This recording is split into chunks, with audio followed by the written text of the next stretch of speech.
Live from WBFF in Baltimore, this is Fox 45 Early Edition. We are following three big stories for you this morning. Leaders coming together to fight crime in Baltimore City. What this uniting could mean for future elections. And crime continues to plague Baltimore County as we see a violent couple of days. How county leaders are reassuring residents. Plus questions this morning on where your tax dollars are being spent. The criticism some have for future police trainings. Good morning to all of you. Thank you for waking up with us on this Wednesday, October 5th. I'm Megan Gilland. Let's check in with meteorologist Justin Chambers, because this is a big day, Justin. This is the day the rain might possibly leave us. Already starting to taper off just a little bit here this morning, Meg. We've had some heavier rain showers just the last couple of hours or so, and right now we're looking out over our Towson camera. Still wet roads. It's still dark. Still a lot of water out there. So out the next couple of hours on your drive to work or school, you'll want to make sure to be extra careful. Here's some of the heavier rain bands right there from Rossville over to Essex and Middle River, moving right down toward Dundalk, up into Perry Hall and White Marsh. You're seeing that kind of line of heavier rain showers. Then you follow a little further to the south for Severna Park and Arnold down through Annapolis, right down through Odenton into Crofton. Basically, you're seeing those showers right over areas to the south at this time. Our temperatures aren't as cool as yesterday morning, so a lot of us in the 40s and actually low to mid 50s. So those morning leftover showers, it will be breezy and drier today. Really nice day ahead for tomorrow. But again, it is going to be a wet commute here. We'll take a closer look at that coming up in a few minutes from right now. All right, Justin, thank you. Out on the roads this morning, we've got your Len Stoller Traffic Network drive times pulled up and looking great in the green so far this morning. Just be careful. There are still some wet roads out there. We begin this morning in a city in crisis. Governor Larry Hogan and presumptive new city state's attorney Ivan Bates met in Annapolis. Bates is running unopposed in this November's election and has been vocal about bringing change to the state's attorney's office. We know that the governor, Hogan, actually shared a message on social media saying that he hopes Bates is committed to the path forward for holding violent criminals accountable in Baltimore City. Coming up at 5 o'clock, Olivia Dance will be joining us live with what the meeting could mean moving forward. Elsewhere in a city in crisis, Fox 45 News is holding city leaders accountable when it comes to enforcing laws on the books. That now includes a new one designed to address street racing. Mayor Brandon Scott signing that bill into law on Monday, allowing stiffer penalties for those caught doing stunts, street racing, or riding dirt bikes in the city. Fox 45 News sent questions to the Baltimore Police Department today asking, is this a law the Baltimore Police Department is ready and prepared to enforce? And has the commissioner alerted district commanders of this new law and instructed officers in how to respond? So far, the department has not answered our questions. Incoming City State's Attorney Ivan Bates did respond to our question, asking if he would prosecute this law. And he says that he looks forward to building credible cases to prosecute all laws in Baltimore City. This morning, police are offering an $8,000 reward for information leading to an arrest of people involved in the fatal shooting of Darius Jones in August. Police say that Jones was shot and killed in the Govins neighborhood on August 11th. Anyone with information is asked to contact Metro Crime Stoppers. The number right there on your screen. It's 1-866-7-LOCKUP. Making headlines this morning, shocking video out of Prince George's County showing Good Samaritans tackling an armed suspect accused of trying to kill a man on Saturday. Our Sinclair sister station in Washington, D.C. got the video from the sources in Montgomery County Police Department. Police say that it starts moments after Marcus Conway shot a man in the leg and in the chest. You can see the man in the orange shirt right there, struggling with Conway there in the grass. It appears Conway tried to shoot the victim in the head, but the gun jammed. Was convicted in 2018 for assault and carjacking. In May of this year, he was found guilty of illegally possessing a firearm. Our sister station reached out to the Prince George's County State's Attorney's Office asking why Conway was out just 4 months after that conviction. So far, their questions have not been answered. Well, we have seen a number of similar cases involving violent offenders released by the Baltimore City State's Attorney's Office, Marilyn Mosby's office. One of those deals is with convicted arsonist Luther Trent. He was originally released after serving less than 6 months in jail on a plea deal from Marilyn Mosby's office. That plea deal was tossed because the victims in the case did not provide impact statements before sentencing. Another is in the case of Austin Davidson. He's the man accused of killing a Wicomico County Sheriff's deputy back in June. In 2019, he was charged with armed robbery in Baltimore City but spent no time in jail. Plus, the man accused of dragging a police officer with his car this year, Joseph Black, had been arrested at least 19 times in the past. In 2021, he was allowed back on the streets after receiving a suspended sentence in connection with 2 separate gun arrests. Gas prices on the rise once again. Still ahead, how the cooler weather is having an impact. Plus, another chilly start to the morning. Meteorologist Justin Chambers will be letting us know if we warm back up this afternoon. 4:35 now.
.38 is your time right now on your Wednesday morning. It is hump day, and hopefully later this afternoon we will get over the hump of all of this rain. Still seeing these showers here from Baltimore City down through Annapolis, all the way down through Bowie as well. So that's what we're looking at as you wake up this hour. Overall, still going to need that light jacket as it's still chilly, and have the umbrella with you, at least for the morning time. Eventually, you'll be able to put those shades back on as sun will return by the time we head into tomorrow. But out for a run or a jog in the next couple of hours, just know those numbers still in the lower 50s. Cool conditions to start the day. Meg? Looking forward to the sun. Justin, thank you. In your national news this morning, in response to North Korea firing a missile over Japan, the U.S. conducted bilateral military exercises. This was in a show of force. The U.S. launched fighter jets with South Korea firing at targets off the republic's west coast and then joined with Japanese military for another demonstration. North Korea's test is the most provocative this year. It is the 5th launch in the span of 10 days. The Pentagon explained the importance of the drills for military readiness. Interoperability, the ability to fly and fight together, is not something that you can just wake up in the morning and do. These exercises are an opportunity for our military members to work together to exercise those capabilities, to one, send a message that we are prepared, and two, that if we need to fight, we can, and we can do it together. The missile launch set off a J alert, causing residents to evacuate to shelters yesterday. South Korea and Japan said it appeared to be an intermediate or longer range missile. The Pentagon warned against a potential nuclear missile test, saying that it would clearly constitute a grave escalatory action and seriously threaten regional and international security and stability. Following the Supreme Court's decision to overturn Roe v. Wade, President Biden joining top White House officials and doctors on Tuesday to talk about reproductive rights. It's been just over 100 days since the Supreme Court overturned Roe v. Wade, the White House announcing $6 million in new grants to protect women's rights. The Education Secretary says the Supreme Court's ruling has sown fear and confusion on college campuses, something the president is warning against. And my message to any other college considering enacting policies like this, don't. Please don't. We're not going to sit by and let Republicans throughout the country enact extreme policies to threaten access to basic health care. Secretary Cardona says the Education Department is fully committed to enforcing Title IX protections which prevent discrimination based on sex or pregnancy. He says to be committed to student success, you have to be committed to their health. More than a dozen Republican-led states have enacted bans in the wake of the Supreme Court's ruling. Republican Senator Lindsey Graham recently proposing a national abortion ban. Democrats are hoping to capitalize on the issue in some tight races. Here's what's ahead this morning on the National Desk. I'm Jan Jeffcoat. This morning on the National Desk, America's News Now, the run-up to the November midterms as both sides jockey for position. Florida Congressman Byron Donalds joining us to discuss the midterm madness this morning on the National Desk. America's News Now, weekday mornings. You can watch the National Desk on our sister station, the CW Baltimore, weekdays from 6 to 9 a.m. The search is on this morning for suspects stealing an ATM machine from a store. How these recent crimes are similar to 1 year ago.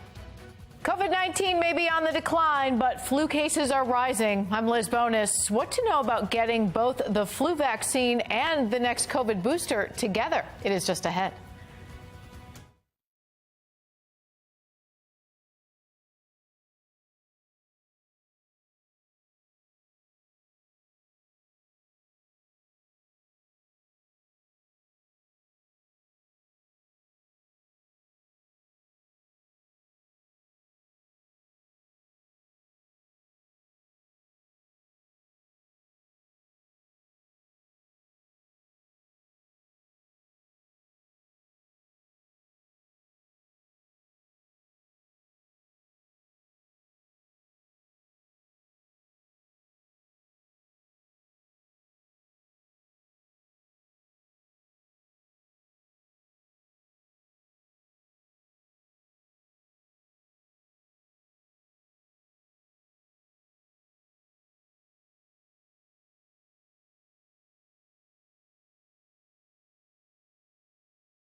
It is 4:45 and on the path forward. Flu season is October to March, and COVID-19 is expected to surge again this winter. So, does that mean that you should get vaccines against both right now? Well, medical reporter Liz Bonus is going to take a look for us at the flu and COVID-19 vaccine combo and getting those shots at the same time. Hey there, everybody. Well, COVID-19 cases are on the decline. Already, the flu virus appears to be getting a jump start. So healthcare providers say if it's been at least 2 months since your last COVID-19 vaccine and you haven't had your annual flu shot yet, you may want to consider getting these 2 shots as soon as possible. Here's why. COVID-19 variants are likely causing milder illness right now because we have immunity to this virus. But infectious disease specialist Dr. Stephen Blatt of Ohio's TriHealth says when it comes to the flu, that people don't have any partial immunity to flu because we haven't had any flu for 2 or 3 years because people have been masking and isolating. As for getting the 2 shots at the same time, public health providers say you may want to consider it as an adult, and you may want to consider it for your kids, too. Already, flu cases in kids are showing up a little earlier than we typically see, suggesting, that like anything else, if you haven't seen something for a while and here it comes, that the population immunity is less, and you'll see it a little earlier and a little more. As for these 2 shots together, trials are now underway to develop a dual shot. So already researchers know there's no danger in mixing COVID-19 and flu vaccines. As for the side effects of mainly fatigue and a sore arm, they're not additive. They're kind of what they are. Dr. Fagans did say, however, you may want to get one in each arm if you tend to get muscle pain with shots. I'm medical reporter Liz Bonus. Now back to you. All right, Liz, thank you. The remnants of Hurricane Ian are taking a toll on Ocean City, causing flooding over the last few days. On the right there, that's a live look from Ocean City this morning. You can see the sandy mess up on the boardwalk right there. Still some rainy and windy conditions out there this morning. Let's check in with meteorologist Justin Chambers. Still some rain here at home this morning, but you've been saying it's starting to move out, Justin. Yeah, that's exactly right, Meg. We're tracking a drying trend, especially as we get into this afternoon. We're going to start to see that rain taper off, and we're also going to see that wind that's still going to be with us as we begin that drying process. Right now over Towson, we're not seeing much in the way of actual rain here, but some of you are waking up to some showers this morning. 52 is your current temperature. It's already warmer this morning than it was yesterday, and we're going to see temperatures that will be warmer for the afternoon today. But here's a look at our HD radar. Let's zoom in a little bit closer and put this thing into motion for you. You can see that line of heavier rain showers just rolled out of Essex and Middle River, now through Dundalk, out through downtown Baltimore City, and over toward kind of the east side of Baltimore, toward Canton, down into Brooklyn Park as well. Not much in the way of lightning strikes. I don't know yesterday if you heard it or not, but we had a few rumbles of thunder as some of those lightning strikes were kind of that cloud-to-cloud lightning. Meanwhile, to the south, we're seeing more of that rain down through Greenhaven, Severna Park, down through Annapolis, and all the way over toward Bowie and Crofton. Even Laurel seeing some of those showers. The larger picture, the heavier rain is still well to the north of us, but still wrapping around that area of low pressure that just won't go away. It's continuing to hang out right here in the mid-Atlantic coast. The good news is later today, this will shift farther to the east, and we will see drier conditions moving in by the time we head toward the afternoon. Here's an updated look at our hourly future scan. So still a couple of showers left over into the 6 and 7 o'clock hour this morning. Off and on showers through about 10 a.m. And then as we take you through the middle part of the day, you may see a stray shower or two. Clouds are going to stay with us today, but the wind, that's what the blue lines are right there, that's going to pick up through the afternoon. Eventually, we'll see those clouds erode and should start to clear out by the time we get to the evening time tonight. Here's a look at some of our future wind speeds, anywhere from about 18 to 25 miles an hour, mainly in north and northeasterly wind is what we're going to see, and a lot less wind on the way for tomorrow. As you rise and shine with us over the next couple of hours, temperatures into the lower 50s here, keeping the rain with us here on the with the Wednesday morning, and we'll see some of those light showers here and there as well. Now, 73 is typically where we are this time of year. We will get back to the low and mid 60s for Westminster and Cockeysville to Bel Air this afternoon. It is 64 by Baltimore City's afternoon high, and keeping those numbers in the 60s throughout most of the mid-Atlantic, while the warmer air is just to the west of us. So Columbus and Pittsburgh in the 70s today. We'll get those 70s by tomorrow. So here's what's going on. The future scan showing that low moving off and exiting stage right. A lot of that that drier air will be in and a lot less wind into Thursday. Friday also looking great as we approach the weekend. There is a cold front coming through, so by the time we get into Friday night and Saturday morning, those temperatures will drop and we'll wake up pretty chilly on Saturday morning. But again, this weekend is going to be dry. Here's that 7-day forecast for you. As I mentioned, 60s today with mid-70s into Thursday and Friday. It will be cooler and breezy on Saturday. Looking great for the game Sunday night for the Ravens against the Bengals at M&T Bank Stadium. And then those numbers start to climb a little bit toward the middle of next week. Meg? All right, Justin, thank you. Now to the Len Stoller Traffic Network. Let's see what we've got outside right now. We've got our live cameras around the Beltway in our region pulled up this morning, and pretty light volume out there. No major issues to report, but the main thing we're noticing is some wet roads out there. Just be cautious as you're moving through as that rain starts to taper off. Let's get a check now on mass transit. We have Mark Jones with the MTA joining us. How's it going, Mark? Pretty good. Good morning, Megan. Good morning, everyone. Out there on the MARC train system, you'll find a delay. It's Penn Train 401. 401 running about 5 minutes late, and Penn Train 505 with a 5-minute delay. The other trains of MARC look good for travel. Out there on Light Rail Link, you'll find on-time service, no delays or issues there. And Metro Subway Link off and running on time in both directions between Owings Mills and Hopkins Station for your travel. For the MTA Transit Team, I'm Mark Jones. Thank you, Mark. Leaders on opposite sides meeting amid a crime crisis in Baltimore. Why this is drawing attention from some political experts. Plus, inflation frustration could be easing. The reassuring news from the latest jobs report. Time now 4:51 on Fox 45 Early Edition.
It is 4:54, and in your consumer news this morning, more than 1 million job openings were erased in August, which could be good news for cooling inflation.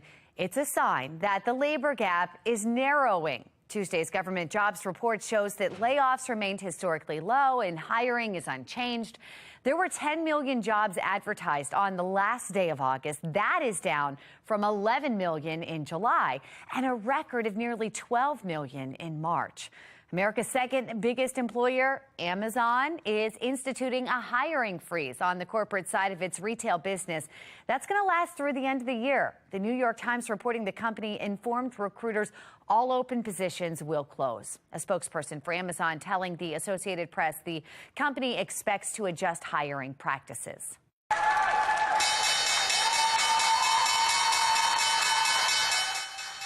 Stocks posting their best two-day gain in 2 years. The Dow surging 820 points, the Nasdaq 360, and the S&P 500 more than 100 points after a big Monday. Twitter shares surging 22% after billionaire businessman Elon Musk announced that he's ready to buy the company at his original offer of $44 billion. Gas prices, meantime, are back on the rise as Americans brace for higher prices to heat their homes this winter. Kayla Gaskins is taking a look at how the U.S. supply of oil and gas could be costing you more. Filling up your gas tank is getting more expensive again.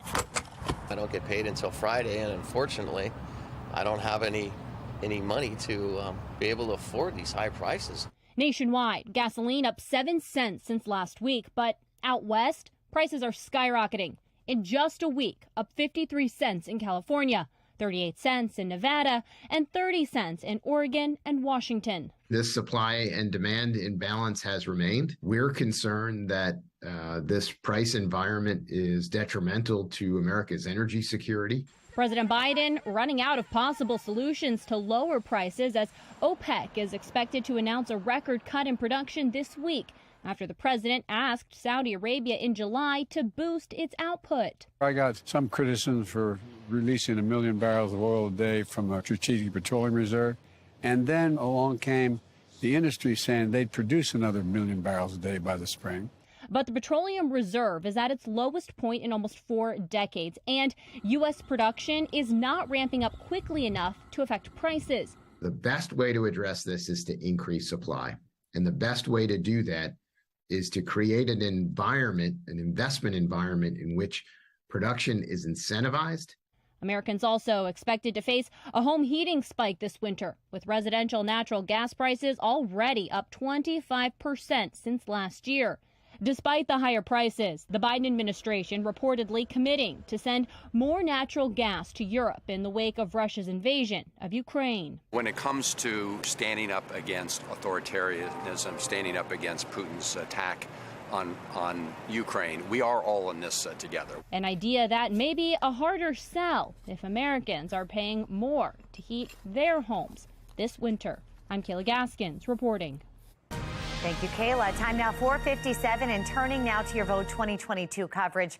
President Joe Biden is running for re-election. At least that is what Reverend Al Sharpton told staff at his National Action Network. NBC reporting on Sharpton's comments, citing a source.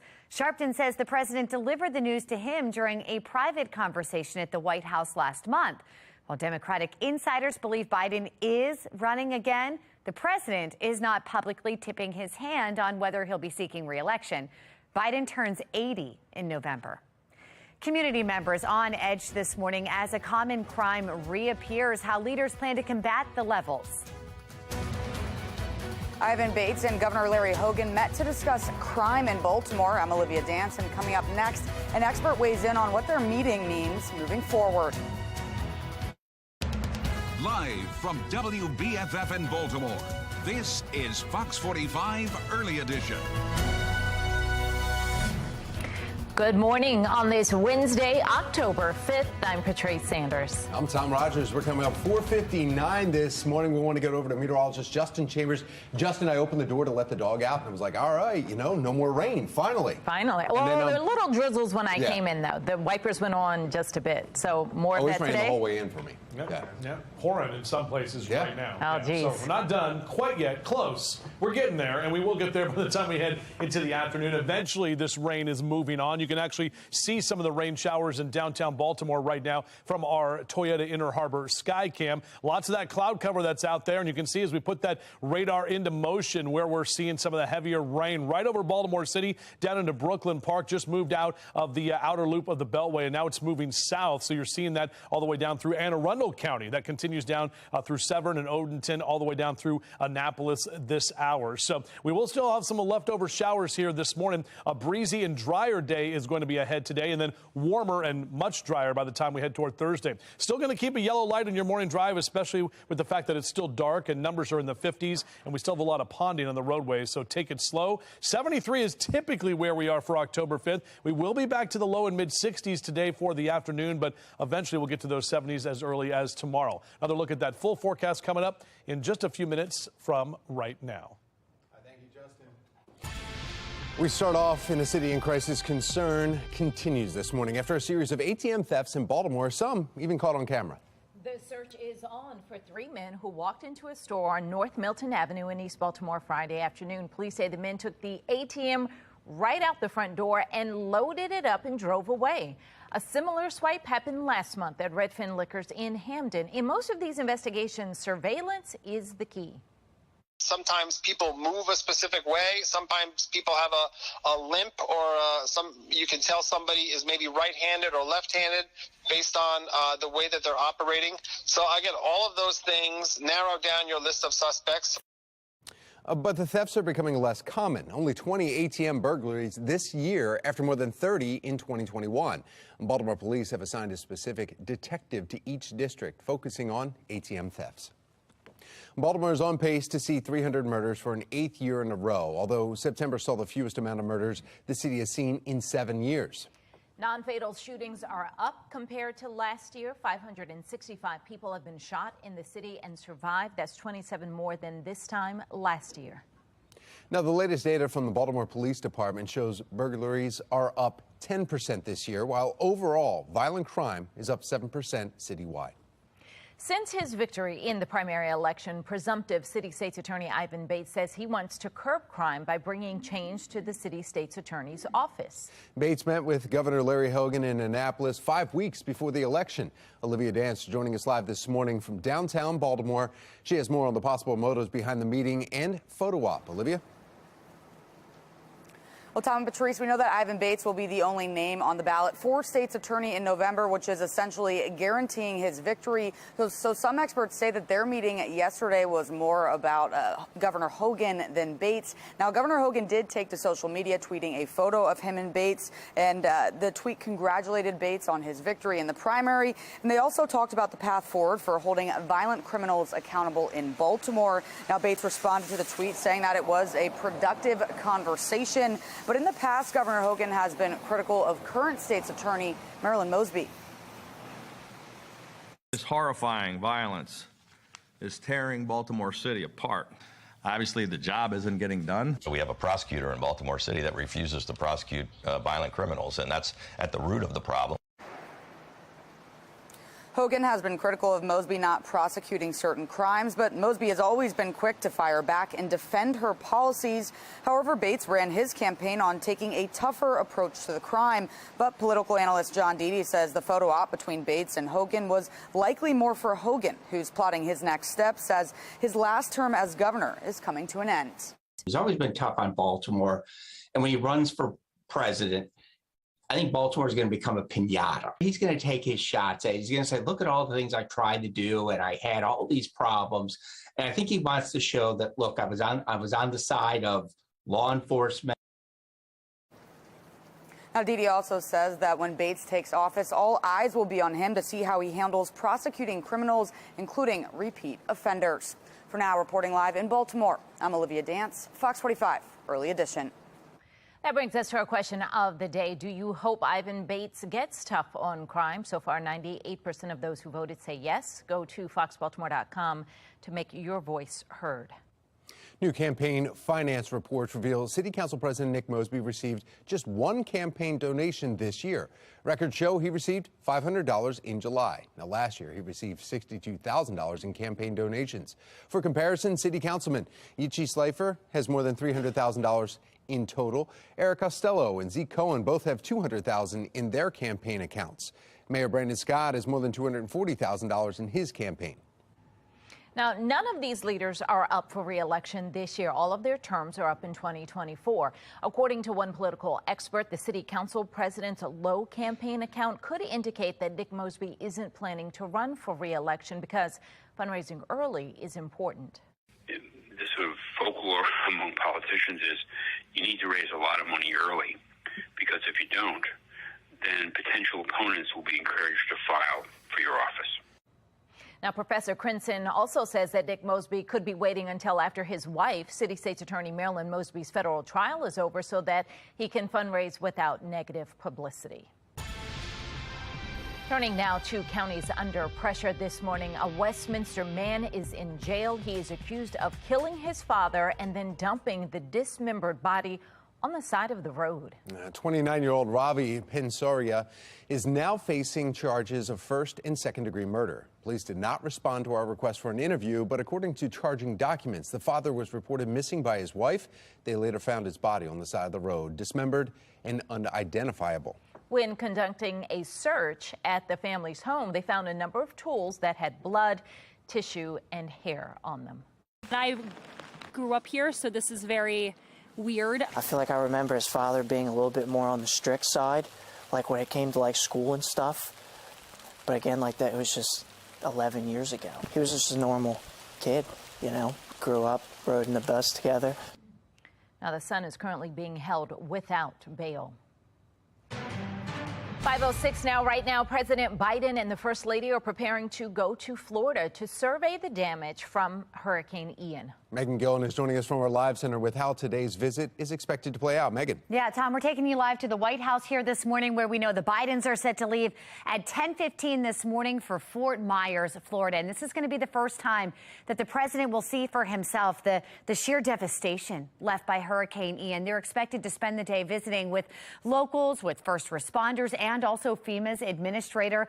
The president is also expected to be briefed today by Florida Governor Ron DeSantis. DeSantis, one of Biden's most prominent Republican critics, but the White House saying that the trip is about the people and not politics. At 3:15 this afternoon, the president is expected to speak publicly at the Fisherman's Wharf there in Fort Myers. We're told that he is going to be reaffirming his commitment to supporting the people of Florida. That's the latest from our live center. Back to you. Angers you, it disappoints you, but it's not surprising. And I think to say not surprising is the worst part of all. Charges dropped against 9 people allegedly involved in the Flint water crisis. Why a Michigan judge let them off the hook. If you're tired of all this rain, good news. We are eventually going to see it move out, and we've got that sun coming back soon. We'll take a closer look at that forecast for you on Fox 45 Early Edition.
5:10 is your time right now on our Weather Authority forecast. Still tracking some of these rain showers. You can see them right there. The moderate rain that is in Severn, Odenton, all the way down through Crofton, towards Annapolis, staying kind of along that 95 corridor. So heading to D.C. this morning on 295, could be running into some of that rain at this hour. Now, probably still a good idea to at least have the umbrella with you, at least for the next couple of hours, and definitely at least a light jacket. We will be able to use the sunglasses by the time we get into tomorrow, possibly even later this afternoon.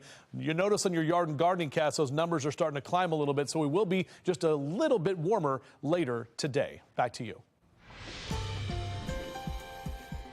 5:11 and making headlines this morning. 7 people allegedly involved in the Flint water crisis are no longer facing charges, including 2 Michigan health officials. All had been accused of failing to warn the Flint area about contamination in the water. They had previously been indicted, but a Michigan Supreme Court judge now says that court had no authority to issue indictments. The decision to drop charges is drawing mixed reactions, though, from city officials. There are ways to affect change when you disagree or object to what your officials do. And one of them is to vote them out of office or pursue other means. But charging them with crimes, at least in this instance, we didn't think was the proper way. Angers you, it disappoints you, but it's not surprising. And I think to say not surprising is the worst part of all. It's the worst part of all, because, you know, we here in the city of Flint were led to believe, I was told that justice delayed is not justice denied. A poll last month found nearly 1 in 4 Flint residents suffers from PTSD surrounding the state of the city's water supply. Violence continues in Baltimore County. Still to come, the latest incidents involving 4 people shot within 48 hours. And Floridians are taking life-saving measures into their own hands after Hurricane Ian, how one man heroically saved his family member from major flooding. 5:12 is the time.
.15 this morning, we are still seeing incredible videos out of Florida as Hurricane Ian wiped through that area last week. Yeah, in fact, take a look at this. A man moves through the floodwaters to save his elderly mother. Now, John Lauder of Naples was actually shooting video and taking selfies during the rescue. Lauder's mother, Karen, was trapped inside her home, submerged in water up to her shoulders. Lauder and his son helping the 86-year-old who lost a leg and requires a wheelchair get out of the house, and through the rising floodwaters, they were able to get her to safety. Well, the last remains of Ian are coming to an end. Finally, for us, we don't even see the rain as much anymore. Let's bring in meteorologist Justin Chambers. Yeah, eventually we're going to see drier weather. I mean, we've been cloudy and rainy basically since Friday afternoon as Ian made landfall there in South Carolina, the third landfall for that storm. And we've been socked in, just continuing to see that rain. We get some periods where it's dry, you think everything is fine, and then more of that rain continues. And that's kind of the cycle that we've been stuck in, kind of on repeat here. So here's a live look at our downtown Baltimore camera. This is right out over the Inner Harbor. Dry right now, lower 50s are temperatures, so not as cool as we were yesterday morning, and the wind is not as strong as it was yesterday at this time as well. This is our HD radar. You're starting to see some clearing, still some moderate rain showers that just rolled through Essex and Middle River, right through downtown Baltimore, just south there on 95 and 295 toward Anne Arundel and Howard counties. You can kind of see those showers continue to move to the south from there, but the larger picture still bringing a lot of wind and rain to areas to the north and to the east of us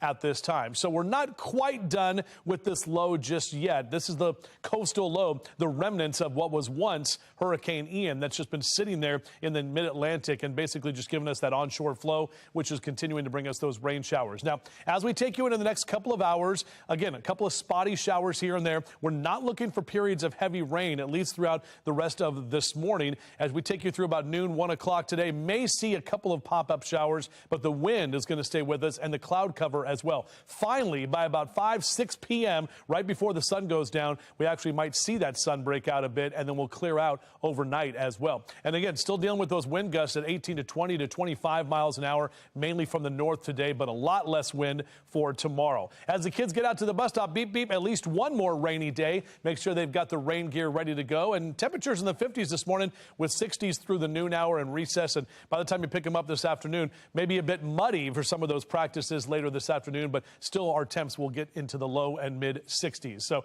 checking those numbers here, 60s for Carroll and Baltimore counties. Overall, southwest, we go down to Howard and Anne Arundel counties, also in those low to mid 60s for your highs later today. Here's your 7-day forecast. 64 for our high, mid 70s tomorrow and Friday. Great couple of fall afternoons and nice cool evenings, and then it will cool down quite a bit. Saturday and Sunday highs only will be in the 60s.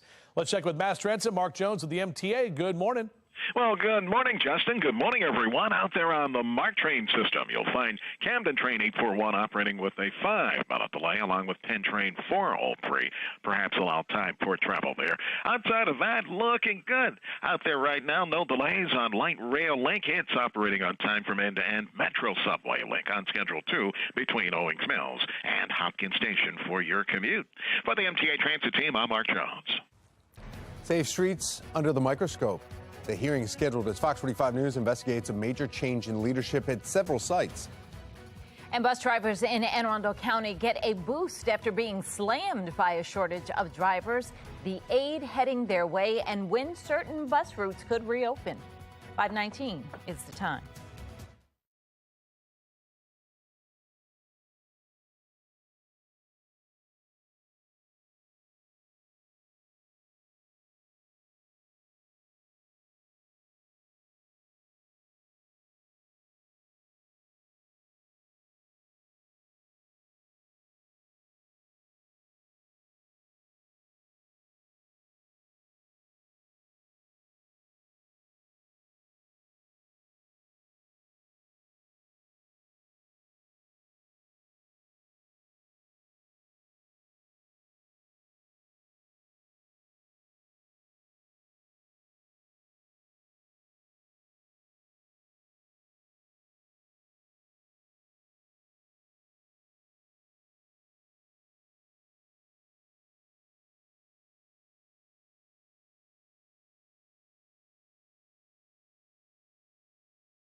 521 and turning now to a city in crisis. We're learning the city's council legislative oversight committee will hold a hearing on safe streets October 20th. It is to brief the committee on recently announced changes to program policies, procedures, and service delivery.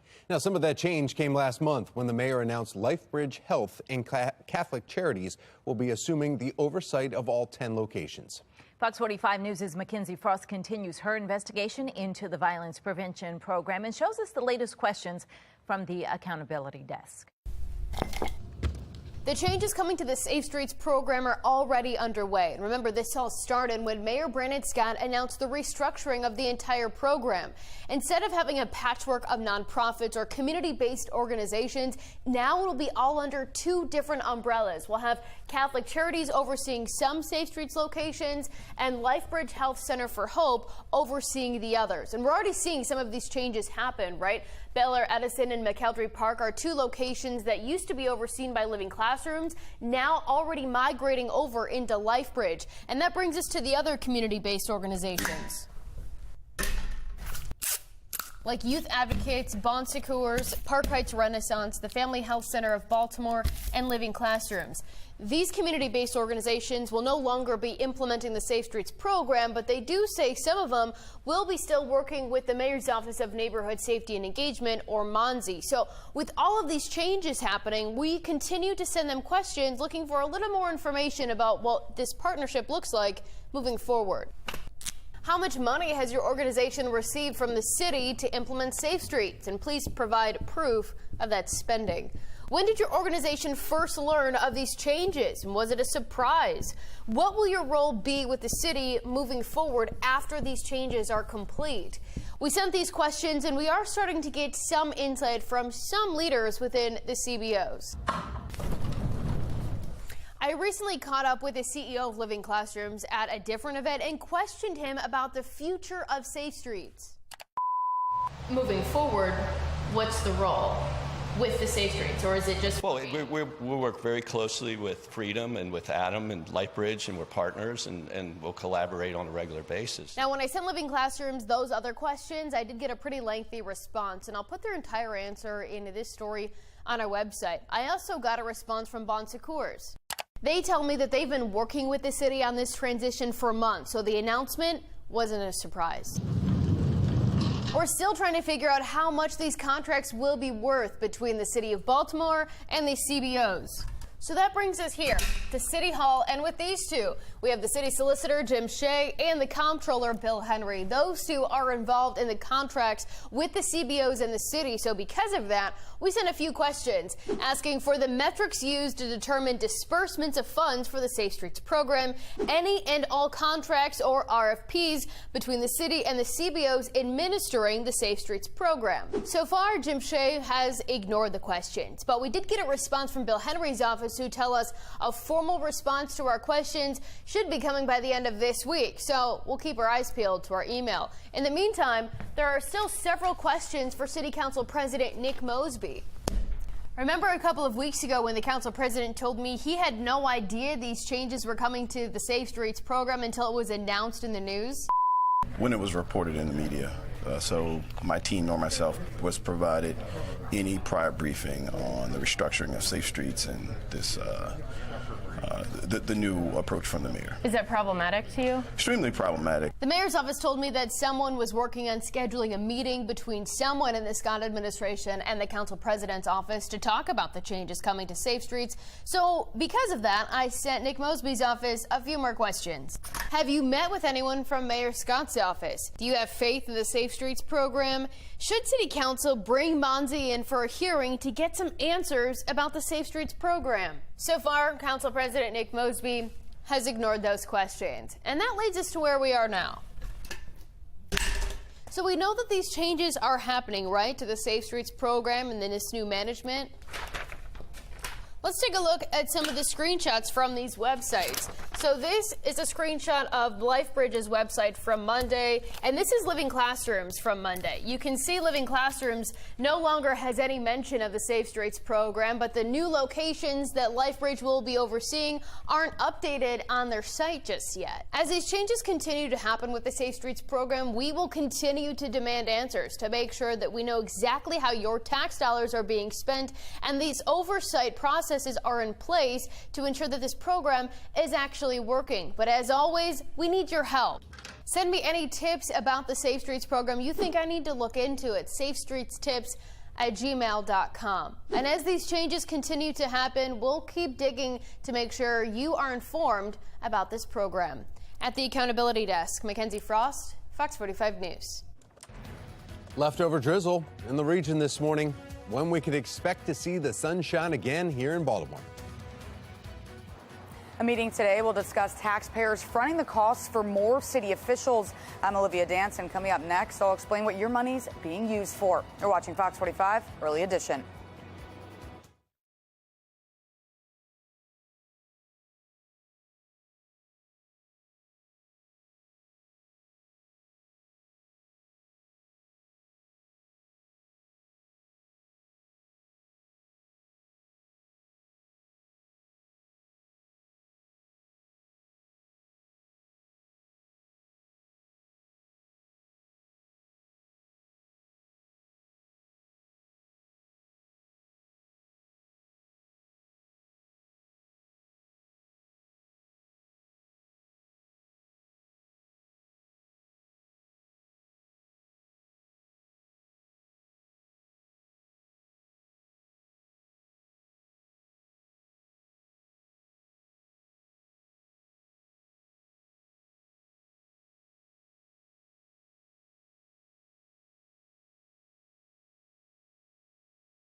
Live from WBFF in Baltimore, this is Fox 45 Early Edition.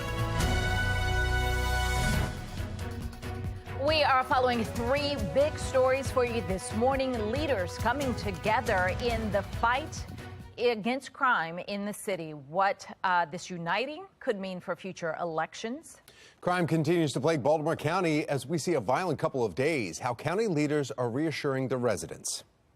Plus questions this morning on where your tax dollars are being spent, the criticisms some have for future police trainings. Welcome back on this Wednesday morning. 5:30 is the time. I'm Patrice Sanders. I'm Tom Rogers, and the little drizzle that continues, when will it stop? That's the big question. People are like, all right, another great day to sleep in.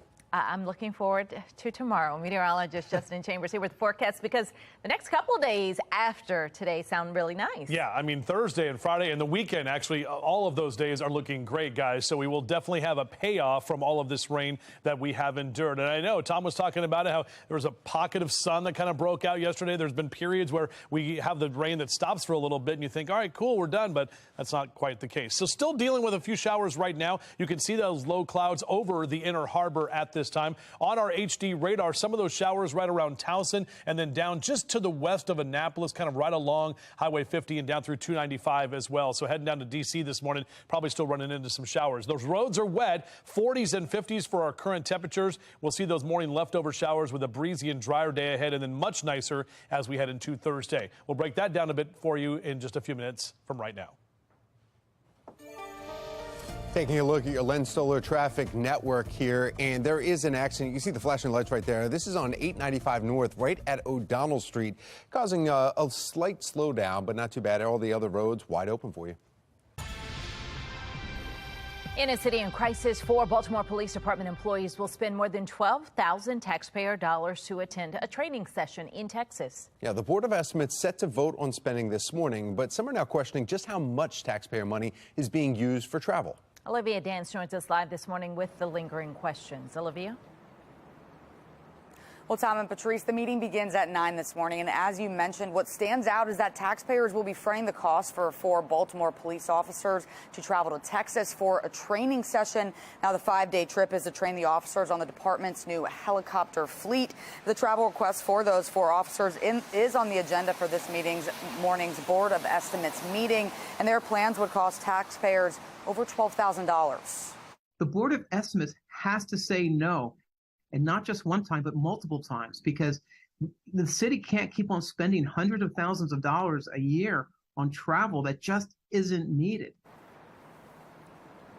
Now, David Williams from the Taxpayers Protection Alliance believes the Board of Estimates should be pushing back because this isn't the first trip taxpayers have had to front the bill for recently. Some of the most expensive trips include a nearly $62,000 police training course in Boston, a $33,000 Parks and Recreation convention in Arizona, and City Council President Nick Mosby using $3,000 taxpayer dollars to attend a conference in Ocean City. So it'll definitely be interesting to see if the Board of Estimates pushes back on any of this spending. There will also be a variety of other topics discussed at this morning's meeting, which is open to the public. For now, reporting live in Baltimore, I'm Olivia Dance, Fox 45 Early Edition. Elsewhere, in a city in crisis, Fox 45 News is holding city leaders accountable when it comes to enforcing laws on the books. That now includes a new one designed to address street racing.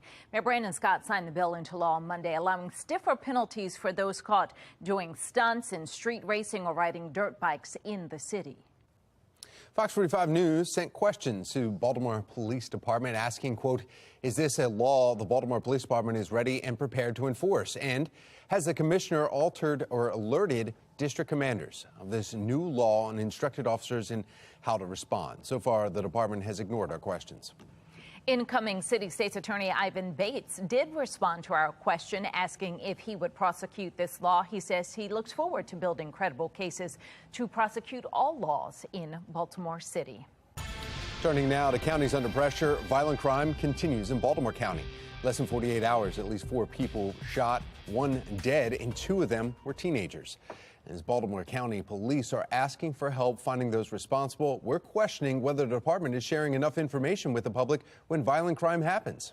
The police department is not being as forthcoming with information that very much could quell the fear that's going on when you hear about severe incidents. Even the Baltimore County Police Union is frustrated by the lack of information available to the public, particularly when crisis happens. When asking the county executive about crime, he calls transparency a hallmark of his administration. He goes on to make a point that homicides are down more than 50% compared to last year, despite this recent violent weekend. Baltimore City police officer accused of killing his stepson has entered an Alford plea. Now, that means 35-year-old Eric Banks did not admit guilt, but acknowledged a jury would likely find him guilty if this case went to trial. Anne Arundel County police say Banks killed his 15-year-old stepson in July. The child's body was found in a crawl space in Banks' home. Banks faces up to 50 years in prison. 5:35 and turning now to the crisis in the classroom. Baltimore County Executive Johnny Olszewski addressing the violence in Baltimore County schools. It comes after parents and community members held a rally Monday demanding a solution to the violence. Video shared on social media last week shows a fight outside Perry Hall School, similar to several other videos of fights that we saw last school year. The county executive putting some of the responsibility on parents themselves. The most important thing is to be a good parent. We know the number one thing that impacts a child's success and well-being in school is parental involvement. And so our schools are open. I would actually encourage our parents to get out and get involved and be a presence in the school. Fox 45 News reached out to Baltimore County Public Schools. A spokesperson responded in a statement saying any behavior that creates a hostile school environment, disrupts learning, or interferes with the student's well-being will not be tolerated. It says students who violate those rules will face legal consequences. Go to some breaking news coming out of Seoul, South Korea. The nation launching joint missile tests with the U.S. overnight. Megan Gillen at our live center with what we know right now. Megan. Yeah, Patrice, check this out. We've got brand new video just into our newsroom here. Look at that, showing 4 of the ground missile launches happening just hours ago off the coast of the Korean Peninsula. We're told one of the missiles actually malfunctioned, plowing into the ground. No one was hurt. Taking you live to the White House here this morning now, where the Biden administration is calling the move a demonstration of the military's capabilities at the ready to respond to the North. And if this, of course, is referring to North Korea's missile launch just yesterday that sent a rocket flying over Japan for the first time since 2017. And guys, this was a missile powerful enough to hit U.S. soil. Also breaking overnight. Take a look at this. Just coming into our newsroom this morning, Russian President Vladimir Putin signing laws absorbing 4 Ukrainian regions into Russia.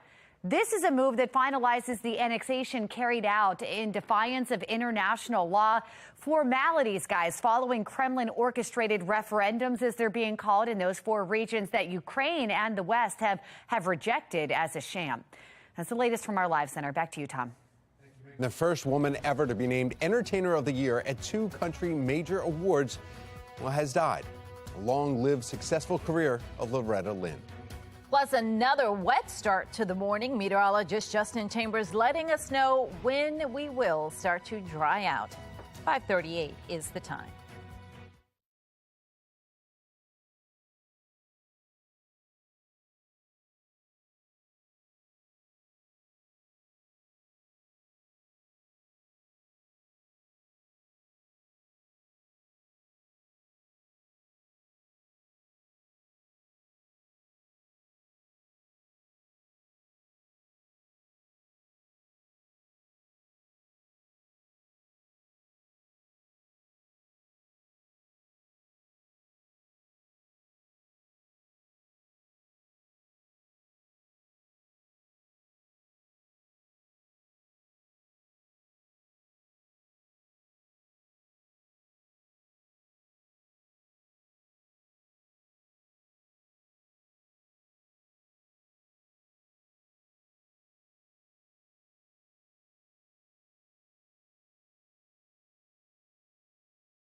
Welcome back. Our Weather Authority forecast here at 541. You can see on that big monitor right there, lots of that rain that continues to be to the north of us. We're still getting a few light showers here in the Baltimore region, and we still have a little bit more to go before we get this rain out of here. Numbers statewide are in the 40s and 50s, so actually it's a little warmer this morning than yesterday morning. And Mr. Bo says take it slow, a yellow light on your morning drive, as we will continue to see the impacts from the rain and that leftover rain on the roadways as you head out. Well, happening today, Baltimore City Board of Estimates will be holding its quarterly meeting to discuss grants, budgets, and approval of several police requests. Fox 45 News will be highlighting the Howard County Autism Society and its work to help people with disability find jobs. And it's a doubleheader for the O's, hosting the Blue Jays for their final 2 home games of the year. Really, 2 games of the year. First pitch for Game 1, 12:35. Search is on for this morning for suspects stealing an ATM machine from a store. How these recent crimes are similar to a year ago. Plus, gas prices on the rise again. You probably noticed. Still ahead, how the cooler weather is said to be having an impact. 542 is your time.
Fox 45 News, winner of 17 2022 Regional Emmy Awards, more than all other Baltimore news stations combined.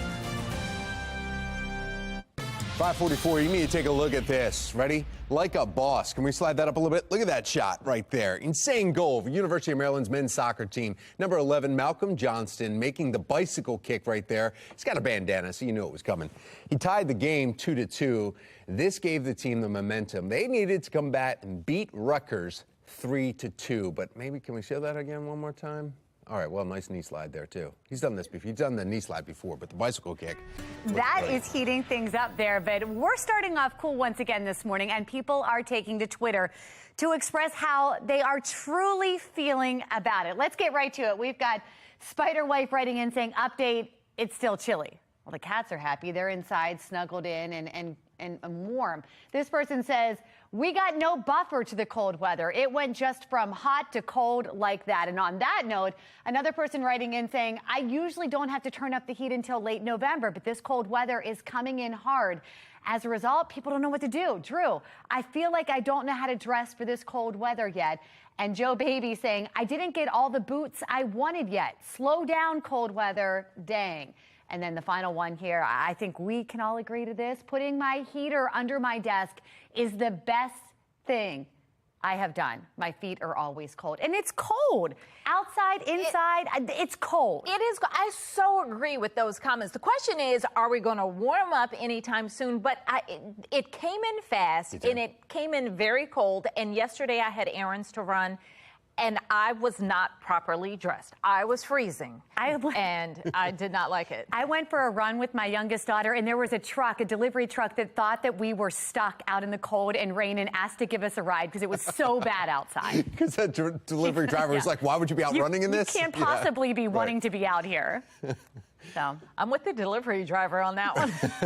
It was cold. So, Justin, any other rescues here? I mean, when is the heat coming? Well, we are going to see temps that will be back to the 70s tomorrow and Friday. And we're going to have plenty of sunshine, a lot less wind. It's going to feel great to be outside. Even this weekend, it'll be chillier, but we're still going to stay dry. And I think that's what it is, too. It's the fact that we've had about 5 consecutive days of rain where we had periods of heavy rain and then that colder air as well, where we were staying in the 40s for most of the days. Excuse me, into the afternoon. I mean, we got to 55 yesterday, but it didn't feel like that at all. Here's a look at our HD radar right now. We've got some showers that are continuing to move through. You can see right there just to the north of Baltimore City downtown and out toward the kind of outer loop of the Beltway in West Baltimore, Owings Mills and Randallstown down into Woodlawn. We're seeing some light showers there. Most of those showers are staying to the south of us, so they've already moved south of Bowie and Annapolis down toward the D.C. area. Kind of the larger picture here shows that we're still stuck in this pattern where we're getting a couple of scattered showers here and there around this area of low pressure. And this is basically this coastal low I've been talking about for 3 or 4 days now because it hasn't moved. Eventually, it will start to move and head off to the north and to the east, and we will see drier conditions behind that. But over the next few hours, expect to see at least a few more scattered showers. That wind is going to stay with us today, so that also is making it feel cooler as we head into the 10 o'clock hour this morning. Still a lot of cloud cover around. May see a couple of pop-up showers, but notice a lot less green on this hourly future scan. And as we get later into the afternoon and evening, may even see those clouds break up enough just to give us a brief glimpse at that sunset. I think that's going to make a lot of folks feel happy. Lower 50s here over the next couple of hours in your Rise and Shine cast. Again, not as cold as it was yesterday morning, but still chilly. You'll definitely need that warm beverage. And as you head out this afternoon, lower 70s is typically where we are for October 5th. We're finally going to be back to those low and mid 60s across central Maryland for today. That's going to continue up and down the 95 corridor. Actually warmer in western Maryland, almost 70 in Cumberland expected later today. And if you want to go farther to the west, lower 70s in Pittsburgh. Last day I get to do this season. Here's a look at your O's cast on our final Wear Orange Wednesday, and it's so good, might as well play 2 games today. 12:35 is the first pitch for Game 1 against the Blue Jays. Now, the Blue Jays are already set. All of the playoff seeds are set, so the Blue Jays aren't really playing for anything. O's continuing to play for an improving season. We already have a winning season guaranteed, so good day for some baseball this afternoon. Still a bit breezy out there. Just be aware of that. Look at that. Mid-70s Thursday and Friday. And then our other sports team, the Ravens, Sunday night football should be great weather for that. As I mentioned, it will be a little chillier this weekend, but we're warming back up again next week. Patrice? All right, let's take a look at what's happening in our Lynn Stoller traffic network as we take a look at our drive times. Much different than we saw throughout the course of the morning yesterday. As of right now, we are in the green, looking good across the board.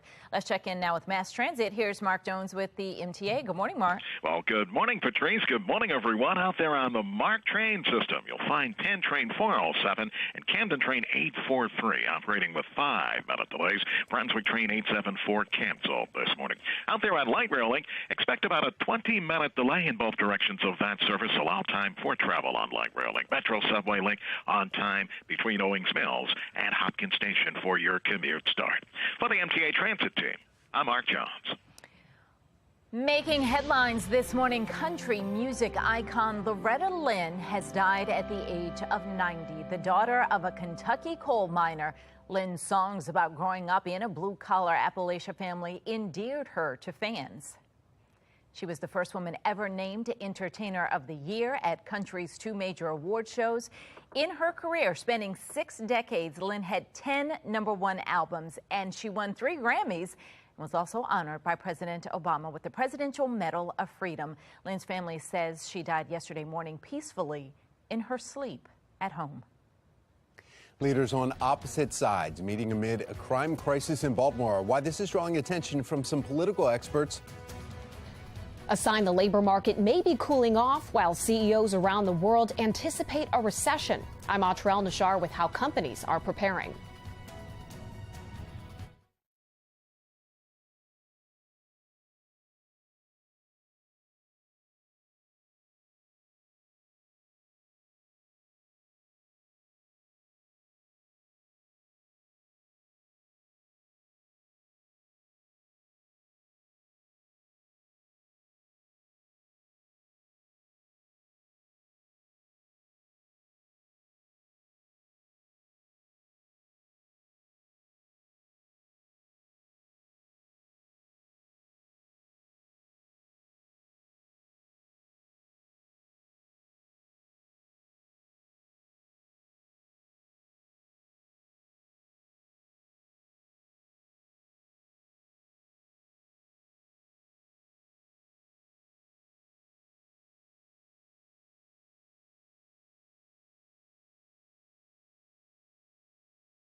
$5.54 in your consumer news. Gas prices are on the rise again. Prices have jumped in recent days by as much as 60 cents per gallon in some areas. I've noticed this. Yes, I did too. It filled up yesterday. I should have gone 2 days ago. Would have been a lot cheaper. National average now $3.80 a gallon, leading President Biden to ratchet up his fight against big oil, he says, with demands that producers curb exports to boost inventories here in the U.S.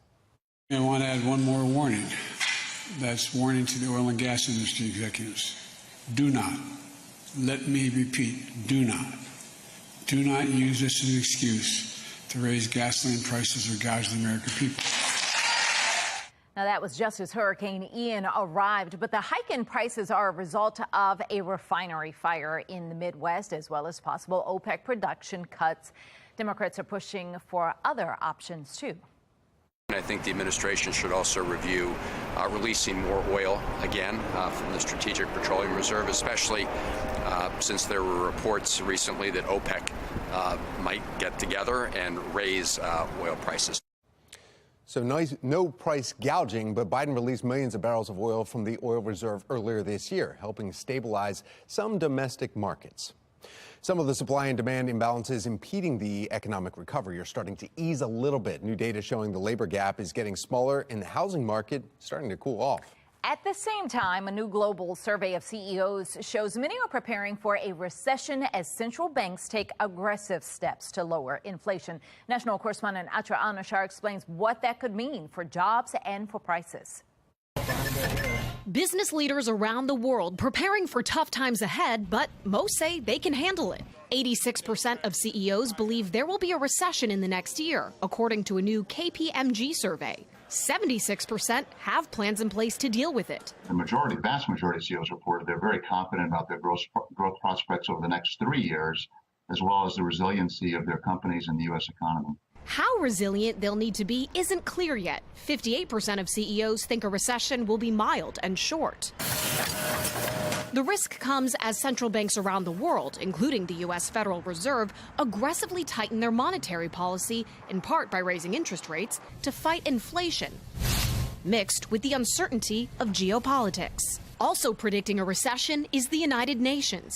Its Conference on Trade Development calling the tighter monetary policy an imprudent gamble that will destabilize developing countries. Here in the U.S., the Federal Reserve making clear they're not shying away from their mandate to stabilize prices and may keep interest rates high well into next year. But a sign of progress came Tuesday with news that the labor shortage, a key driver of inflation, is improving. Job openings dropped by more than 1 million between July and August, but economist Layla O'Kane says the labor market is still tight enough that mass layoffs, a telltale sign of recession, aren't on the horizon yet. Employers are still thinking about headcount in terms of who they're not able to hire rather than who they need to lay off. So they're going back to those openings that they've maybe had up for a really long time at this point and saying, look, I'm not going to hire those people. I'm going to give up on that. All of this part of how businesses are navigating shifting economic conditions and protecting themselves from a possible recession.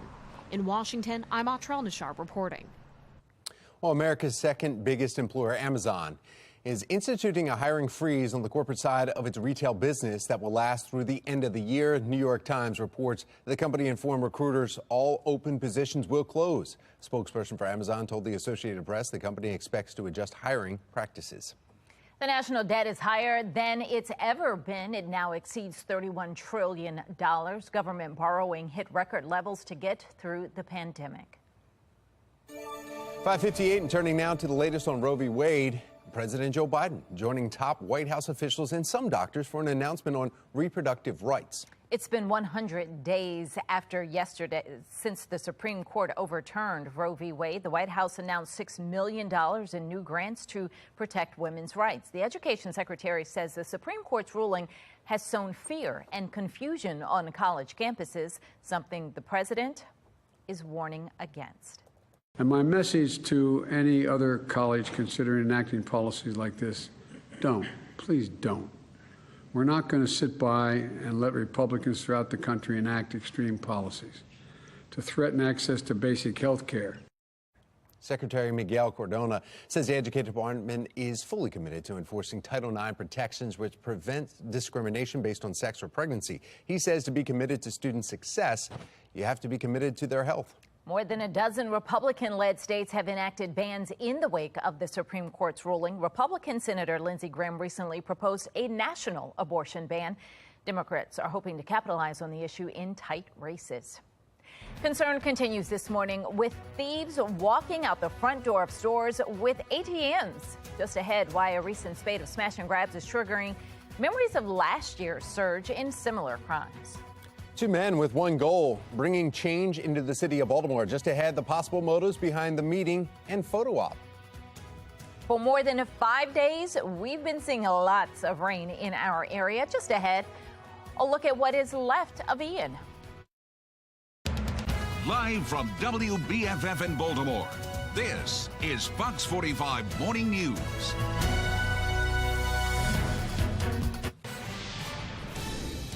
After seeing 0 shootings or homicides for the past 2 days, violence shows its head once again in Baltimore. You're looking at the scene from overnight in West Baltimore, where police are responding to a possible shooting. Video from the Citizens app shows a heavy police presence just off Edmondson Avenue and North Franklintown Road.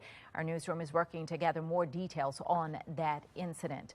Olivia Dance will join us in just a moment with the changes in the city's crime fight as Ivan Bates gets ready to assume the role of city state's attorney. Good morning to all of you on this Wednesday, October 5th. I'm Patrice Sanders. And I'm Tom Rogers. We begin with the aftermath of Hurricane Ian and the days-long rain that we've been seeing all throughout our area. Eastern Shore taking the brunt of what's left of that hurricane, then to a tropical depression. Beach erosion, flooding being reported all along the coast from Ocean City to Rehoboth Beach. Bethany Beach, Ian literally washing away the beach. It's heartbreaking, but it's part of Mother Nature. You know, you give it, and she takes it. We have live team coverage of Ian's aftermath. That's right. Megan Gillen is at our live center with the latest on recovery efforts in Florida. But first, we've got meteorologist Justin Chambers with the latest forecast for us. Good morning. It looks a little, drizzly behind you there. Yeah, and that's exactly what we're going to see. Patrice, good morning to all of you as well on this Wednesday, and it's hump day, so hopefully getting over the hump of all of this rain, and that is exactly what's going to be taking place as we head toward the afternoon. We still have to get through the next couple of hours with these scattered showers. There's another line of showers in Pennsylvania that's going to be moving in from the north as we head later into the morning. But right now, just a couple of scattered showers out there. Still need the windshield wipers for sure, and you'll definitely need the umbrella, at least as you head out. Temperatures are not as cold as they were yesterday morning. Still some lower 50s, so it is a chilly Wednesday morning. And you can see on your weather story, the morning leftover showers will be with us. We do get breezy and drier as we head later into the day today, and then warmer and drier by tomorrow. Now, I still have a yellow light there on your morning drive. Mr. Bose says take it slow as we still have some ponding on the roadways. Be aware of that as you head out. Back to you. Right now, President Biden and the First Lady are preparing to go to Florida to survey the damage from Hurricane Ian. Yeah, Megan Gillen is at our live center with how today's visit is expected to play out. Megan? Yeah, Tom, taking you live to the White House here this morning, where we know the Bidens are set to leave at 10:15 this morning for Fort Myers, Florida. And guys, this is going to be the first time the president will see for himself just the sheer devastation left by Hurricane Ian. They're expected to spend the day visiting with some locals there, first responders, and FEMA's administrator. The president is also expected to be briefed today by Florida Governor Ron DeSantis.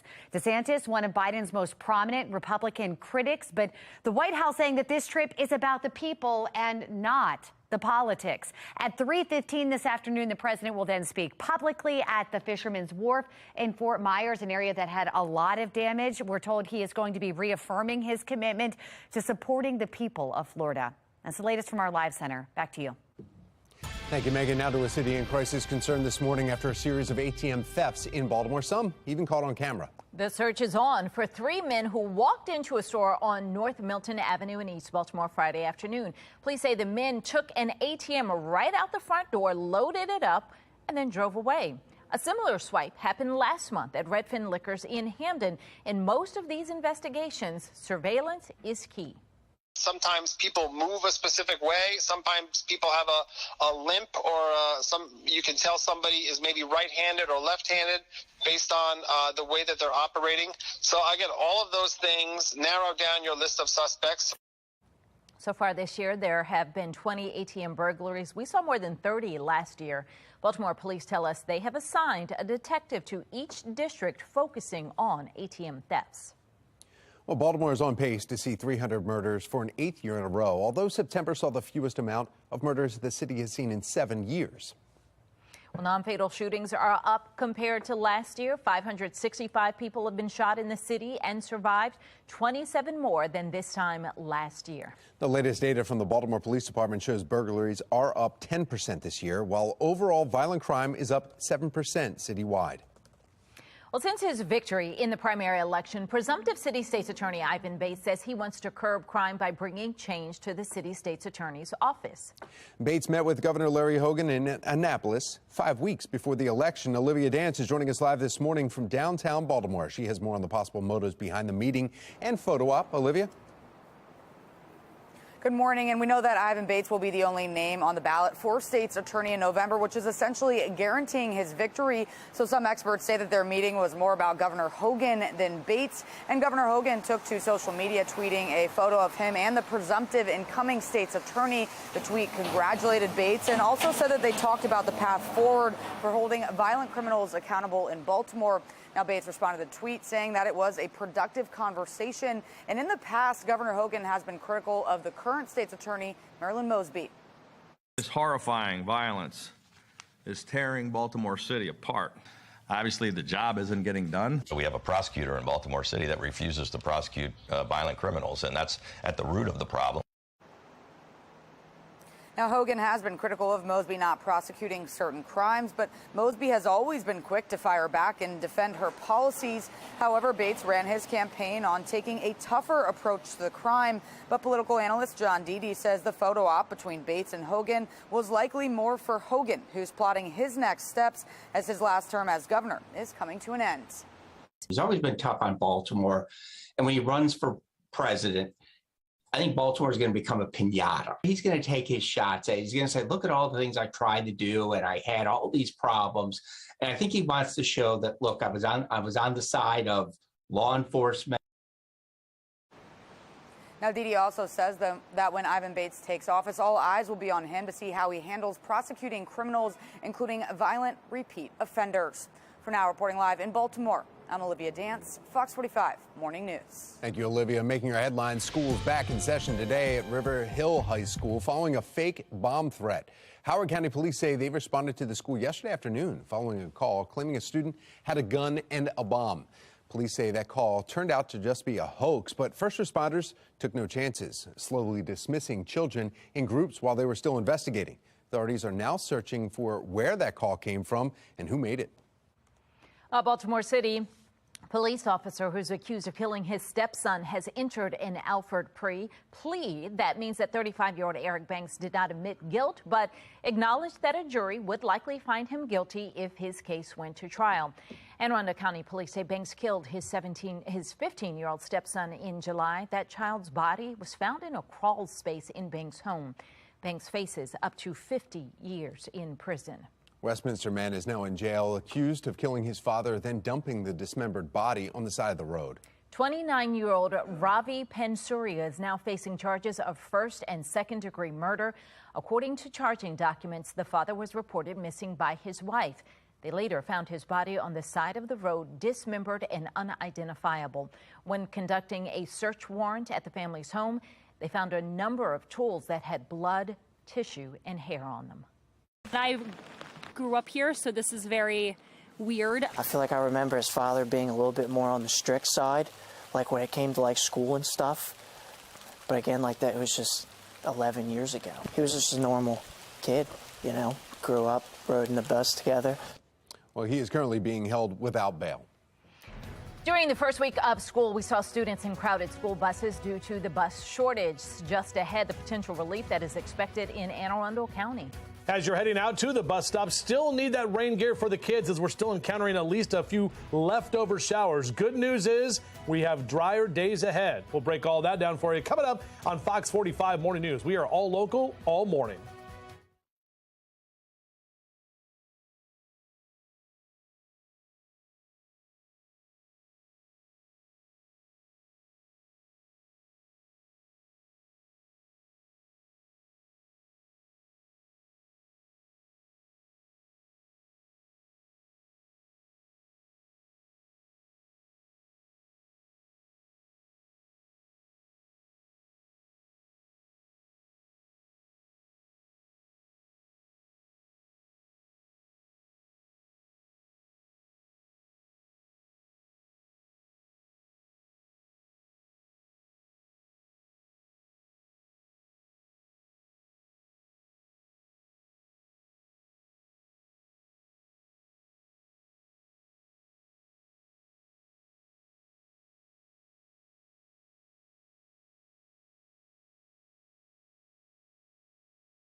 6:11 is your time right now on our Weather Authority forecast. Still tracking some of the leftover rain showers here through the area. So just because you might get a break, just know still have to deal with at least some leftover showers over the next couple of hours on your morning drive. Maybe you want to get out for a run or a jog in the next few hours. Yeah, it's still wet and chilly, too. Numbers staying in the 50s for the next couple of hours. We're back with your full forecast, which does include a lot of sunshine and warmer temperatures as well. We'll break that down for you coming up.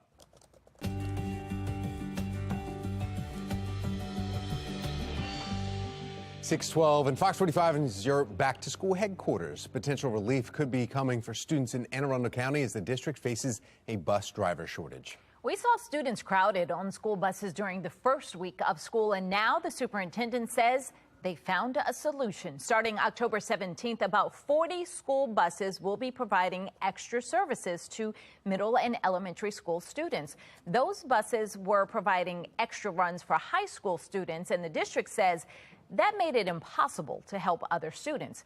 Superintendent of School Dr. Mark Bedell says that the school system will look at changing route service to schools. Families will be notified of the changes. Flight attendants will soon get more rest between flights. Just ahead, how this will help with safety in the sky.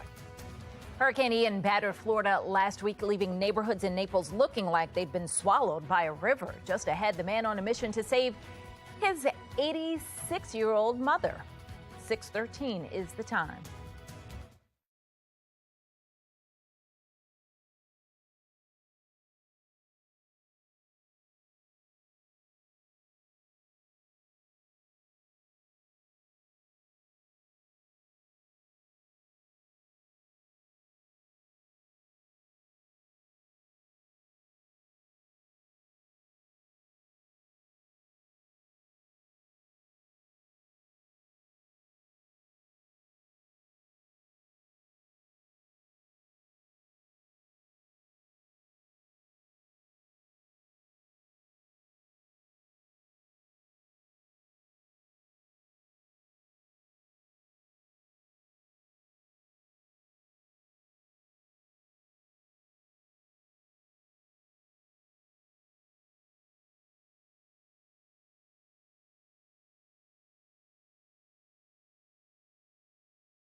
.15 in your national news. Police in Northern California are investigating a series of unsolved homicides in which they say could be tied to one killer. Stockton's police chief says 6 of the deadly shootings happened after dark in areas with few security cameras, and all of the victims were alone. Police posted an image of a person of interest in the shooting, saying it is unclear whether it's a possible witness or a suspect. They were all men, and they range from 21 to 54 years old. Police say the attack started in July. There is an $85,000 reward for anybody with information that leads to an arrest. Opening statements will get underway this morning for another trial that's tied to the plot to kidnap Michigan's governor. The jury was seated yesterday. 3 men facing charges for 3 crimes, including providing material support for a terrorist attack. They're accused of assisting in the scheme but not directly participating. All three were members of a paramilitary group, the Wolverine Watchmen. The defense insists the men cut ties with the plot's leader before it picked up any steam. Flight attendants will soon get more rest between flights. The FAA announced the new rule yesterday at Reagan National Airport. Airlines will be required to give flight attendants 10 hours off duty. That's an extra hour over what they had. Current federal rules allow flight attendants to work up to 14 hours a day. The acting FAA administrator says the added rest will help with safety in the sky. Recently, they are in the front lines, or they are on the front lines, responding to unruly passengers who could threaten the safety of flight and other passengers. Like I said, they need just as much rest because flight attendants are the foundation of aviation safety's culture, starting with cabin safety. The Association of Flight Attendants has fought for years to establish longer breaks. The rule goes into effect in 30 days. Airlines have 3 months to comply.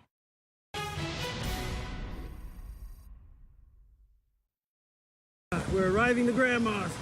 Or I'm arriving to Grandma's. I don't know what time it is. 3:41. All right. Love everybody. We're looking at 4 feet of water, and I've been swimming forever. Well, Florida man braved some floodwaters to save his elderly mother. Johnny Lauder's mom, who's in a wheelchair, was trapped in her home in Naples. In the middle of the storm, Lauder and his son took off to rescue her, wading nearly half a mile through some flooded streets to get to her. Lauder recalling what was going through his mind during the rescue. And as I got to my mom's house, I heard her screaming, which brought, you don't think about anything when you're doing it. But at that moment, it was a sense of terror and relief at the same time. The terror was, I didn't know if something had fallen on her, she's trapped and hurt, but then relief knowing that there's still air in her lungs and we're good.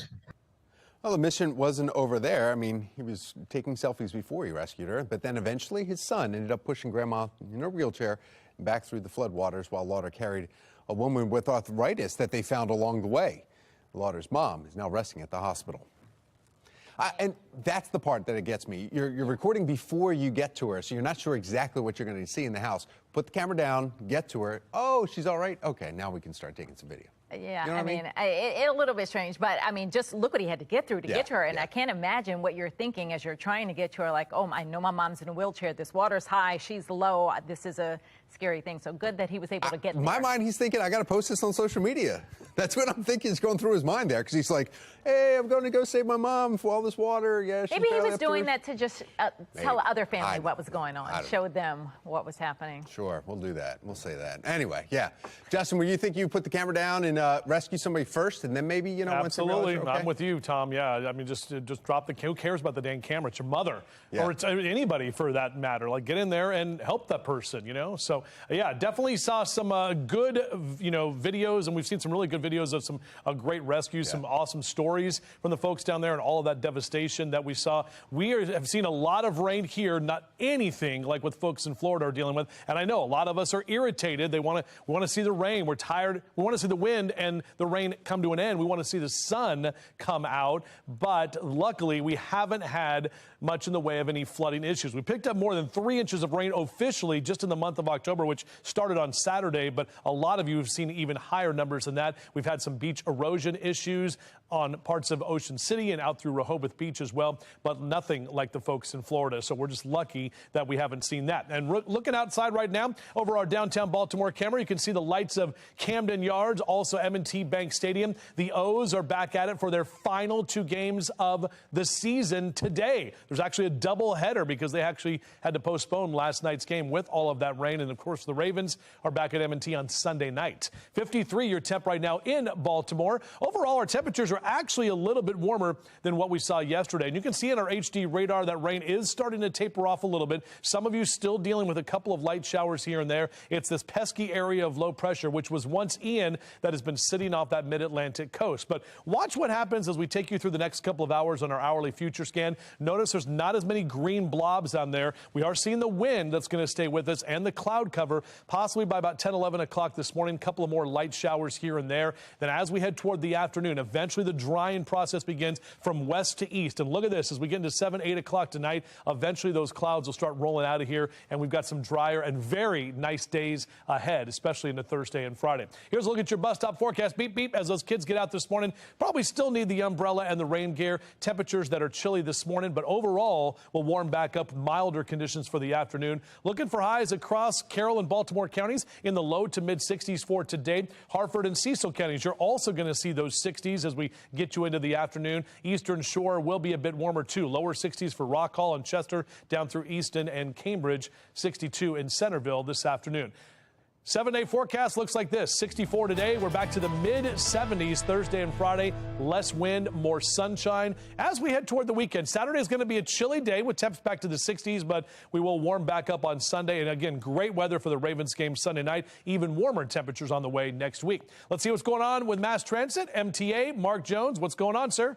Well, good morning, sir. Good morning, everyone. Out there on the MARC train system, you'll find Penn Train 511 and Camden Train 845, both running about 5 minutes late. And we've got Brunswick Train 874 canceled this morning. Out there on Light Rail Link, expect about a 20-minute delay in your travels. If that's your ride, do allow extra time there in both directions of Light Rail Link. And Metro Subway Link chiming in on time in both directions between Owings Mills and Hopkins Station. No delays or issues.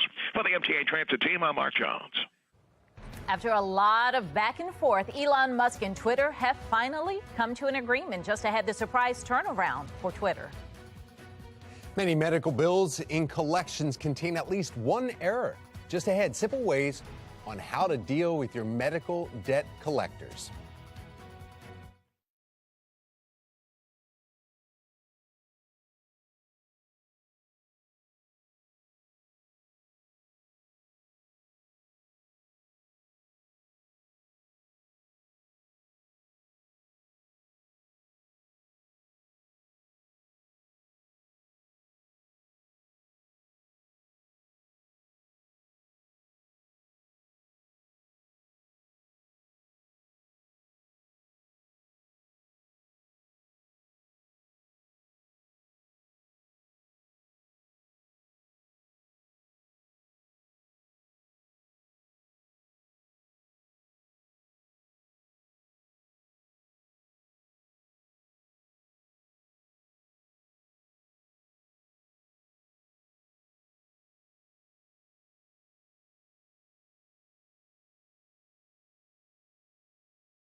For 60. 6:25 though on this Wednesday morning. If you've ever been contacted by a collection agency over some medical debt, well, you are not alone. In fact, more than 40 million people have unpaid medical bills sent to collections. Before you make any payments, though, here's some advice on how to fight back against the medical debt. Earlier this summer, Lauren McNeil got a curious bill from a collection agency claiming she owed $71 to an urgent care center that she never visited. I believe that they just made a mistake. I had never been to that urgent care. Lauren reached out to Consumer Reports investigative reporter Lisa Gill for help. Lauren's case is a textbook example of why you should almost always push pause when contacted by a debt collector about a medical bill. Lisa was very helpful. We would, call some of the places together, and she would help me kind of navigate the process. If you're contacted by a debt collector for a medical bill that you believe to be wrong, never pay it right away. Instead, Consumer Reports says to take these steps. Gather as much information as you can, including the name of the collection agency, the person you're speaking with, their number, address, email, and as much information about the bill as possible. There are a lot of scams out there, so doing this can deter any phony debt collector. Next, ask the debt collector to send verification of the debt. If the verification letter shows an error, file a dispute in writing by either email or certified letter within 30 days, or else the collection agency will assume the debt is valid. We had Lauren send a certified letter to the debt collector with all the documentation showing that she did not actually owe the bill. She still hasn't heard back, so she is not obligated to pay off any of the debt. As I told my son this whole story, and he said, all of this for $71? And I said, yes, but you can imagine if it was thousands of dollars. That's what I thought, too. One more piece of advice. There might be a statute of limitations on how long a debt can be collected. Do not pay any part of the debt until you are sure you still owe it. Home stretch to the end of chilly temperatures? Sort of. Meteorologist Justin Chambers letting us know when we should expect some sunshine and warmth. A meeting today will discuss taxpayers fronting the costs for more city officials. I'm Olivia Dance, and coming up next, I'll explain what your money's being used for. You're watching Fox 45 Morning News, all local, all morning.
Live from WBFF in Baltimore, this is Fox 45 Morning News.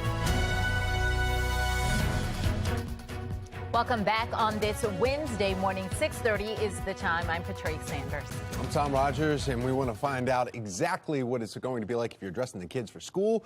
We're going to go over to meteorologist Justin Chambers looking at our forecast. Still the rain gear, at least for the morning time, guys, as we're still dealing with some of those off and on showers left over from the remnants of Ian that have been just kind of sitting in our area for the last 5 days. This is what it looks like in Towson right now. So if you haven't stepped outside, just know still some of those low clouds and the breezy conditions, as well as a few of those light showers. Now, our HD radar, this is a lot better than what we saw yesterday morning. Still some showers in the south end of the Chesapeake down through Silver Spring and D.C. So if you're heading down that way this morning, you'll run into that. Numbers are actually a little warmer, so still lower 50s is chilly, but not as cold as those 40s that we started with yesterday morning. Keeping that yellow light for your morning drive, Mr. Bo says take it slow, as there is a lot of ponding still on the roadways and obviously still dark there before the sun comes up. 64 today, so warmer this afternoon, and look at that, Thursday and Friday, that's what we're all excited about. Mid-70s, plenty of sun, and a lot less wind. We'll break that down a bit further, and how it's going to play into our weekend forecast coming up.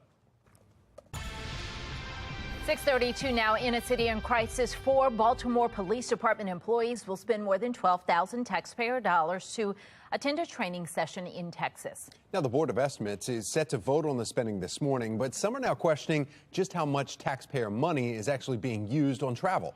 Olivia Dance joins us live this morning with the lingering questions. Olivia. Well, Tom and Patrice, the meeting is at 9 this morning. And as you mentioned, something that stands out is that taxpayers will be fronting the cost for several Baltimore police officers to travel to Texas for a training session. Now, the 5-day trip is to train the officers on the department's new helicopter fleet. And the travel request for those 4 officers is on the agenda for this morning's Board of Estimates meeting. And their plans would cost taxpayers over $12,000. The Board of Estimates has to say no. And not just one time, but multiple times, because the city can't keep on spending hundreds of thousands of dollars a year on travel that just isn't needed. Now, David Williams from the Taxpayers Protection Alliance believes the Board of Estimates should be pushing back because this isn't the first trip taxpayers have had to front the bill for recently. Some of the most expensive trips include a nearly $62,000 police training course in Boston, a $33,000 Parks and Recreation convention in Arizona, and City Council President Nick Mosby using $3,000 taxpayer dollars to attend a conference in Ocean City. So it'll definitely be interesting to see if the Board of Estimates pushes back against some of this spending. And there will also be a variety of other topics discussed at this morning's meeting, which is open to the public. For now, reporting live in Baltimore, I'm Olivia Dance, Fox 45 Morning News. Thank you, Olivia. 6:33 and turning now to counties under pressure. Violent crime continues in Baltimore County. In less than 48 hours, at least 4 people were shot, 1 dead.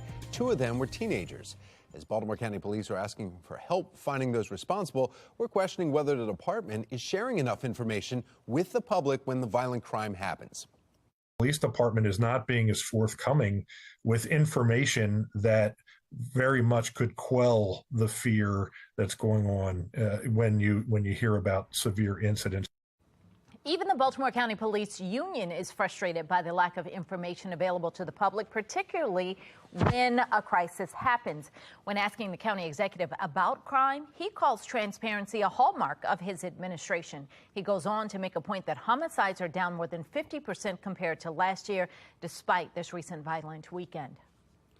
Well, turning now to the crisis in the classroom, and speaking of Baltimore County Executive Johnny Olszewski, he's addressing the violence in Baltimore County schools. That's right. It comes after parents and community members held a rally on Monday demanding a solution to the violence.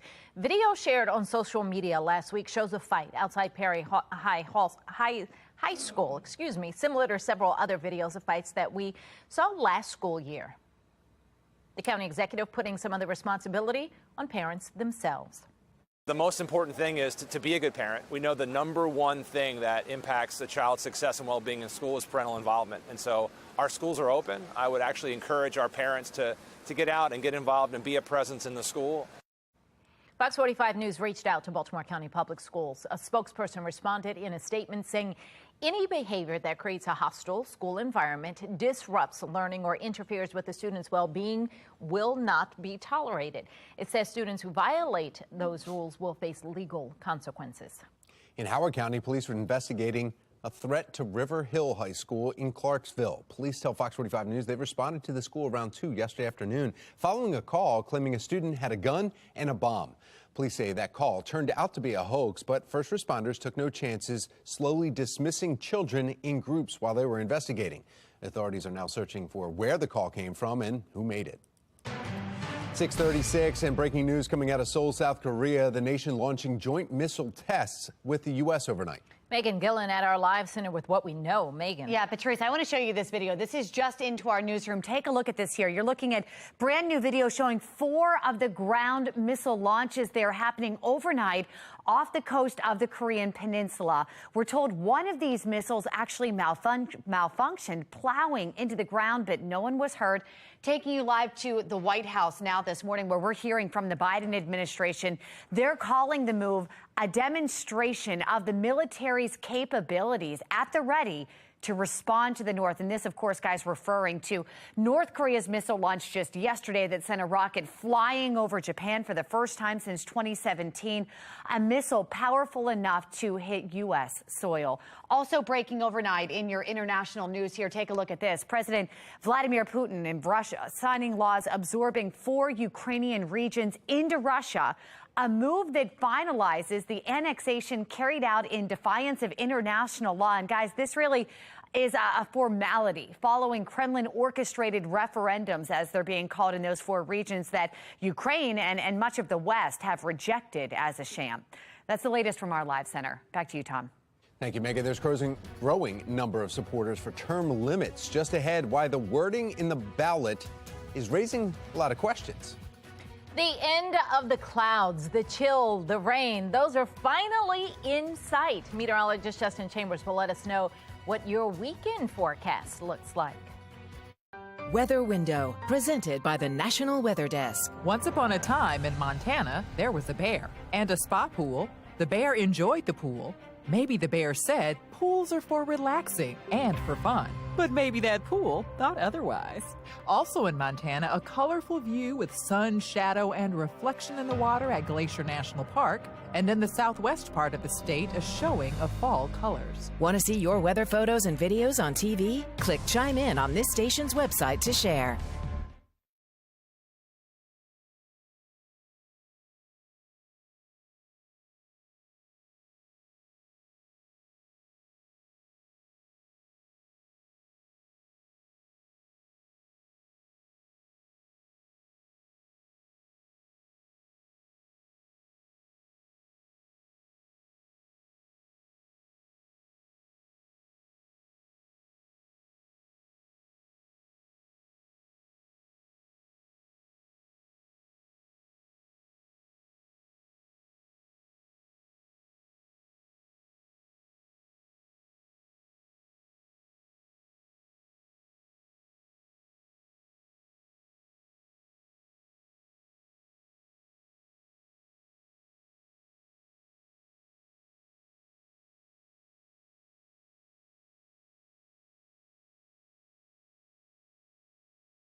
6:40 is your time right now, 20 minutes in front of 7 o'clock. You got these rain showers that are still hanging on. You know, just when you think the rain is over, you walk outside, Mother Nature's like, hold my beer. More of that rain continues to roll in. And we're just seeing a couple of light showers this morning, so I would definitely have the jacket and the umbrella still handy. Sunglasses, I'll be able to put the check mark on that possibly as early as this afternoon, but really for tomorrow. Out for a run or a jog in the next couple of hours, definitely inside exercise, unless you really like getting wet out there. Numbers in the 50s as we head into the rest of the morning. Tom? Thank you, Justin. Making your headlines, Elon Musk and Twitter have finally come to an agreement. Tesla CEO buying the social media giant for $44 billion. After the news, Twitter stock rose 22%. It's the biggest single-day jump since Musk's original announcement in April. Musk had tried to pull out of the agreement earlier this year. Twitter threatened legal action if he didn't go through with the sale. Star quarterback Tom Brady may be losing one of his rings. We're not talking about a Super Bowl ring. Brady and supermodel wife Gisele Bündchen are both expected to hire divorce lawyers in the coming days. After 13 years of marriage, it's been a rocky few months for the power couple. Brady originally retired at the end of last season to spend more time with his family before ultimately returning for another season in Tampa. Cardiovascular disease remains the #1 killer in the United States. Just ahead, how you can help raise funds for research. With 5 weeks until Election Day, Governor Larry Hogan and presumptive new city state's attorney Ivan Bates met in Annapolis. Just ahead, why this is drawing attention from political experts. 6:42 is the time.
.45 in your morning rush. Fox 45 News is holding city leaders accountable when it comes to enforcing laws on the books. That now includes a new one designed to address street racing. Mayor Brandon Scott signed the bill into law on Monday, allowing stiffer penalties for those caught doing the stunts and driving in the streets or even dirt bike racing in the city. This morning, police are offering an $8,000 reward for information leading to an arrest of the people who were involved in the deadly shooting of Darius Jones. That was in August. Police say Jones was shot and killed in the Govans neighborhood August 11th. Anyone with information is asked to contact Metro Crime Stoppers. That number, 866-7-LOCK-UP. Since his victory in the primary election, presumptive city state's attorney Ivan Bates says he wants to curb crime by bringing change to the city state's attorney's office. Bates met with Governor Hogan in Annapolis 5 weeks before the election. Olivia Dance is joining us live this morning about what their meeting means moving forward. Olivia. Well, Tom and Patrice, Governor Hogan and Bates both took to social media saying that their conversation about crime in Baltimore was productive. Some experts, though, think that their meeting was more about Governor Hogan rather than Bates, considering that Bates will be the only name for state's attorney on the ballot in November, which is essentially guaranteeing his victory. But Hogan is plotting his next step as his last term as governor is coming to an end. I'm Olivia Dance, and coming up next, hear from a political expert who weighs in on what their meeting means moving forward. Back to you. All right, Olivia, thank you. 6:46, and we have a health alert for you this morning. Often, the 20s and 30s are thought to be the best time of a person's life, carefree. But according to Bradley University, many people in this stage of life experience periods of uncertainty, anxiety during which they question their goals, their life goals. Professionals now naming this occurrence the quarter-life crisis. There are 4 ways to navigate a quarter-life crisis. You can start with some self-reflection. Build a mental fitness plan, practice patience and self-compassion, redefine what success looks like for you. So there was one study that showed 86% of Americans go through this quarter-life crisis. What do you guys think? Is this something, do you remember going through? I mean, I think so, yeah. I mean, I don't think it's unusual. Yeah. Kind of what you want to do. I mean, change your careers. I did that multiple times in my 20s and 30s. Yeah. Yeah. Right. And then talking to the folks around here, some of them that are in that age range, they're wondering, one of them said, you know, if I'm ever going to be able to afford to buy a house, you know, I'm about to get off of my parents' insurance. I've got to figure that out for myself. I mean, yeah, I think at every stage you go through a different set of questions. Yeah, absolutely. It's all part of the process, you know. That's I mean, life. I was a limo driver. I sold insurance. I was a radio DJ. I mean, a lot of other things I've done. Yeah, you figure it out, but that's what a part of it is. And I feel like when I was in my 30s, I was looking forward to my 40s because I was like, I just want to be like set and like, you know.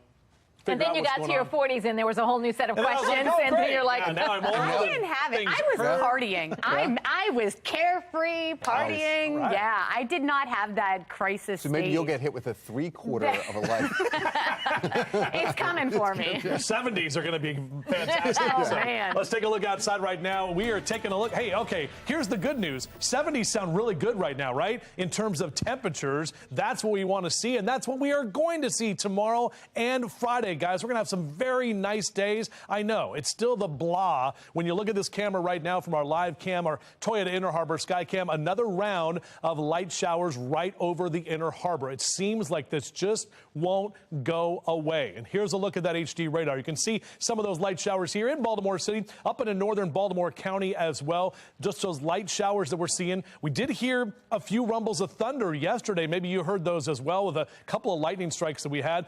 The stronger storms are really well to the north of us, but this area of low pressure just sitting here and spinning. It is going to be moving off and heading to the east over the next couple of hours, and that will bring us some drier weather. But we still have to get through these leftover showers through at least Wednesday morning, even by about 11 o'clock. Notice the last couple of days, maybe you saw some pockets of sunshine trying to break through. That's what we're going to see more and more of as we get to the afternoon. Still some of those light showers left over, but by about 4 or 5 o'clock today, as we get closer to sunset, we may actually be able to witness that sunset because the clouds are going to eventually break out and move on, and we'll see some drier air moving in. As you rise and shine with us over the next couple of hours, enjoy some pumpkin spice lattes and some breakfast with us this morning, keeping those numbers mainly in the low to mid 50s, even upper 50s by 9 a.m. Hank the Bird, haven't heard from Hank a lot lately. Yeah, he's still there. He's excited about all the birds that are in town. Of course, the Orioles and the Blue Jays at Camden Yards later this afternoon for a doubleheader. Low to mid 60s across Carroll and Baltimore counties for your highs today. Those numbers are still about 10 degrees below average for this time of year, but finally back to the 60s, so that's some improvement. Elk Ridge, Columbia, down through Odenton, Glen Burnie and Pasadena, all the way down through Annapolis. You'll be in those low to mid 60s today as well. And you can see those 60s continuing. In fact, warmer in western Maryland this afternoon, almost 70 there. We're still kind of stuck in that wet weather pattern, at least as I mentioned, temporarily. Last day I can do this season, our O's cast. And yeah, it's a 12:35 first pitch at Camden Yards. Traditional doubleheader against the Blue Jays. They were rained out last night, but we do have pretty nice conditions later this afternoon, nicer than they've been. It will be a bit breezy to windy, so hitting out of the park today, it's going to be tough. That north wind is coming in right toward home plate. How about those 70s, as I mentioned, Thursday and Friday? Now, Saturday, it will be cooler and breezy. We'll wake up in the 40s. We'll only get to about 62 on Saturday afternoon, but Sunday looks really great. Mid-60s by Sunday afternoon. And Sunday night football, the Ravens taking on the Bengals. Should be great weather for that game. Back to you. Let's take a look now at your Lens Solar Traffic Network and taking a look at the traffic map there. You see the JFX, there's a incident right there. That's the red marker there, and that is right at Guilford Avenue. 2 vehicles involved, not causing too much of a delay. And then we also have just some debris, that other red marker right below 70 on 695 outer loop, and that's not causing a delay. Everybody else, just because of the volume. Poe Baltimore is inviting you to darken Poe's chamber door. Just ahead, what you can look forward to at the 5th Annual International Edgar Allan Poe Festival. And if you're looking to get into the fall season spirit and start carving those pumpkins, just ahead, Be More Lifestyle host Mark Clark will let you know about the Pumpkin Festival. And from cutting pumpkins to cutting out pumpkin spice lattes. Yeah, Justin tried the lattes. Didn't turn out so well for him, but we know we can all enjoy just a hot cup of coffee on this chilly morning.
Crews in Florida continue to go door to door looking for anyone trapped in their homes following Hurricane Ian. The powerful storm now responsible for at least 109 deaths, and officials fear That number could rise. Yeah, we continue to assess the damage done all along the East Coast. In fact, you're taking a look at one of the hardest hit areas right here, Fort Myers Beach and Sanibel Island. Ian made landfall just shy of a Category 5 storm. As you can see, there are very few homes or any kind of structures left standing. Now here a little closer to home, we're seeing damage as well, although not as severe as that. This is currently what Rehoboth Beach in Delaware looks like. Cleanup underway there following the storm, the tidal waves that caused damage to the fences there, as well as beach erosion. Now, this is what we know about the damage done by Hurricane Ian. Death toll, now as you heard, up to 109 in the United States, with 105 of them in Florida alone. As of last night, about 400,000 customers are without power. That is according to poweroutage.us. Residents of one of the hardest hit communities, Sanibel Island, will be allowed back in starting today. As Southwest Florida communities are picking up the pieces of the Hurricane Ian's devastation, residents now dealing with another problem, looting. National correspondent Kayla Gaskins joins us now with how some of those looters just ended up in handcuffs. Kayla.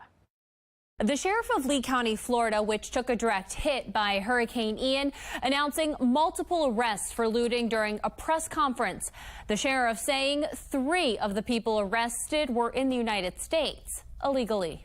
Lee County Sheriff Carmine Marceno making his position on looting clear. When I say zero tolerance, I mean zero tolerance. The sheriff announcing Tuesday the arrests of people suspected of stealing valuables from the rubble. And I'm proud to say that behind bars where they belong, all 3 of these subjects are here illegally in this country. If I could, I would take those 3 looters, I'd drag them out by the collars, and I'd send them back to where they came from. These are people that are foreigners.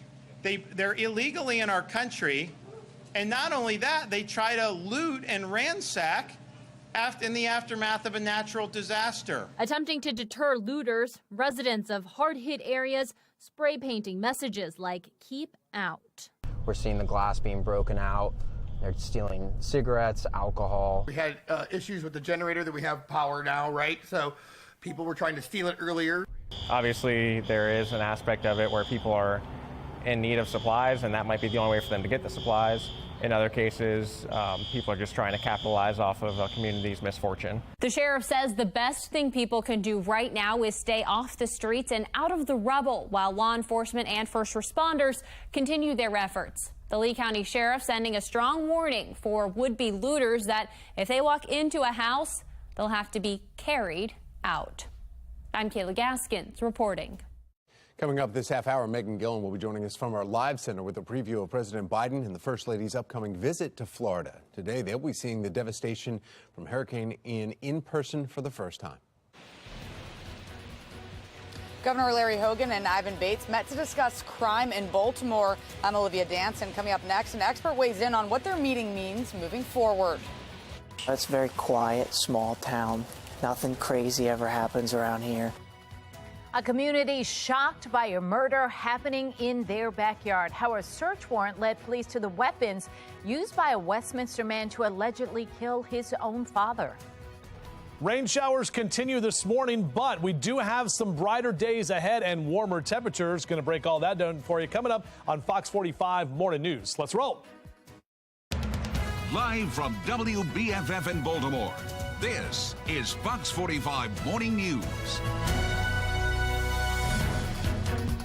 As the current weather maker begins to move out, we have live team coverage for you this morning. Megan Gillen will have the conditions in Florida as President Biden prepares to travel and survey Hurricane Ian damage there.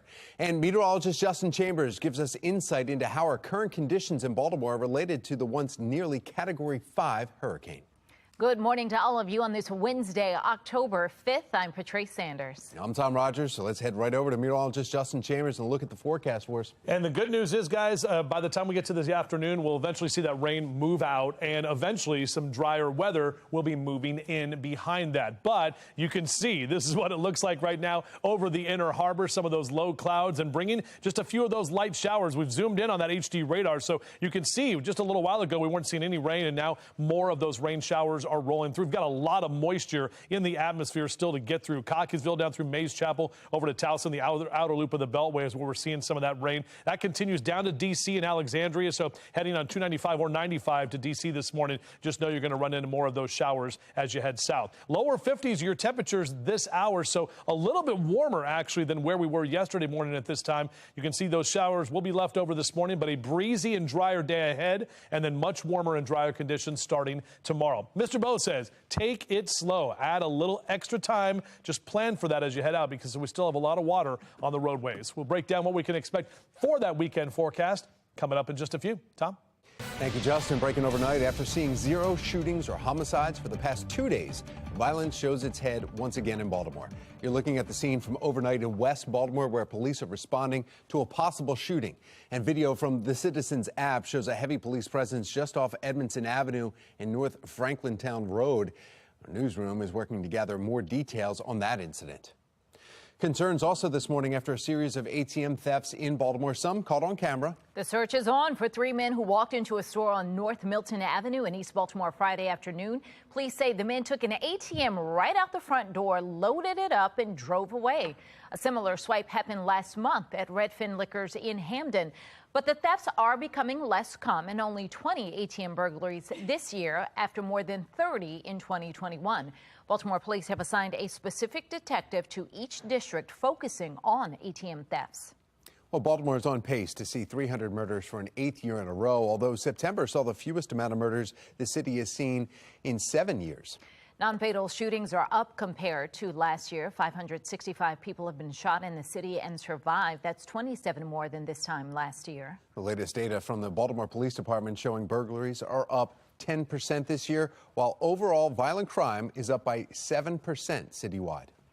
Since his victory in the primary election, presumptive city state's attorney Ivan Bates says he wants to curb crime by bringing change to the city state's attorney's office. Bates met with Governor Larry Hogan in Annapolis. That's 5 weeks before the election. Olivia Dance is joining us live this morning from downtown Baltimore, and she has more on the possible motives behind this meeting and photo op. Olivia? Well, Tom, but Therese, we know that Ivan Bates will be the only name on the ballot for state's attorney in November, which is essentially guaranteeing his victory. So some experts believe that their meeting was more about Governor Hogan than Bates. Now, Governor Hogan took to social media to tweet a photo of him and the presumptive incoming state's attorney. That tweet congratulated Bates and said that they talked about the path forward for holding violent criminals accountable in Baltimore. Now, Bates responded to that tweet saying that it was a productive conversation. And in the past, Governor Hogan has been critical of the current state's attorney, Marilyn Mosby. This horrifying violence is tearing Baltimore City apart. Obviously, the job isn't getting done. So we have a prosecutor in Baltimore City that refuses to prosecute violent criminals, and that's at the root of the problem. Now, Hogan has been critical of Mosby not prosecuting certain crimes, but Mosby has always been quick to fire back and defend her policies. However, Bates ran his campaign on taking a tougher approach to the crime. But political analyst John Beatty says the photo op between Bates and Hogan was likely more for Hogan, who's plotting his next steps as his last term as governor is coming to an end. He's always been tough on Baltimore, and when he runs for president, I think Baltimore is going to become a piñata. He's going to take his shots at it. He's going to say, look at all the things I tried to do, and I had all these problems. And I think he wants to show that, look, I was on the side of law enforcement. And Didi also says when Ivan Bates takes office, all eyes will be on him to see how he handles prosecuting criminals, including repeat violent offenders. For now, reporting live in Baltimore, I'm Olivia Dance, Fox 45 Morning News. Well, that brings us to our question of the day. Do you hope Ivan Bates gets tough on crime? So far, 96% of those who voted say yes. Go to foxbaltimore.com to make your voice heard. New campaign finance reports reveal City Council President Nick Mosby receiving just one campaign donation this year. In fact, the records show he received $500 in July. Last year, he received $62,000 in campaign donations. Now, for comparison, City Councilman Yichi Slafer has more than $300,000 in total. Eric Costello, Zeke Cohen both have more than $200,000 in their campaign accounts. Mayor Brandon Scott has more than $240,000 campaign dollars at his disposal. Now, none of those leaders are up for re-election this year. All of their terms are up in 2024. According to one political expert, the city council president's low campaign account could indicate that Nick Mosby maybe is not planning to run for re-election because fundraising early is important. The sort of folklore among politicians is you need to raise a lot of money early, because if you don't, then potential opponents will be encouraged to file for your office. Professor Crinson also says that Nick Mosby could just be waiting until after his wife, City State's Attorney Marilyn Mosby's federal trial is over so that he can fundraise without negative publicity. Turning now to counties under pressure. This morning, a Westminster man is in jail. He is accused of killing his father and then dumping the dismembered body on the side of the road. 29-year-old Ravi Pansoria, you see there, is now facing charges of first and second-degree murder. Police did not respond to our request for an interview, but according to charging documents, the father was reported missing by his wife. They later found his body on the side of the road, dismembered and unidentifiable. When conducting a search warrant at the family's home, they found a number of tools that had blood, tissue, and hair on them. I grew up here, so this is very weird. I feel like I remember his father being a little bit more on the strict side, like when it came to like school and stuff. But again, like that, it was just 11 years ago. He was just a normal kid, you know, grew up, rode in the bus together. The son is currently being held without bail.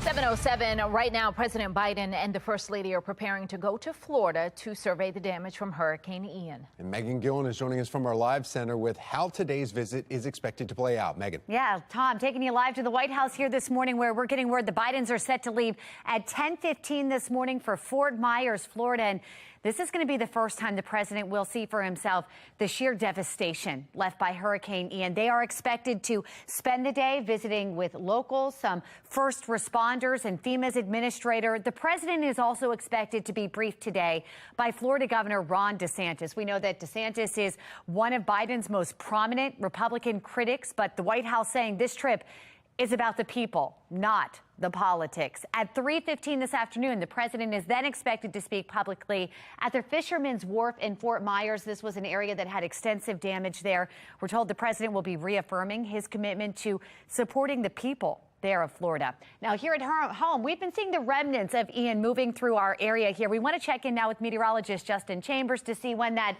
green that we're seeing on the map here moves out. And that's a good thing, Megan, it is going to be moving out. And we definitely have some positive news in terms of the weather front here, because we've had that rain since Ian made landfall for the third time in South Carolina on Friday. We've been socked in with that rain, and it just seems to be coming in waves and waves. Right now, just a couple of light showers left over, not as heavy as it was yesterday morning, and into yesterday afternoon we picked up another 1.5 inches in some spots. Some areas even saw some higher numbers than that. Our yard and gardening catch, you can see those numbers eventually rising. We'll back to the low to mid 60s this afternoon. Even though we've got the cloud cover, the wind eventually will start to dry us out and the rain moves on. So topping out at 64 will be almost 10 degrees warmer than yesterday, but still below average for this time of year. Back with your full forecast, which includes brighter days and warmer temperatures as we head into Thursday and Friday. That's coming up in a few.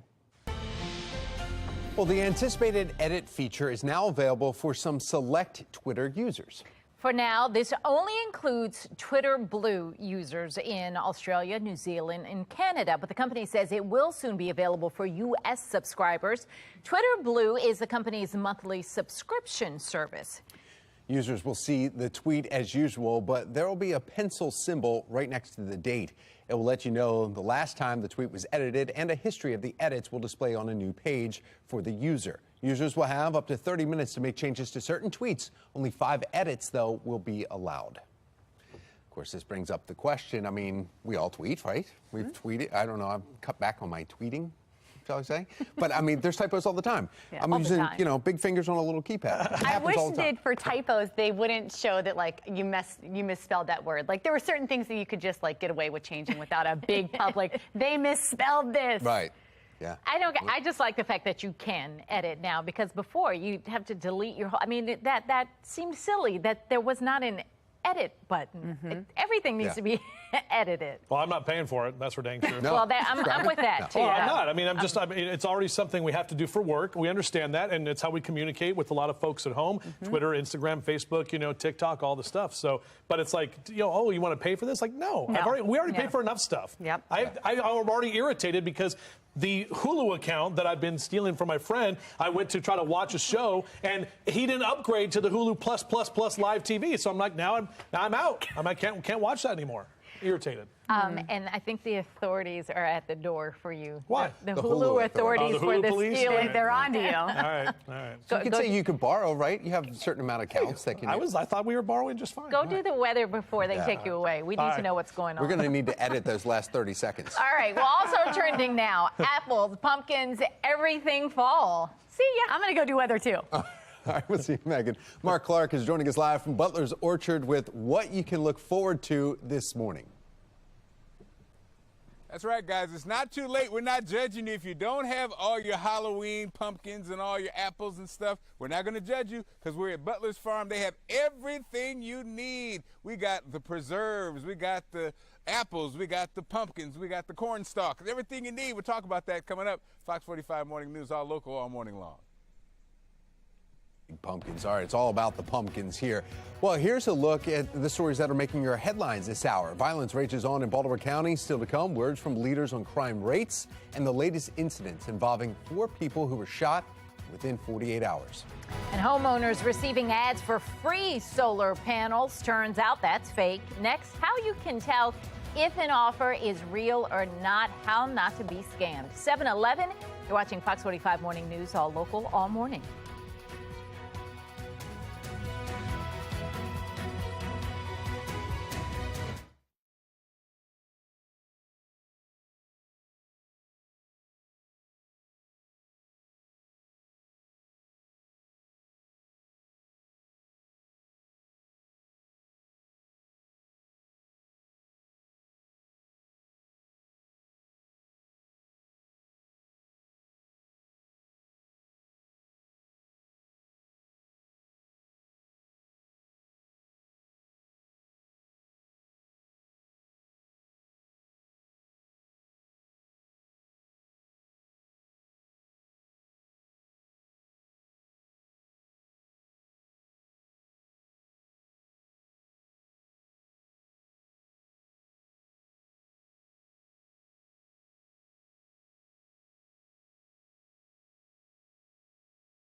Fox 45 News, winner of 17 2022 Regional Emmy Awards, more than all other Baltimore news stations combined.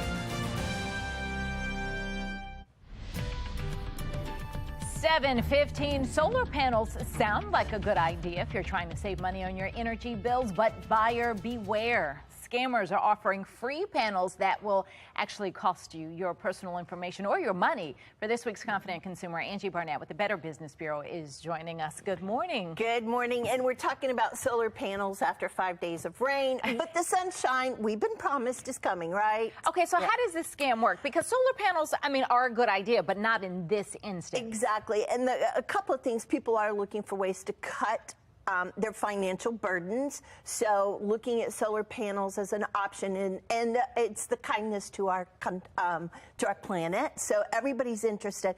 What is happening and reporting two things. People are getting text messages or social media advertising solar panels, so that's one way. But in Maryland, we're also having an uptick in door-to-door sales. And that's the one that really kind of got us, we need to remind people of this.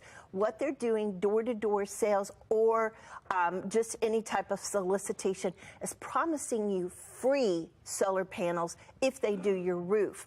Or vice versa. They'll say, buy these solar panels and we will put on a free roof. And the advertisement really is about if you apply for government rebates, whether state or federal, you will it will give you a free roof. And the logic is there, but the presentation is insinuating it's free. And there are government support programs to help us invest in solar panels, but it is it's a technical industry. You can't, you've got to have shade, sun, and you've got to know where your house is positioned, where the sun's going to come. So it takes engineering. You've got to know the government programs. So you've got to do a lot of homework. Sales reps put that pressure on you, and they don't give you time for the homework. So what I'm hearing is don't jump at the unsolicited offer. I mean, you've got to do some legwork. That's absolutely it. You got to know what you're doing. Do your research on this topic, and are you really a good candidate? But the emotional appeal, the sense of urgency, you only get this deal now. And what they'll do is they'll say, let me see if you qualify. Give me your bank information.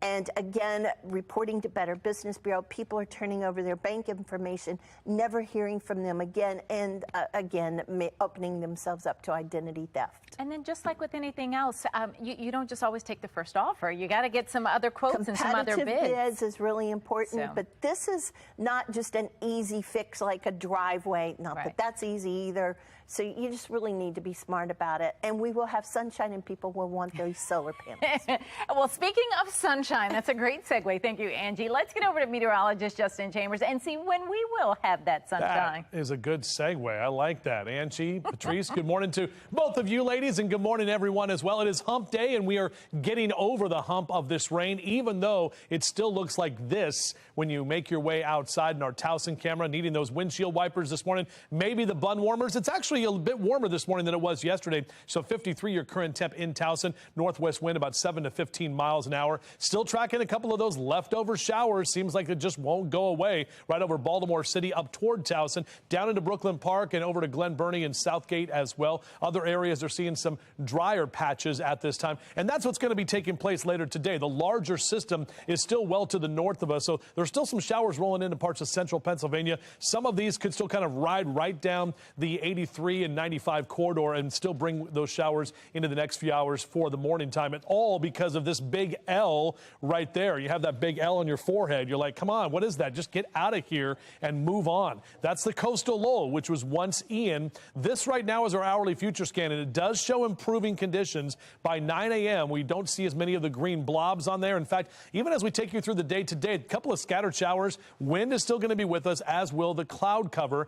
By the time we get to about 3, 4 o'clock, eventually you're going to see those clouds roll out of here, and you're going to start to see it in Carroll County first, then into Baltimore and Howard and Harford counties right along 95 into that 5 and 6 o'clock hour tonight. Eventually those clouds rolling out, and we're seeing some clearing skies. However, still to deal with the wind out of the north and northeast today at about 18 to 25 miles an hour. The wind will die down tomorrow. As the kids head out to the bus stop, still need the umbrella this morning and that rain gear just in case they encounter some of those leftover showers. But 50s this morning and into the lower 60s for noontime and recess.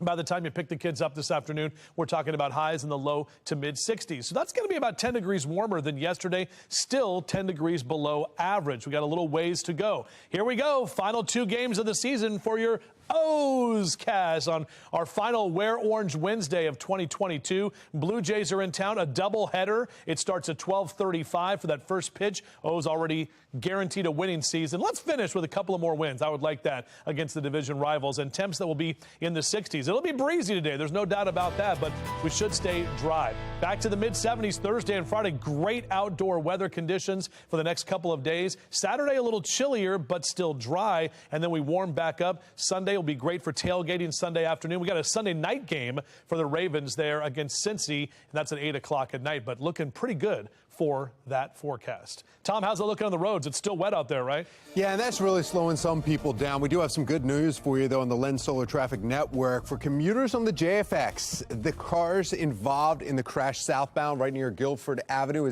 that's moved over to the shoulder there. All other major roads seeing the typical volume for 721. Job of the Day is sponsored by Antwerpen Auto Group.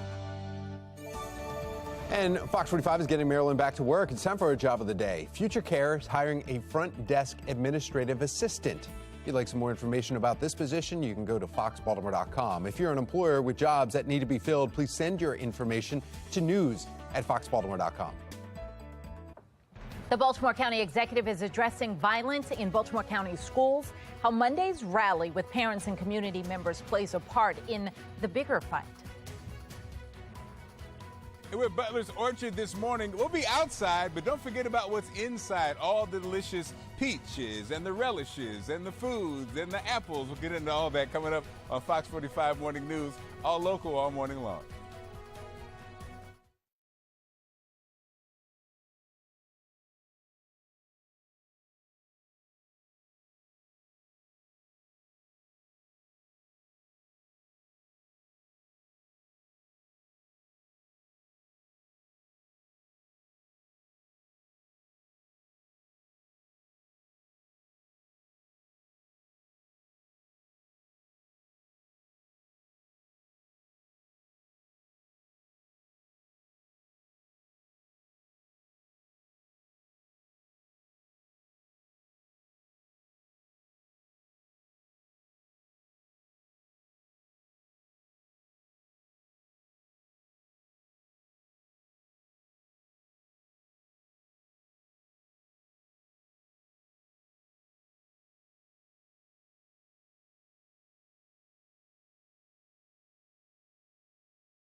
Oh, it's so Baltimore. We're around town checking out all the fall festivals in our entire area. Oh, all the places you can enjoy sweet treats, pumpkin picking, just checking off your fall to-do list.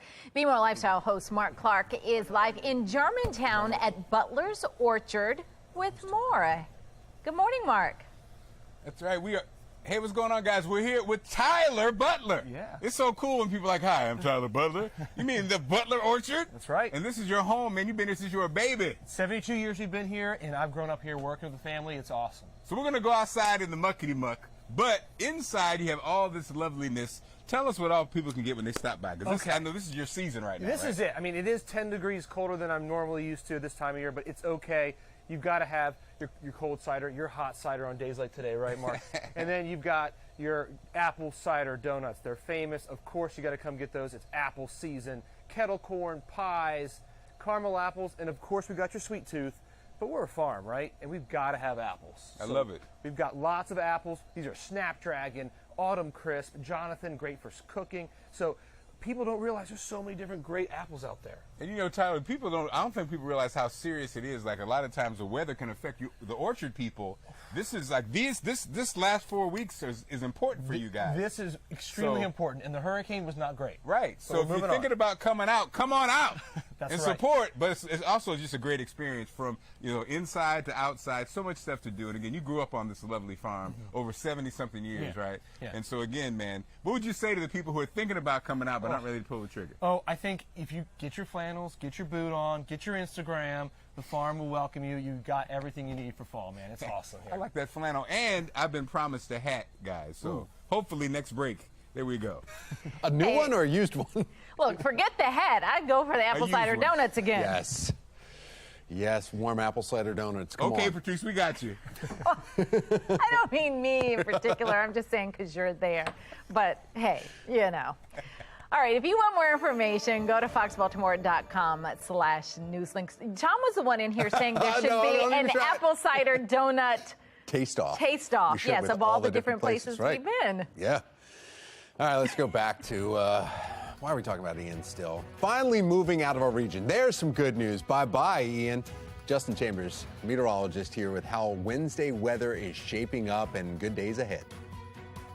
A meeting today will discuss taxpayers fronting the costs for more city officials. I'm Olivia Danson. Coming up next, I'll explain what your money's being used for. You're watching Fox 45 Morning News, all local, all morning.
Live from WBFF in Baltimore, this is Fox 45 Morning News.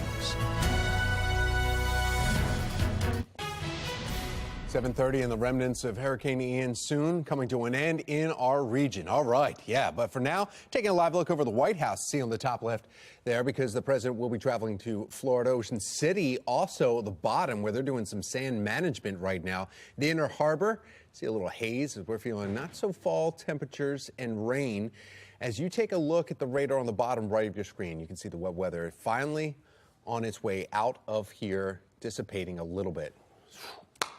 That is what we like to hear. Bye-bye, Ian. Welcome back on this Wednesday morning. 7:31 is the time. I'm Patrice Sanders. I'm Tom Rogers. We need to find out exactly when we can cut our yards again, because, I mean, I've got a field now growing. That is true. Meteorologist Justin Chambers is here. I know. I cut the grass, I think it was like Thursday of last week, because I knew that the rain was coming, and now looking out, I'm going, wow, it's a big sloppy mess out there. Some people cut the grass in the rain, but that's all good. As we take a look outside right now, we are looking at downtown Baltimore shot, where we are still seeing some of the kind of misty conditions out there. It's actually not as cold as it was the last couple of mornings. You can see those temps on the right side of your screen, but still tracking a few of those light showers southwest Baltimore down to Ferndale Farms into Laurel and down through Annapolis as well. Temperatures statewide are, as I mentioned, a little warmer. 41 in Oakland, 54 Cumberland, lower 50s Hagerstown and Frederick over to Westminster, and 53 currently in Baltimore City. Still got that yellow light, though, for your morning drive. As Mr. Bowe says, please take it slow. Just plan for a little extra time, because we still have a lot of water on the roadways. Now,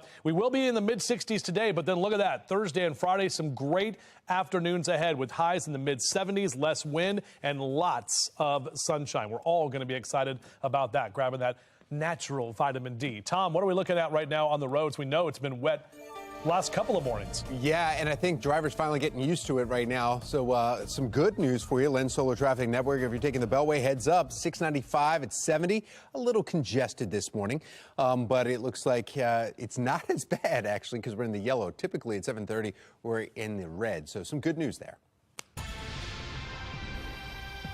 In a city in crisis, 4 Baltimore Police Department employees will spend more than $12,000 taxpayer dollars to attend a training session in Texas. Now, the Board of Estimates set to vote on the spending this morning, but some are now questioning just how much taxpayer money is actually being used on travel. Olivia Dance joins us live this morning with the lingering questions. Olivia. Well, Tom and Patrice, the meeting begins at 9 this morning. And as you mentioned, something that stands out is that taxpayers will be fronting the cost for several Baltimore police officers who will be going to Texas for a training session. Now, that 5-day trip is to train the officers on the department's new helicopter fleet.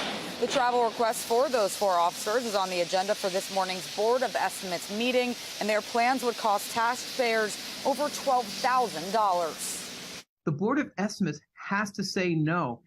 And not just one time, but multiple times, because the city can't keep on spending hundreds of thousands of dollars a year on travel that just isn't needed.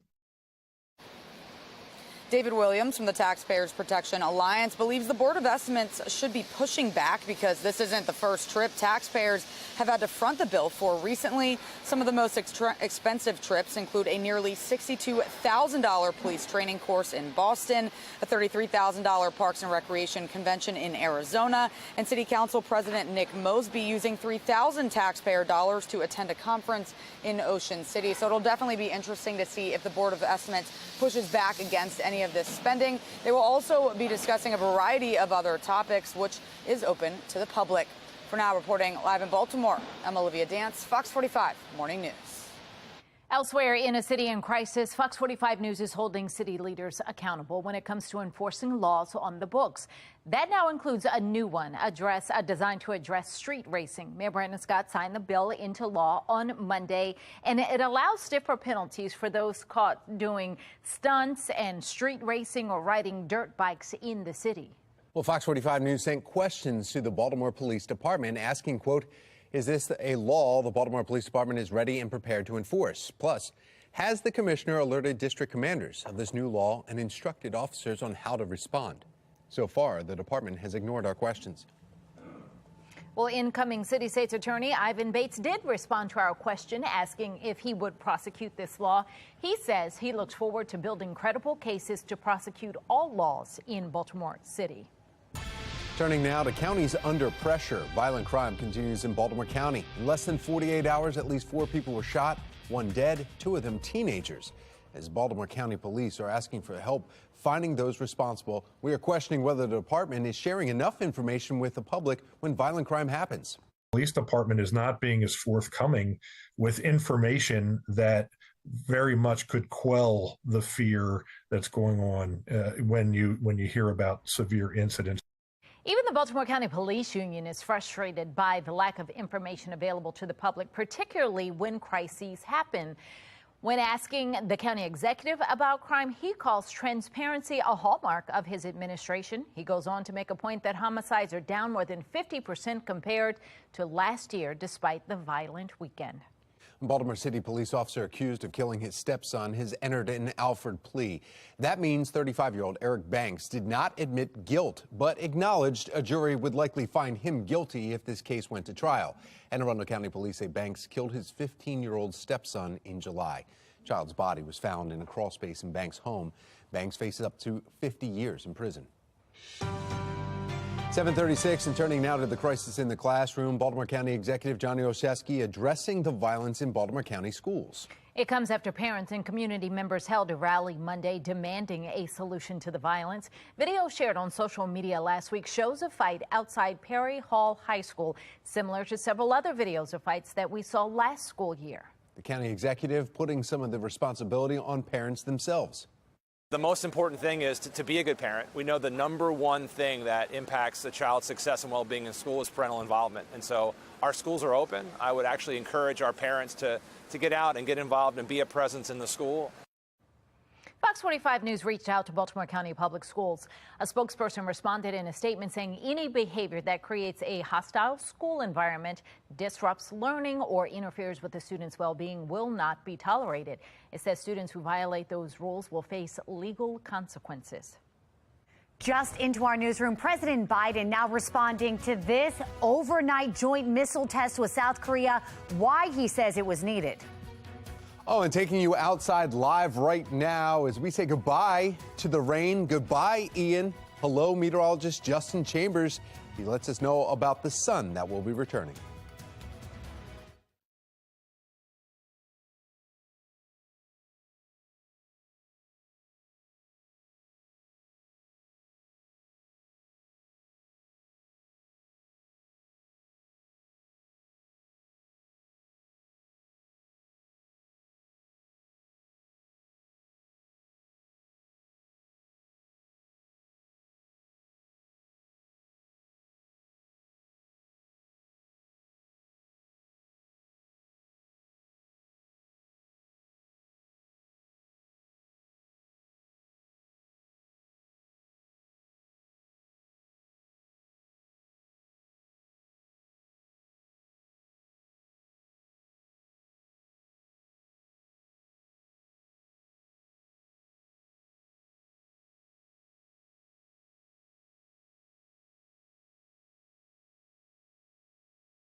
7:40 is your time right now. We're 20 minutes in front of 8 o'clock on your hump day. Man, still seeing this big old L right here just hanging around, not wanting to go anywhere. Don't worry, though. By the time we get into the later part of the afternoon, we're eventually seeing that thing ship off to the east, and we can see some drier days ahead. However, still chilly and wet if you're out for your run or your jog in the next couple of hours. We'll take a look at improving conditions, especially for outdoor activities for tomorrow. We'll do that in just a little bit. Tom? Thank you, Justin. We have some breaking news coming out of Seoul, South Korea. The nation launching joint missile tests with the U.S. overnight. Megan Gillen is at our live center with what we know right now. Megan. Yeah, I want to show you this, Patrice. This is some brand new video just into our newsroom this morning. Listen to that and you can see it. This is the ground missile launches there that were happening overnight off the coast of the Korean Peninsula. We're told one of these missiles malfunctioned, plowing into the ground. No one was hurt. Taking you live now this morning to the White House, where we are hearing from the Biden administration. They're calling the move just hours ago a demonstration of the military's capabilities at the ready to respond to the North. This, of course, referring to North Korea's missile launch yesterday that sent a rocket flying over Japan for the first time since 2017, a missile powerful enough to hit U.S. soil.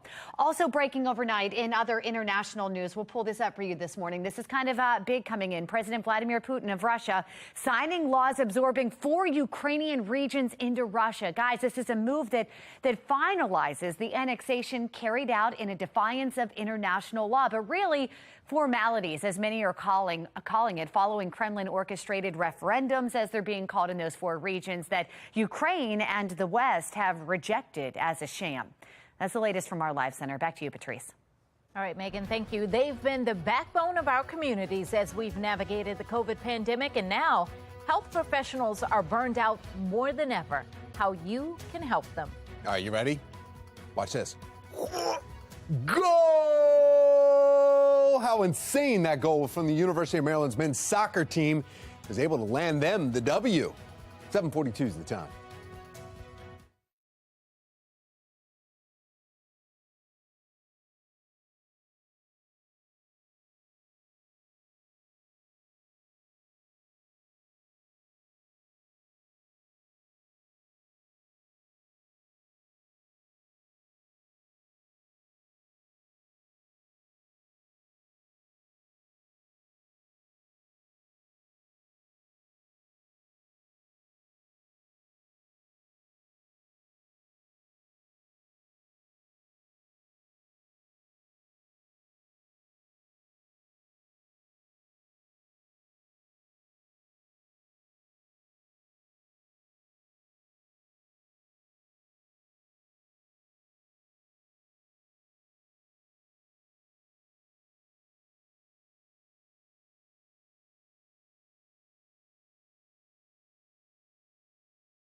7:45. If you've gotten a flu shot or a COVID booster, you likely got it at your local pharmacy.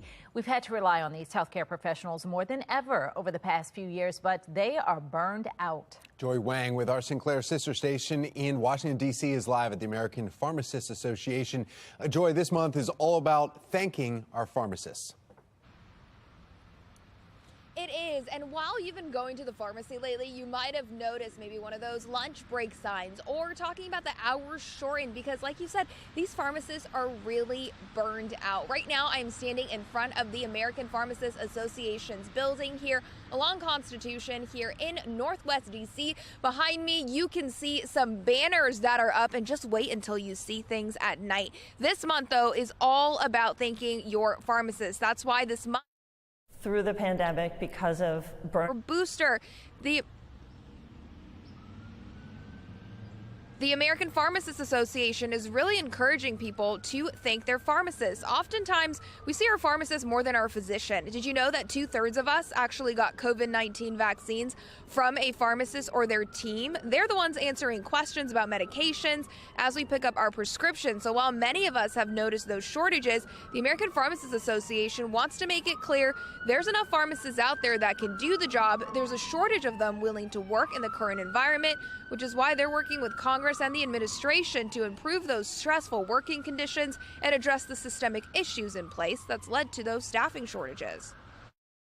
through the pandemic, because of burnout, not just for pharmacists, but for other professions, we are really focusing on pharmacists' well-being and ensuring that pharmacists are taking care of themselves. And so here at the American Pharmacists Association, we're providing tools and resources for pharmacists to ensure that they're thinking about themselves and that their well-being is taken care of.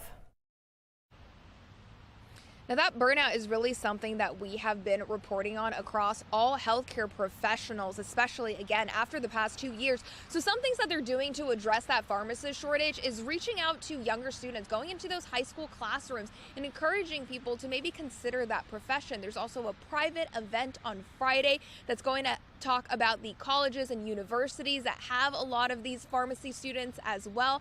Plus, we really want to show you what this building looks like at night. So head to Joy 7 News, my Twitter page, so you can see just how things look. It's the first time they're decorating the building like this. For now, live in Northwest D.C., Fox 45 Morning News. All right, Joy, thank you. They deserve some things. We appreciate them. Let's get over now to meteorologist Justin Chambers. And should I follow up with he also deserves some thanks? Yeah, because you're getting rid of what's behind you, right? Soon. Yeah, getting ready to report on that. And I know a lot of folks are like, all right, over the weather. I've made plenty of calls and a lot of texts and emails to Mother Nature, and nothing. Not a peep. Totally getting ghosted by MN up there. But don't worry. I think some of the calls are getting through because she's gotten so many. She's like, all right, fine. I'll let you guys have some sunshine. So our Towson camera right now is still misty at this time. 54 is your current temperature. 55 was our high yesterday. So this is about as warm as we were at any time yesterday. And that's good news because we're going to see those temperatures that will improve later today. This is our HD radar. That radar sweep a little less active. We still are seeing a few of those showers right through southern Baltimore City, down into parts of Columbia, Severn, and Laurel. You're seeing that down toward Bowie as well. That's where these showers are right now. But even if it's not showing up on radar, we're still having that kind of misty morning. And that's exactly what we're seeing here because of this area of low pressure. Still some heavier rain in parts of New York and Pennsylvania, northern New Jersey as well, kind of around that low. But that low is eventually going to start to shift off to the north and to the east. And that eventually will bring us to drier conditions. So a couple of spotty showers. Yeah, we're still going to see those off and on throughout the day. The clouds stay with us as well, but you'll see that wind that will be with us, and that drier air is eventually working in. By the time we get to about 3 p.m., we're still seeing cloudy skies. But look what happens by about 4, 5, 6 o'clock this afternoon. We may actually be able to catch the sunset together because we're going to see those clouds roll out of here, and that will be a nice sight as those skies clear out overnight.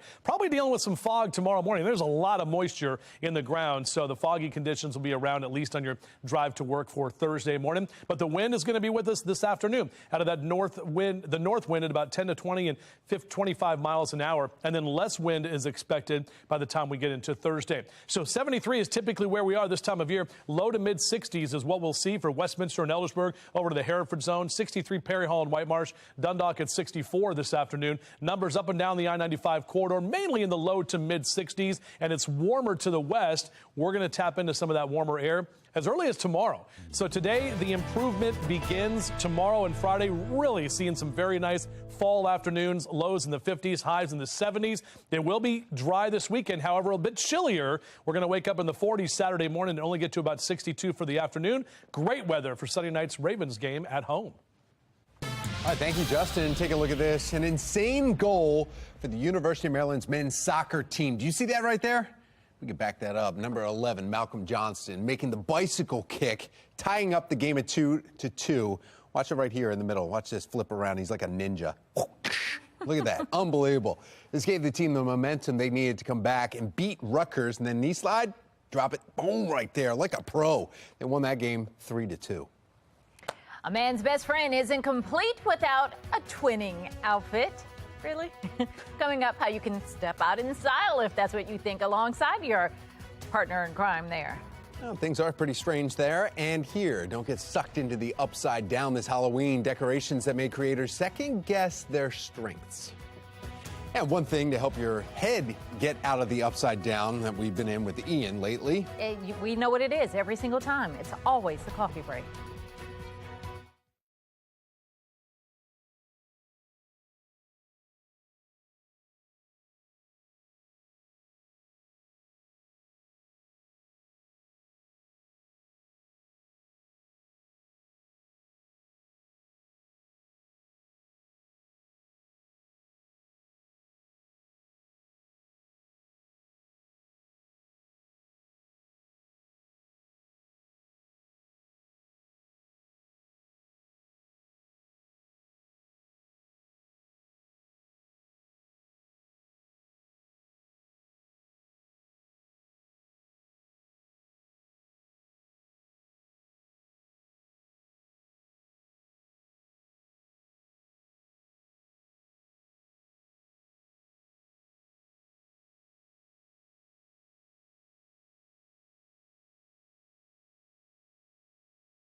Okay, I think I'm the only one who hasn't watched this show, but the future of a Stranger Things inspired display is left up in the air after neighbors have complained. Yeah, this now viral Halloween decorations depict scenes of the popular tropes from Netflix hit show Stranger Things. Look at that.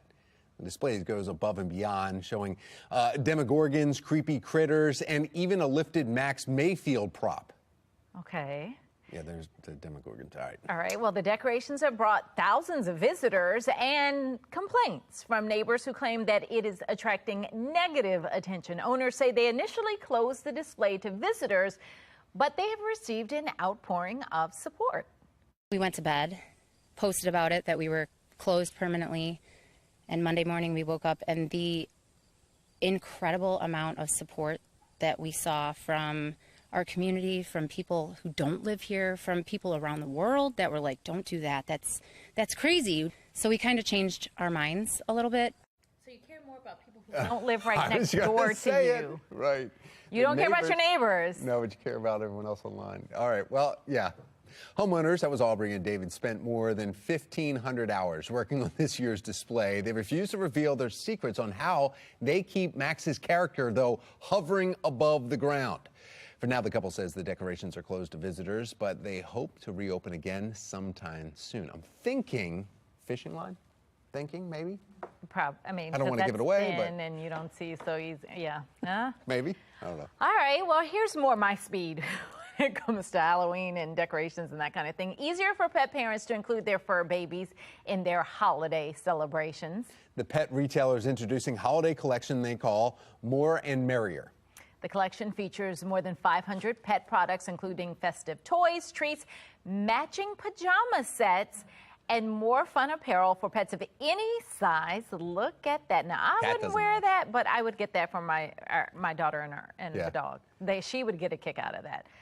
It's several holiday celebrations. You can do Thanksgiving, you can do Christmas, you can do Hanukkah, you can do New Year's, costumes for everything. Petco says the prices for most items are listed under $19.99. All right, well. All right, good luck. Yeah, headed to the internet right now. Let's see what they have. The rain is finally, the fog and the rain is finally starting to move out of our region right here. We need that lighthouse working. Can you see it? Meteorologist Justin Chambers says when the sunshine will return.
Live from WBFF in Baltimore, this is Fox 45 Morning News.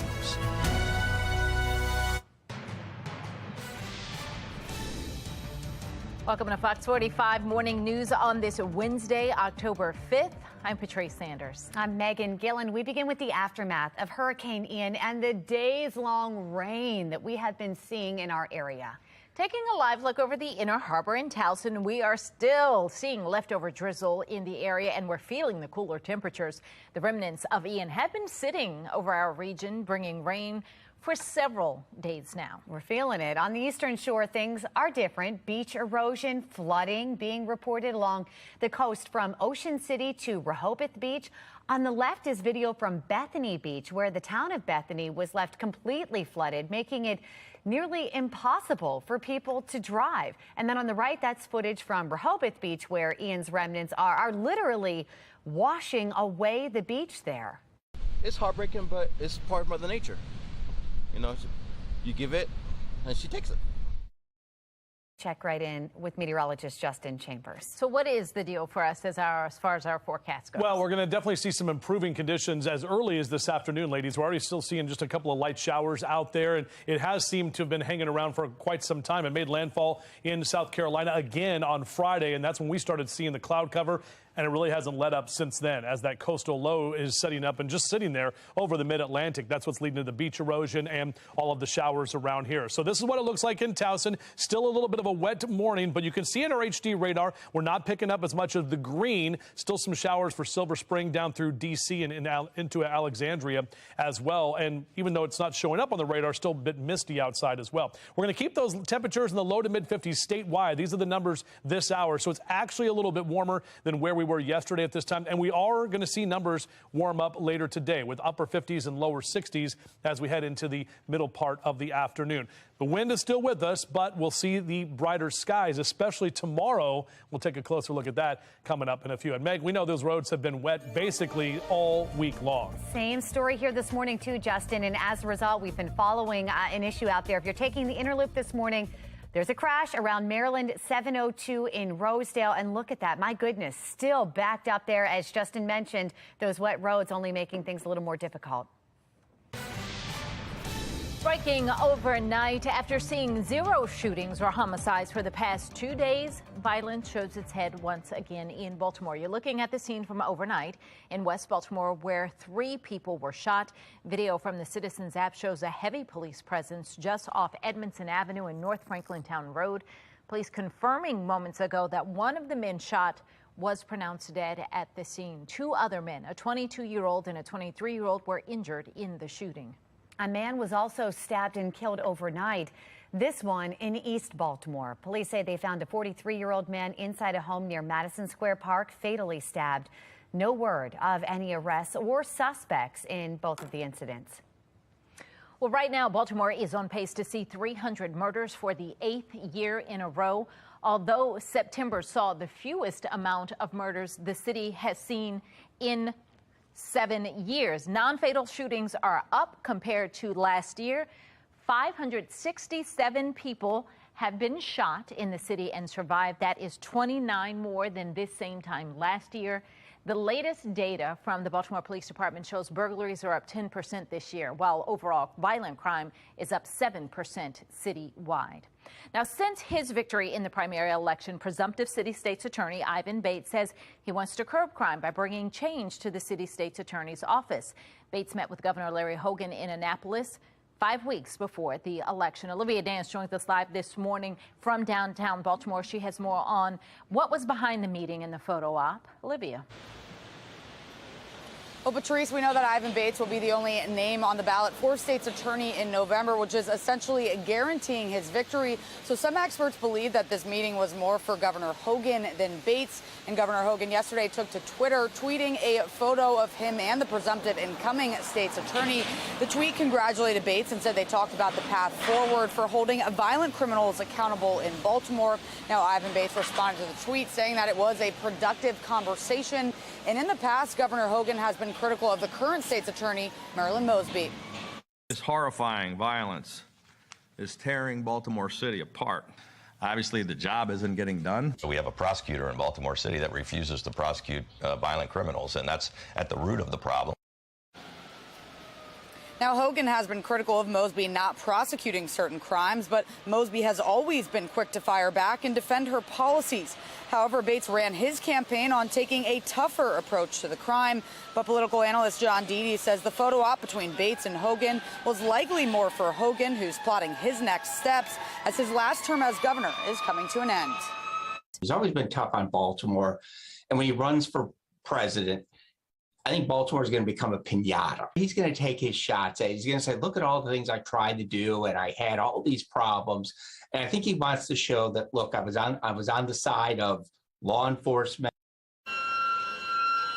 Now, Deedy also says that when Ivan Bates takes office, all eyes will be on him to see how he handles prosecuting criminals, including repeat violent offenders. For now, reporting live in Baltimore, I'm Olivia Dance, Fox 45 Morning News.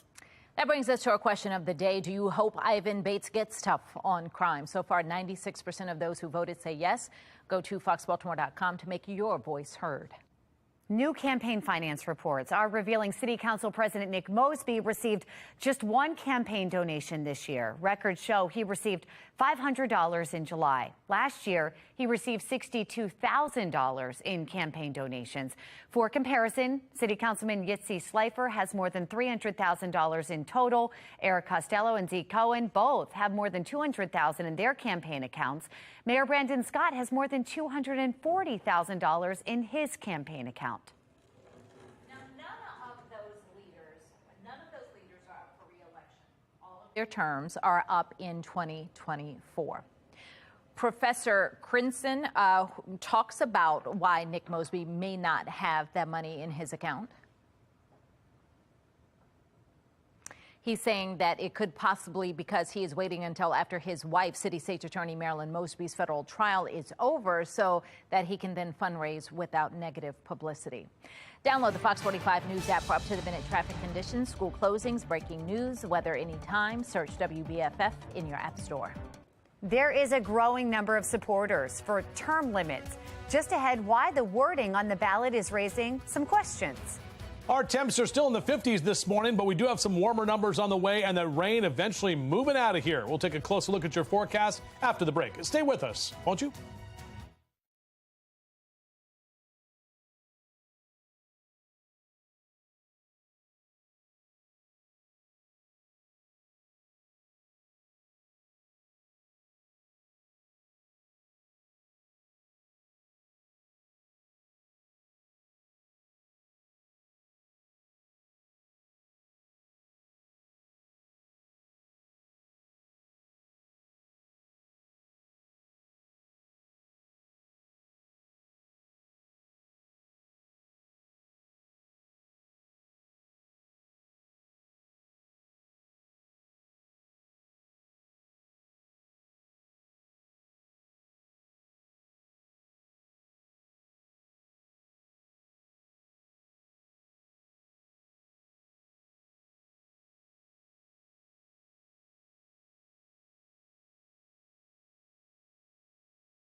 8:10 is your time right now on our Weather Authority forecast. Still tracking some of the showers with this associated area of low pressure that has just been sitting there for the last couple of days. We still have some more rain to go, so we're not quite done yet. Eventually, we'll see some drier air moving in. So here's a look at your out the door cast, jacket and umbrella. You can use those sunglasses tomorrow, maybe even later this afternoon. We are expecting some breaks in the clouds, and your jogging cast mid to upper 50s with the wet weather continuing through the course of the morning.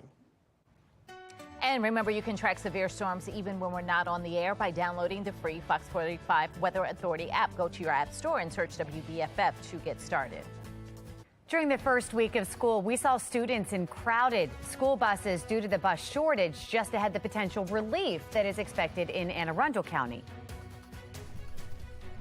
And we're at Butler's Orchard. We're in a pumpkin patch. Yes, a pumpkin patch. We'll tell you all about it coming up on Fox 45 Morning News, all local, all morning long.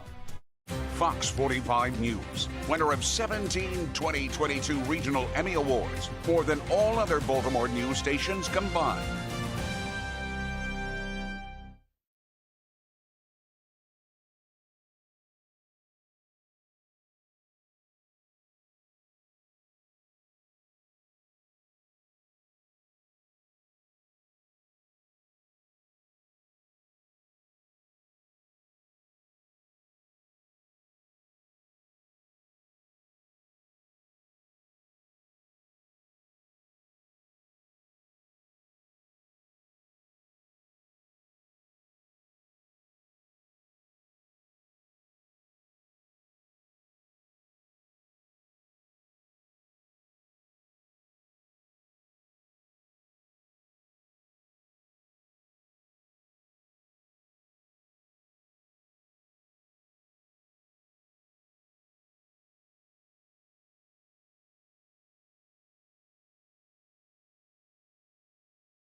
It is 8:14 in your vote 2022 coverage. Voters heading to the polls in November will have the option to vote for or against term limits for city leaders. Question K would apply to the mayor, comptroller, city council president, and council members, limiting them to 2 4-year terms. If it is approved in November, it would take effect for the 2024 elections. This morning, lifelong Baltimore City resident and Pastor P.M. Smith joining us live to weigh in on whether this is needed. Pastor Smith, let's just start with, does your congregation know that this is on the ballot? Are they aware of what they might be facing? Number one, I want to thank you and your station, because if you don't tell us, we don't know. Nobody else is taking the forefront on this, and this is a very important matter. Term limits matter. So let's get back to the question of, does your congregation know? You said that if we're not telling them, we've been reporting it. Have they been talking about it to you at all?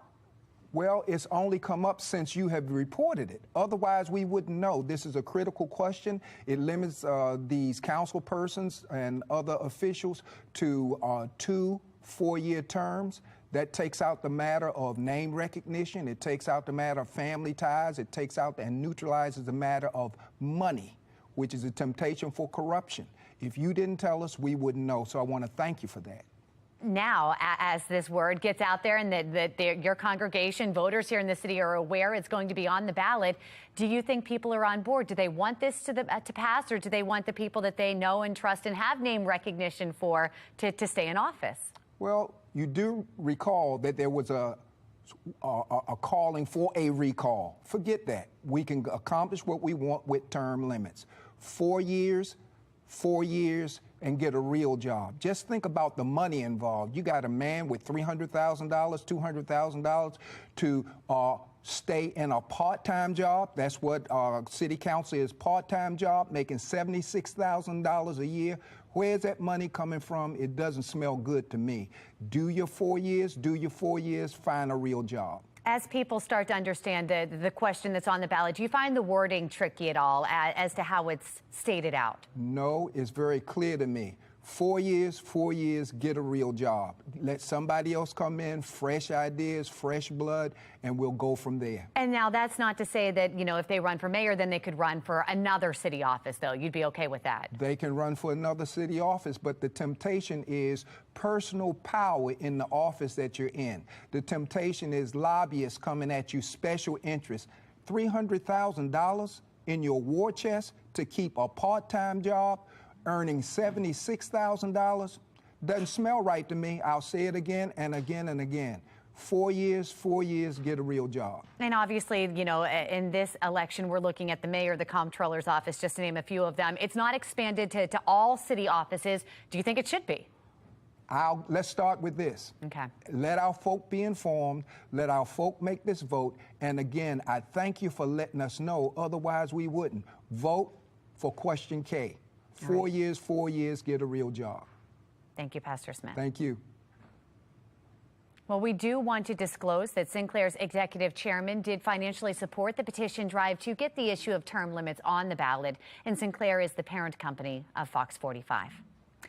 8:17 now, and it's time to get another check of our forecast. We've got meteorologist Justin Chambers here. Well, Hump Day Eve, or it's Hump Day, guys, but it's, let's just call it Thursday Eve, because Thursday is going to be pretty exciting for a lot of us around here. We're going to see more sunshine and warmer temperatures, and then we'll get to Friday Eve, which will be tomorrow, and then we'll get to Friday, and the weekend is looking quite a bit nicer. You can see those cars are pretty slow out there on 395 and 95 right now. Still some of that wet weather. Those roads are definitely wet with all of the rain we've seen over the last couple of days. In fact, we picked up another 1.5 inches in some spots, and so far in the month of October, we're only on day 5, but through 4 days of the month, we're already more than 3 inches of rain, so well above average. Some of you have seen some even higher amounts. It's been that slow and steady rain, so luckily we haven't had to deal with a lot in the way of flooding issues, at least here around the Baltimore metro area, even down toward D.C., where we're seeing some of those showers right now. But this is all part of that larger picture. Overall, we're starting to see that rain taper off. Even those areas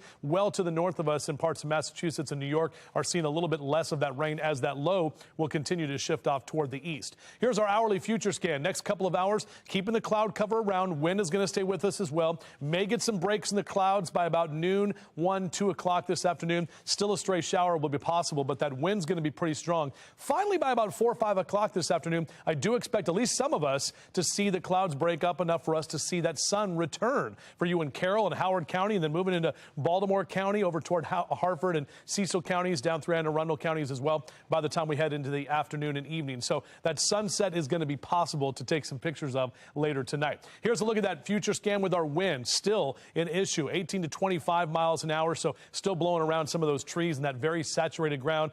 I don't know if there's been many folks who've tried to get out to the golf course, but maybe today you can start to sneak out. It's definitely going to be squishy on those greens and fairways, and temperatures that will be warmer in the low to mid 60s, still hanging on to at least a 1 and maybe a 2 club wind today. Low to mid 60s across central Maryland. Those numbers are going to be about 10 degrees warmer than yesterday, but but still below average for this time of year. And we've got the last 2 days of baseball here in Charm City. Last 2 games. Today is the last day. This is it on your O's cast. The Blue Jays are in town. 62 in that first pitch. Remember, this is a doubleheader. The first pitch is at 12:35 at Camden Yards, and then we have that second game about 30 minutes after, as the O's already have a winning season, hopefully to add a few more wins, because the Blue Jays, they're already set. All of the playoff seeds are set. We've got the World Series right here on Fox 45, so it'll be nice if we can get another victory. And hope the Ravens can win at home on Sunday Night Football. We're going to see great weather for them, but overall 60s today, 70s, and lots of sun tomorrow and Friday. A little bit cooler, but dry for the weekend.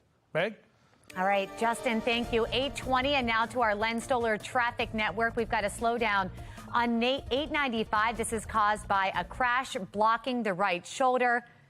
Just be mindful if you're heading in that direction. Have you ever tweeted something that you wish you could take back? Well, you're in luck. The new Twitter feature that helps users rewrite their wrongs. 8:20 is the time.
It is 8:23 and it's so Baltimore. Check off your fall to-do list with Butler's Orchard at their annual Pumpkin Festival. Grab your friends, your family, and create some fall memories. Be More Lifestyle host Mark Clark is live in Germantown. He's got more. Hey, Mark. That's right. We got the man, Tyler Butler, is here taking us through his pumpkin patch. That's right. So tell us all about this. What do we have? This is your home right here. Come with us. We are here on the farm. We've got 20 acres of pumpkins, and we are walking in an actual real pumpkin patch. This is a real pumpkin patch. Yeah, so what we want you to do at the farm is to really get out there, experience pumpkin picking like you did when you were a kid and your grandparents did. So we're just creating traditions here at the farm, which is cool. So we're pulling it. You actually let people pull them off the vine. If you come early this season, you are picking it off the vine. That is right. And this is one, you want to grab that one for me? Okay. So this is what when you're picked, look at that right there. Boom. So what the? I broke the pumpkin, Tyler.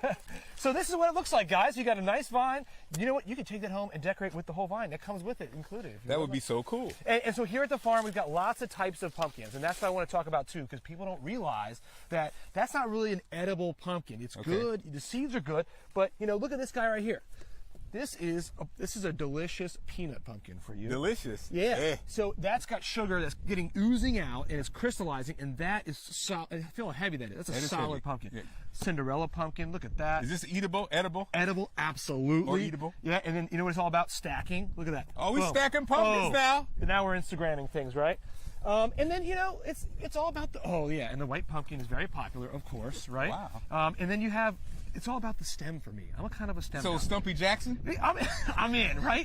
But like, you know, if I like the cool long ones, if you like a big fat one like this, but you know, you'll see kids come out of the field with pumpkins with no stem, awkward looking ones, and they just are the happiest people ever. What is this, Tyler? Okay, so this is like a goblin type pumpkin, right? You know, and who made it? Mother Nature made it. God did. Yeah, and then over time, farmers have bred it to just have this awesome. I mean, look at that. It's a Frankenstein thing, right? Yeah. So people want funky looking weird stuff, and that's what we have at Butler's. We've got our pumpkin festival. We got pumpkin picking.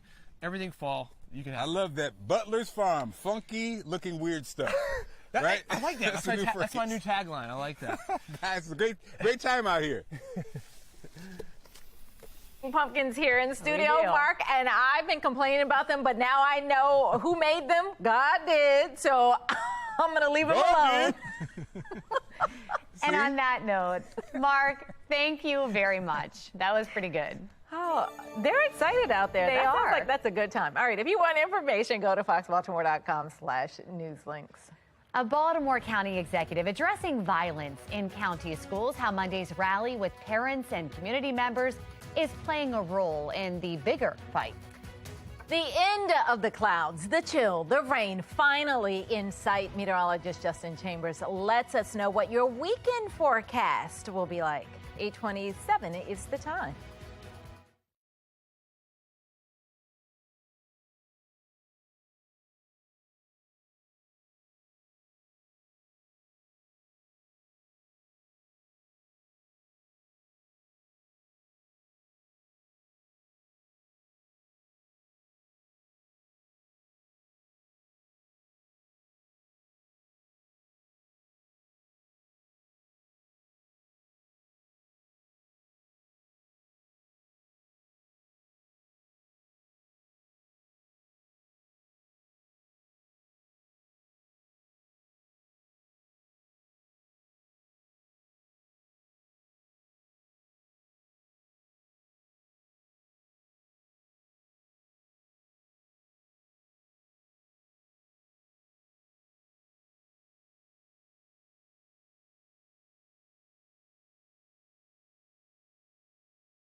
A meeting today will discuss taxpayers fronting the costs for more city officials. I'm Olivia Dance, and coming up next, I'll explain what your money's being used for. Bus drivers slammed by a shortage get a boost in Anne Arundel County, the aid heading their way, and when certain bus routes could reopen.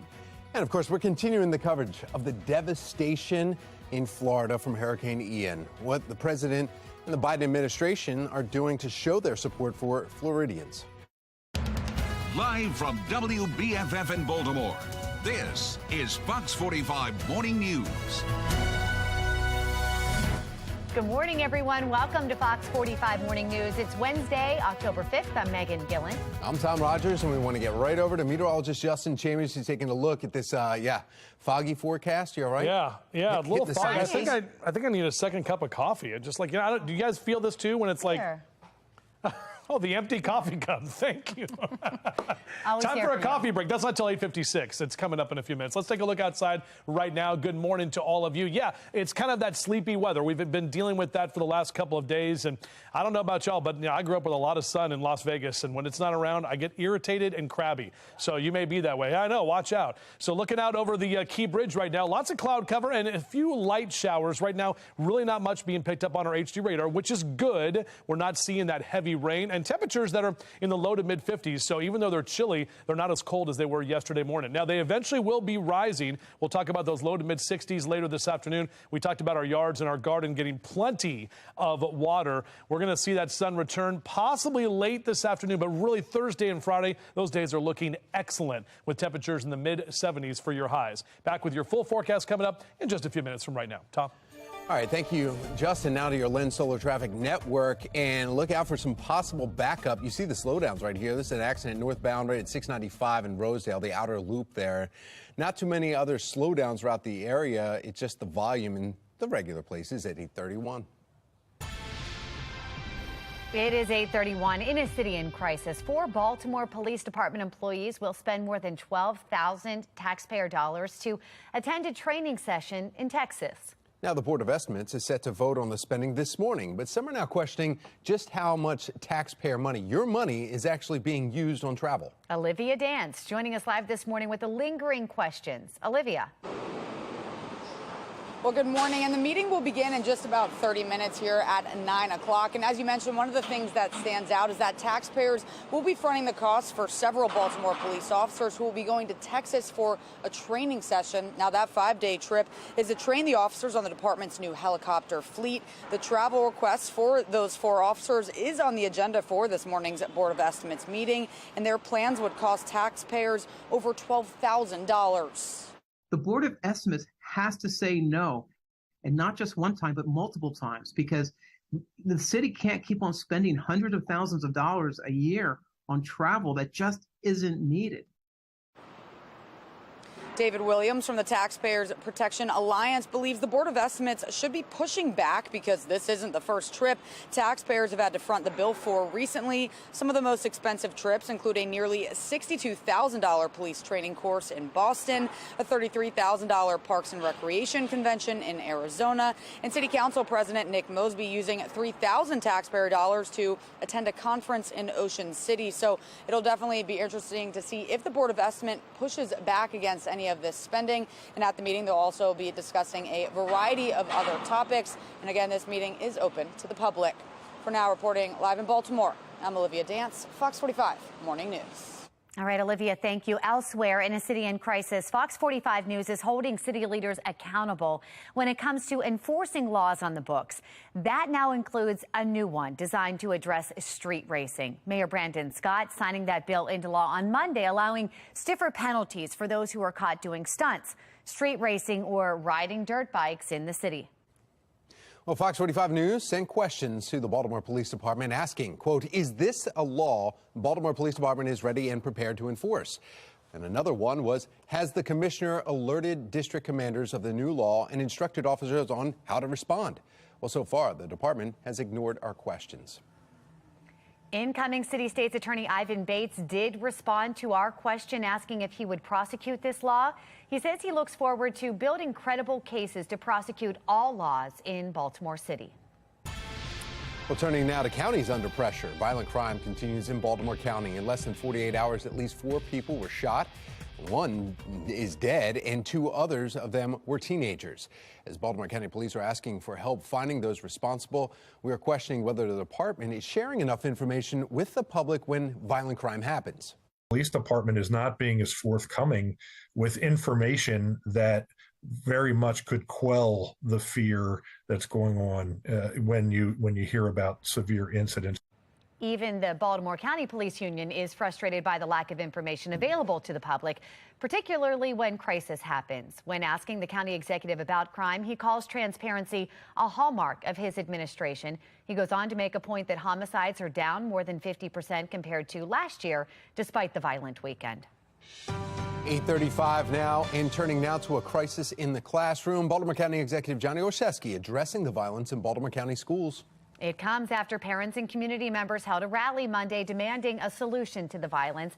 Video shared on social media last week shows a fight outside Perry Hall High School, similar to several other videos of fights that we saw last school year. Now, the county executive, Johnny Olszewski, putting some of the responsibility on parents themselves. The most important thing is to be a good parent. We know the number one thing that impacts a child's success and well-being in school is parental involvement. And so our schools are open. I would actually encourage our parents to get out and get involved and be a presence in the school. Well, Fox 45 News reached out to Baltimore County Public Schools, a spokesperson responding in a statement saying that any behavior that creates a hostile school environment, disrupts learning, or interferes with a student's well-being will not be tolerated. It says students who violate those rules will face legal consequences. In Howard County, police are investigating a threat to River Hill High School in Clarksville. Police tell Fox 45 News they responded to the school around 2 yesterday afternoon following a call claiming that a student there had a gun and a bomb. Well, police say that call turned out to be a hoax, but first responders took no chances and slowly dismissed children in groups while they were still investigating. Authorities are now searching for where the call came from and who made it. Starting October 17th, 40 buses in Anne Arundel County Public Schools will provide either morning service to middle school students or afternoon service to elementary school students. Well, families will be notified of the final selection of the routes. Superintendent of School, Dr. Mark Bedell, said that the school system will look at changing route service to those schools. From the Live Center now this morning, we're taking you live to the White House where the Bidens are set to leave at 10:15 this morning, just under 2 hours from now, for Fort Myers, Florida. This is going to be the first time the president will see for himself the sheer devastation left by Hurricane Ian. They are expected to spend the day visiting with locals, first responders, and FEMA's administrator.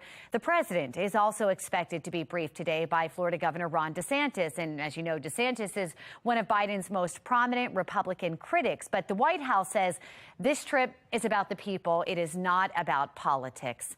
At 3:15 this afternoon, the president is expected to speak publicly at the Fisherman's Wharf in Fort Myers. We're told that he will reaffirm his commitment to supporting the people of Florida. Well, the back and forth finally over. Elon Musk and Twitter have come to a deal. Coming up, the surprise turnaround for the company. And remnants from Hurricane Ian continue to linger in our region. But when can we expect to see the sunshine? Meteorologist Justin Chambers breaking it all down in his Weather Authority forecast. Time now is 8:38. You're watching Fox 45 Morning News, all local, all morning.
I need to find a good donut shop in town. I still haven't found one. Everywhere. How do you say that? They're everywhere, because I've not seen them, Megan. I'll get you a list. All right, that'd be very, very nice, because today I would like a donut or an apple fritter. I haven't found a good apple fritter. An area of low pressure right here sits off the coast. I brought you one. Yeah, she did. Yeah, from Carroll County. I'm not driving up there for an apple fritter every day. My gosh. Area of low pressure continues to bring us those showers here off and on. Just some light showers over the next couple of hours. Upper 50s and lower 60s over the next few hours as well. And eventually we'll see some drier air working in. Don't worry, I'm very thankful and I liked it a lot, Meg. It's just about getting it every day. Tom? Was the fritter a little flat? Speaking of that, you know, superstar quarterback Tom Brady making some headlines. Why the greatest of all time, some say, might be losing one of his rings. Cardiovascular disease remains the #1 killer in the United States. Coming up next, we're joined by the American Heart Association on how you can raise funds for heart health research. So important. 8:42 now. You're watching Fox 45 Morning News, all local, all morning.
Thanks.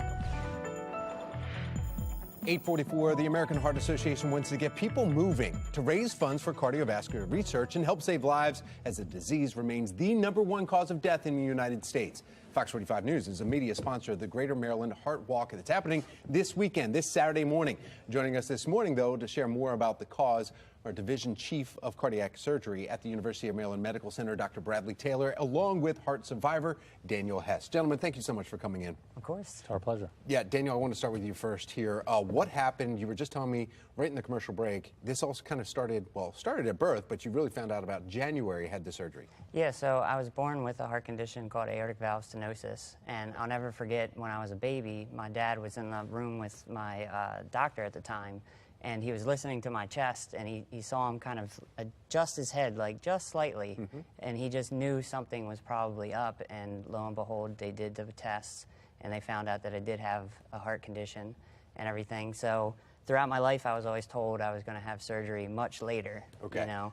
But when I got to my mid to late 20s, that sort of changed, and they said, this is coming up, and I was able to, in January of this year, at only age 31 at the University of Maryland Medical Center, got successful open heart surgery.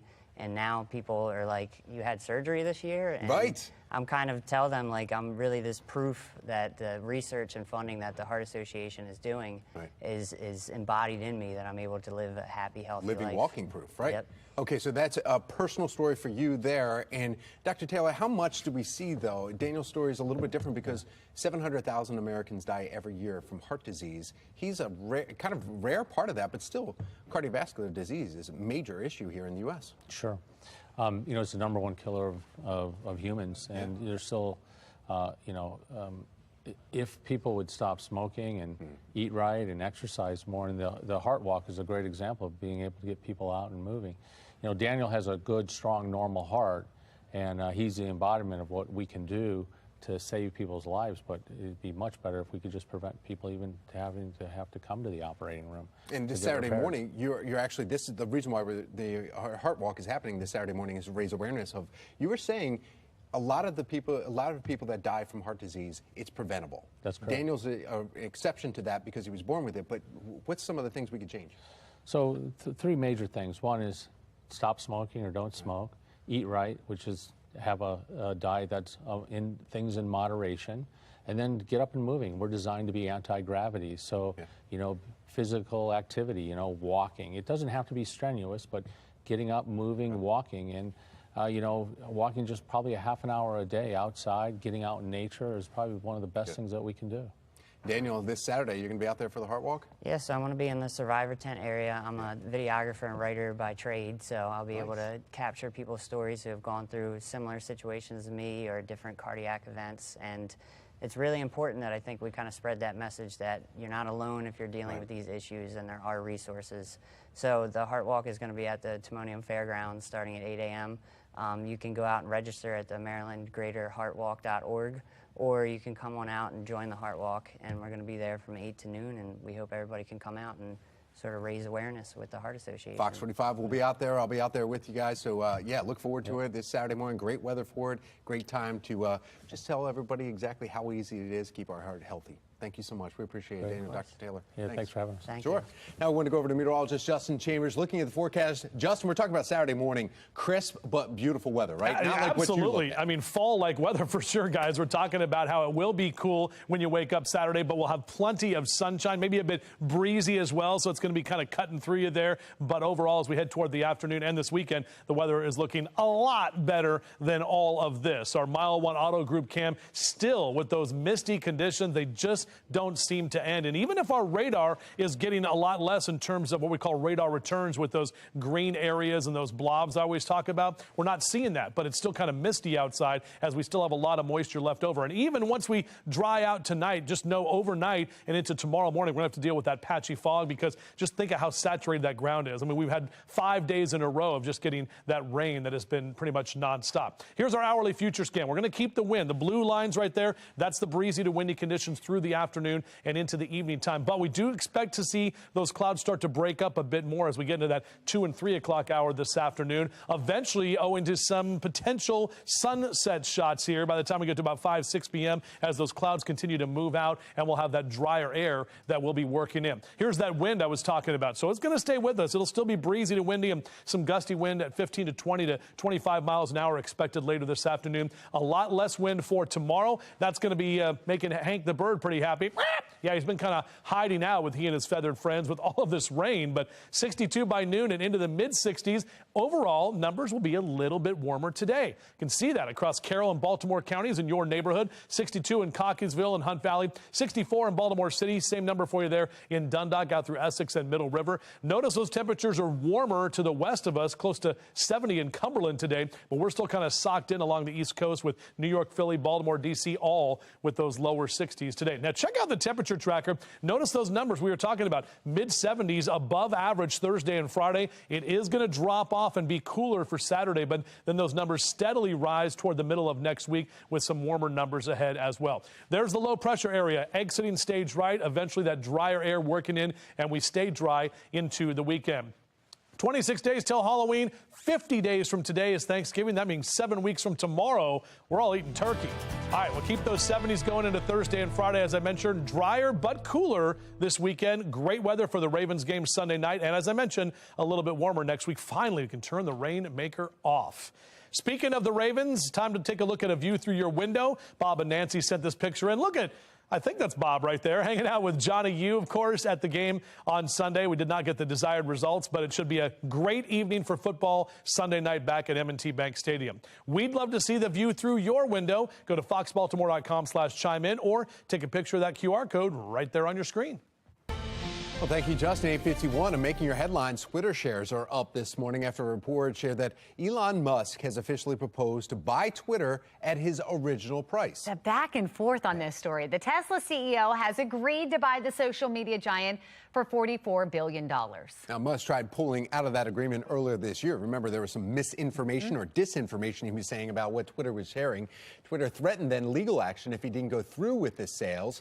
Stocks went up and down. Both sides are set to meet in court October 17th to finalize it. Crazy. Well, the anticipated edit feature is now available on Twitter. But only if you are a Twitter Blue user, means you have to pay up, and that's in Australia, New Zealand, and Canada. Twitter Blue is the company's monthly subscription service and will soon be available for subscribers to start paying up in the U.S. Nope. Users will see the tweet as usual, but there's going to be a pencil symbol next to the date. It's going to let you know the last time the tweet was edited. Users will have up to 30 minutes to make changes to certain tweets. Well, a report from People magazine claims Gisele Bündchen, wife of NFL star Tom Brady, has hired a divorce lawyer. I don't know why I feel sad about this. It just feels, I kind of like them together. Right. The magazine saying Brady is looking to do the same. Neither of them, though, responded to the allegations of marital issues. The couple wed in 2009. Reports, though, from last month said the two were living separately. It was all rumors and innuendos. So now it's divorce lawyers coming into the play. We'll see. Maybe they can still work it out. Well, some terrific news for thrifty shoppers. How Goodwill is making it easier for you to score major deals from just about anywhere. All when one house flipped upside down as they were getting ready for Halloween, while the Stranger Things themed home is now getting negative reviews from their immediate neighbors. Interesting. So, Tom, why does 11 prefer coffee over tea? Oh, because she likes the stronger things. And so do we. Yes, It's time now for a coffee break. Get your sip on.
8:56, and in your morning business report, America's second biggest employer, Amazon, is instituting a hiring freeze on the corporate side of its retail business.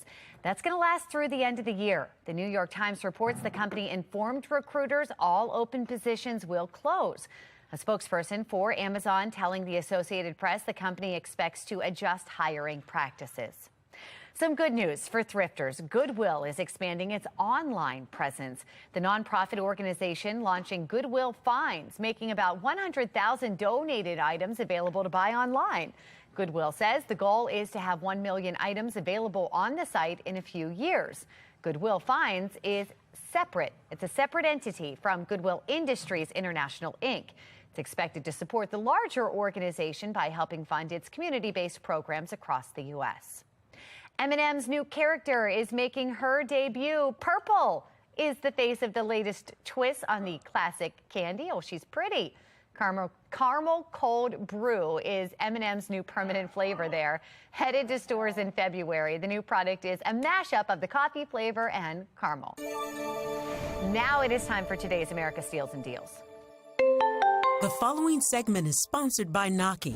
Hey, everyone. I've got a fantastic solution to an issue I know you can all relate to. I have a hands-free way to use your phone for whatever you want to do. We all know the sound of your phone crashing to the floor in the middle of a call, trying to prop it up on books and get that perfect shot, or you lean it against a glass to see the screen while you're cooking or working out or whatever. It's annoying because it never really works that great. Here's your solution. This is called Tentacle. And it's a super functional little gadget that I've been using a lot lately. It's a mount that can hang, wrap, stand, suction, rotate, and bend basically anywhere. And it can hold up to 42 pounds. I've used it in the car. You can put it on the bathroom mirror, hanging it off of a railing. It works. It's really flexible. I've also used it for shooting videos, and you can control it with this little Bluetooth remote, which is always handy. So Tentacle blew up on Shark Tank and hit record sales numbers, and it's easy to see why. People with hearing disabilities are even using it to keep their phone hands-free while they're signing. Now, there's universal threading that lets you mount speakers, lights, or microphones all on this tiny little base. So right now, we're offering an exclusive 33% off. You guys take advantage of this deal at asadeals.com. Live from WBFF in Baltimore, this is Fox 45 Good Day Baltimore. Good morning on this Wednesday, October 5th. I'm Patrice Sanders. I'm Megan Gillen. Let's check in right now with meteorologist Jasmine Lomax and see how it's shaping up. Well, we've got more rain on the way, but the good news is this is the last day, finally. Heavy sigh. That's a lot. That's a lot. Nice sigh of relief. We've had so many rainy days, but we're getting rid of those and welcoming in drier weather, more sunshine, and warmer temperatures. So nice fall weather as we head into the weekend. But this morning we are starting off with a few showers across parts of the state. Now the rain is on the lighter side, and some of us not even seeing that green on the radar. But as you drive, you may notice a few sprinkles. Just make sure that you are driving safely. Those roads still are wet. Now, as we take a look outside, very cloudy. Much of those clouds will stick around throughout the day. So we're not expecting to get too warm, but warmer than yesterday. Current temperatures sit at 55, still picking up on a little rain in Baltimore. Winds are out of the north-northwest around 11 miles. And notice that visibility, that's down to 4 miles. So again, drive safely on the roads. That could cause some issues. Across the state, temperatures are in the 40s and the 50s, so another cool start to the day. But we're looking at a nice warm-up as we head into the afternoon. Those temperatures reach the mid-60s. Then we're back to the 70s as we head into the rest of the work week. I'll let you know how long those warm temperatures stick around coming up in my Weather Authority forecast. Back to you. All right, Jasmine, thank you. Now to the Lens Solar Traffic Network. And we've got some stop-and-go traffic as you look at the map there this morning, indicated by the yellow. But as we look at the Beltway right here, looking great. No issues to report in that direction. In your national news, today President Biden and the First Lady are heading to Fort Myers, Florida, to survey areas hit by Hurricane Ian. National correspondent Atra Al-Nashar is joining us live from Capitol Hill. And Atra, what are we expecting to see as we know that he's going there to be briefed by the governor? Right, Ron DeSantis, not necessarily his close friend in politics, but at least in public, we expect to see President Biden and DeSantis put their political differences aside and focus on the recovery effort, as they've been able to do since the days leading up to the storm. The White House pointed out yesterday that the two were able to work together, somewhat get along, following the Surfside condo collapse last summer. But there's going to be a lot of eyes on any and all interactions between the two and Republican Senator Rick Scott, who we're now learning is going to be physically present today with the president. And he, of course, leads the National Republican Senatorial Committee right ahead of the midterms. We're less than 5 weeks away. Now, the president and first lady are set to land in Fort Myers in about 3.5 hours. They're going to survey the area via helicopter, and then they'll be briefed by local officials, which we expect to include DeSantis and Scott, and meet with neighbors and businesses impacted by the storm. And then we'll hear from the president. He's going to make remarks before heading back here to D.C.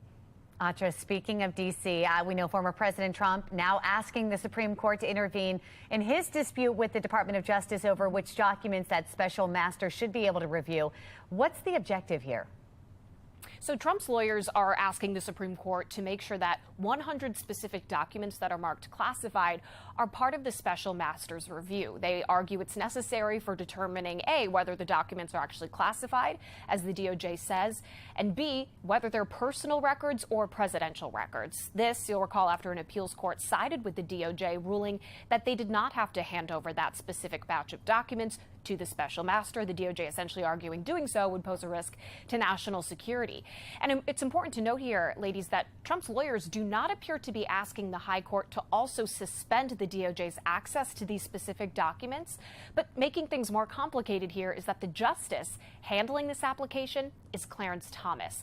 It's going to him because he oversees the 11th Circuit, where the original litigation is occurring, both in Florida and Georgia. And of course, his wife, Ginny Thomas, was just questioned by the Select Committee investigating January 6th. She promoted efforts to overturn the results of the 2020 presidential election.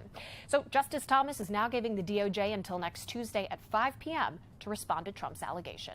Back to you. Definitely interesting to see how all of that will play out. Atra, thank you. Well, when it comes to maintaining social order, given the choice between individual freedom and government control, 58% of voters say the U.S. needs more individual freedom. This total includes a majority of Republicans and a plurality of Democrats. A Scott Rasmussen National Survey finds less than a fourth say we need more government control. The survey also finds 2/3 thinks that it is important for the government to ensure each citizen's individual rights are protected than for the government to do whatever the majority wants. 9:04, and after seeing 0 shootings or homicides for the past 2 days, violence shows its head once again in Baltimore. You are looking at the scene from overnight in West Baltimore, where 3 people were shot. Video from citizens shows a heavy police presence just off Edmondson Avenue and North Franklintown Road. Police confirming one of the men shot was pronounced dead at the scene. 2 other men, a 22-year-old and 23-year-old, were injured in the shooting. A man was also stabbed and killed overnight, this one in East Baltimore. Police say they found a 43-year-old man inside a home near Madison Square Park, fatally stabbed. No word of any arrests or suspects in either incident. Concerns this morning after a series of ATM thefts in Baltimore, some caught on camera. The search is on for 3 men who walked into a store on North Milton Avenue in East Baltimore Friday afternoon.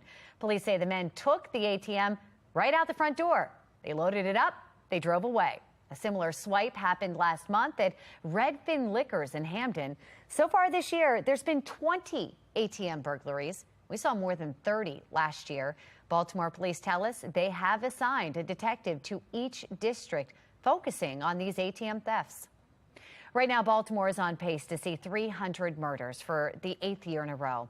Although September saw the fewest amount of murders the city has seen in 7 years. Non-fatal shootings are up compared to last year. 567 people have been shot in the city and survived, 29 more than this same time last year. The latest data from the Baltimore Police Department shows burglaries are up 10% this year, while overall violent crime is up 7% citywide. Since his victory in the primary election, presumptive city state's attorney Ivan Bates says he wants to curb crime by bringing change to the city state's attorney's office. Bates met with Governor Larry Hogan in Annapolis 5 weeks before the election. Olivia Dance is in downtown Baltimore with more on the possible motives behind the meeting. Olivia. We know that Ivan Bates will be the only name on the ballot for state's attorney in November, which is essentially guaranteeing his victory. So some experts say that this meeting was more for Governor Hogan rather than Bates. And Governor Hogan took to social media, tweeting a photo of him and the presumptive incoming state's attorney. That tweet congratulated Bates and said they talked about the path forward for holding violent criminals accountable in Baltimore. Bates responded to the tweet saying it was a productive conversation. But in the past, the governor has been critical of current state's attorney Marilyn Mosby. This horrifying violence is tearing Baltimore City apart. Obviously, the job isn't getting done. We have a prosecutor in Baltimore City that refuses to prosecute violent criminals, and that's at the root of the problem. Hogan has been critical of Mosby not prosecuting certain crimes, but Mosby has always been quick to fire back and defend her policies. However, Bates ran his campaign on taking a tougher approach to the crime. But political analyst John Deedy says the photo op between Bates and Hogan was likely more for Hogan, who's plotting his next steps as his last term as governor is coming to an end. He's always been tough on Baltimore.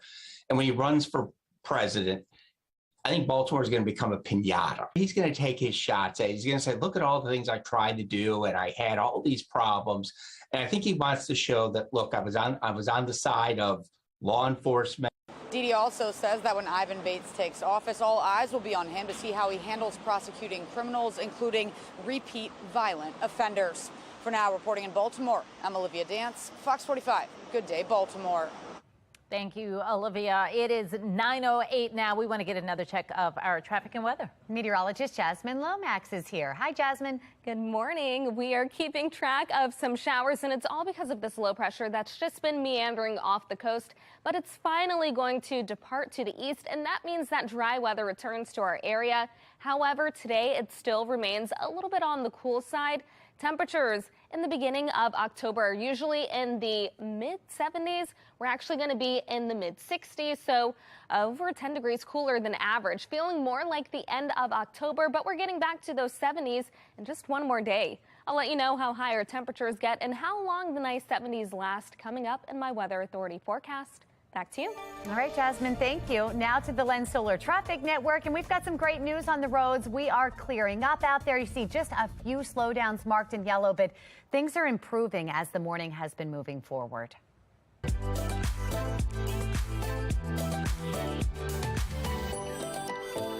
It is so Baltimore. We are helping you create the best fall memories you can with your friends and your family. You can enjoy the sweet treats, pumpkin picking, and so much more at Butler's Orchard. And that's where we find Be More Lifestyle host Mark Clark live in Germantown with all the festivities. What has been your favorite so far, Mark? You know what? There's so much to do. It's like family fun land. I think my favorite so far is going to be those donuts we're bringing back to you guys. But anyway, Tyler, how many kids are you going to see today? We're going to see over 1,000 children today, and that's the best part about the farm is that we get kids to the farm to figure out where their pumpkins come from.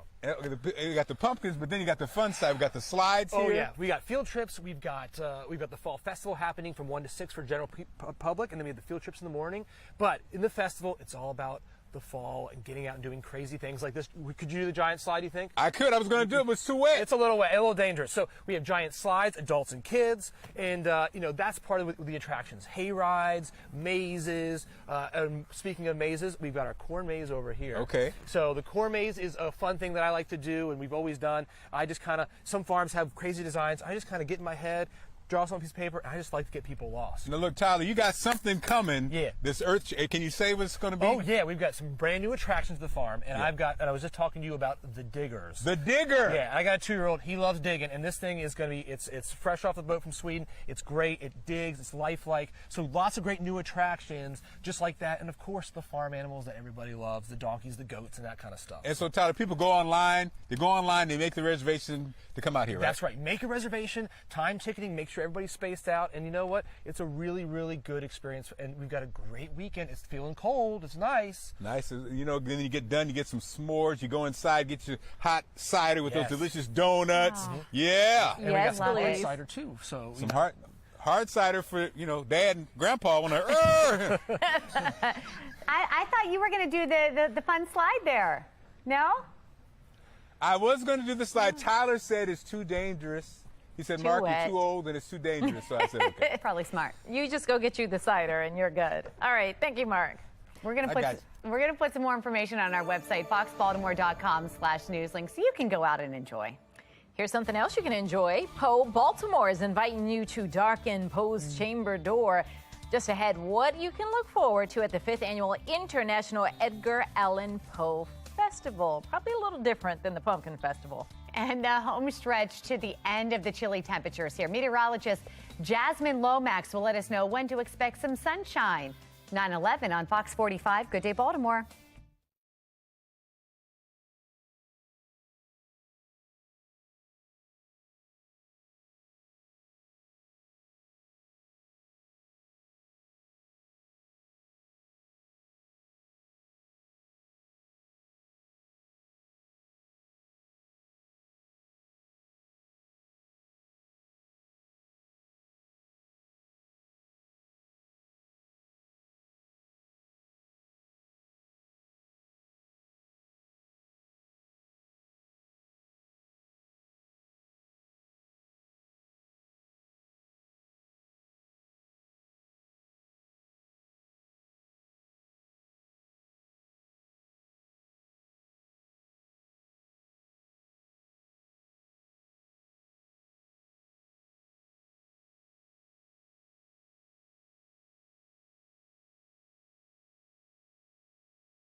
Calling all the ghoulish, mysterious, and intriguing mortals for the 5th Annual Edgar Allan Poe Festival and Awards.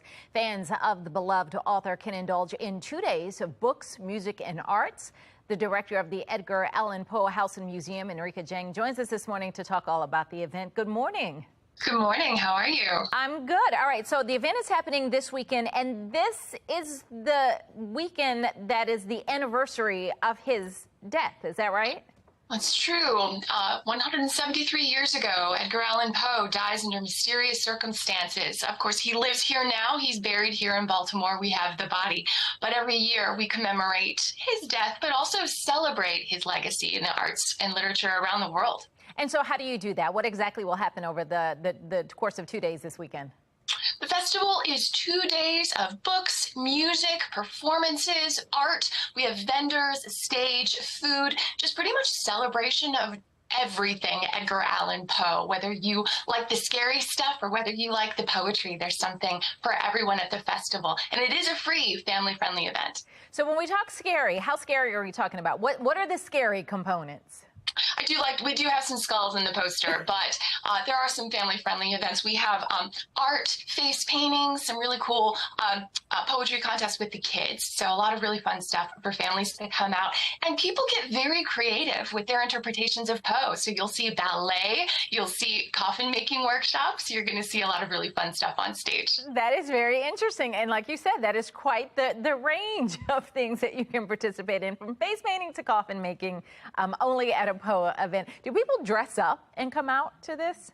We love it, and it is one of the best parts of Poe Fest, seeing everybody come out in their costumes. This is, of course, kickoff for spooky season. This is the kickoff for Halloween season and all that really great stuff. So come out, and the weather's supposed to be nice and cool, so you can wear all those layers. Okay, and just in case you can't come out, there's also an online component to this, right? We do.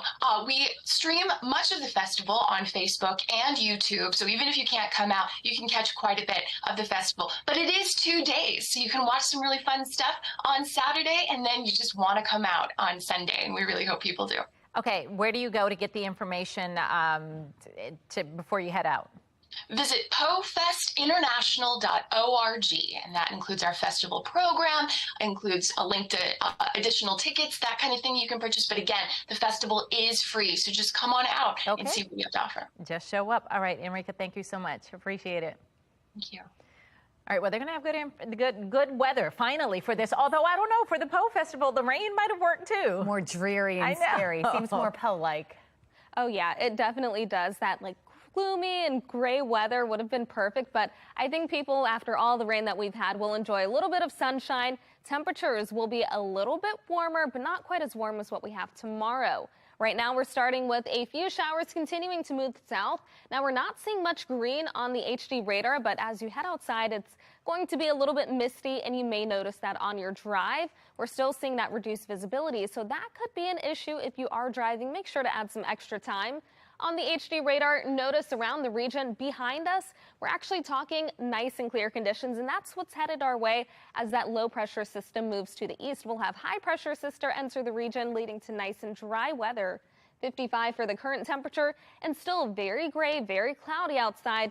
Winds are out of the north-northwest around 11 miles per hour, and that visibility down to 4 miles. Across the state, temperatures are mainly in the 50s, 40s over in Oakland, but these numbers will rise. We actually hit 55 for our high temperature yesterday, so we've already tied that, and it will get warmer this afternoon. Once we get to about noon, we're still looking at mostly dry and mostly cloudy conditions. Those clouds are going to linger. There could be a couple of stray showers as we head into the afternoon, but by the evening, things look much better. We're talking dry weather, and eventually those clouds clear overnight. We'll wake up to a little more sunshine tomorrow around 7 a.m., starting with those temperatures in the 50s. Then by the afternoon, we're heading to the 70s. Not only is tomorrow the first dry day, but we're looking at a stretch of dry days. Of course, today, we still have that chance for showers, but after that, we enjoy an extended period of dry weather and plenty of sunshine. Today, though, expect those temperatures reaching the mid-60s as we head into the afternoon. Rain chances will also decline heading into the afternoon and overnight. So as we move forward, we're expecting a nice warm-up over the next couple days. Temperatures finally return to the 70s. 75 on Thursday, mid-70s again on Friday. But then we have a cold front coming, and that's going to knock down those temperatures for the rest of the weekend.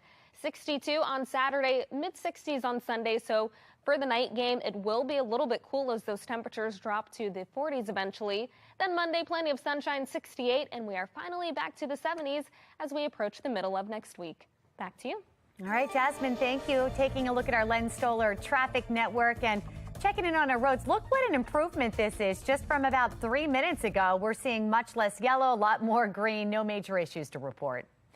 A new episode of The Masked Singer is happening tonight at 8, only on Fox 45. Just ahead, a look at who said bye, bye, bye after only one performance.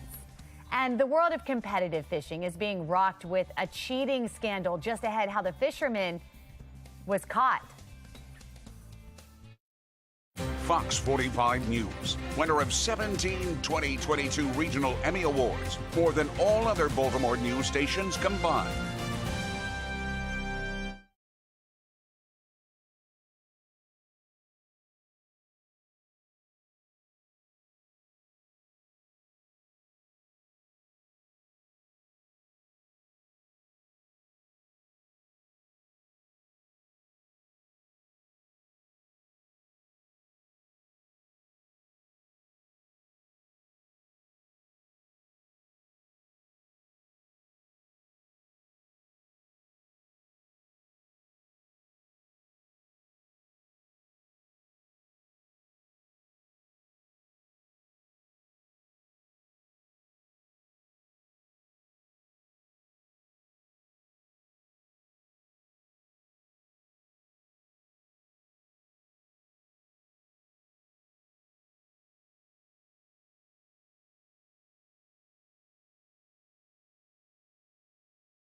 9:23, trending now, something fishy, real fishy. A cheating scandal at the lucrative walleye fishing tournament on Lake Erie last weekend.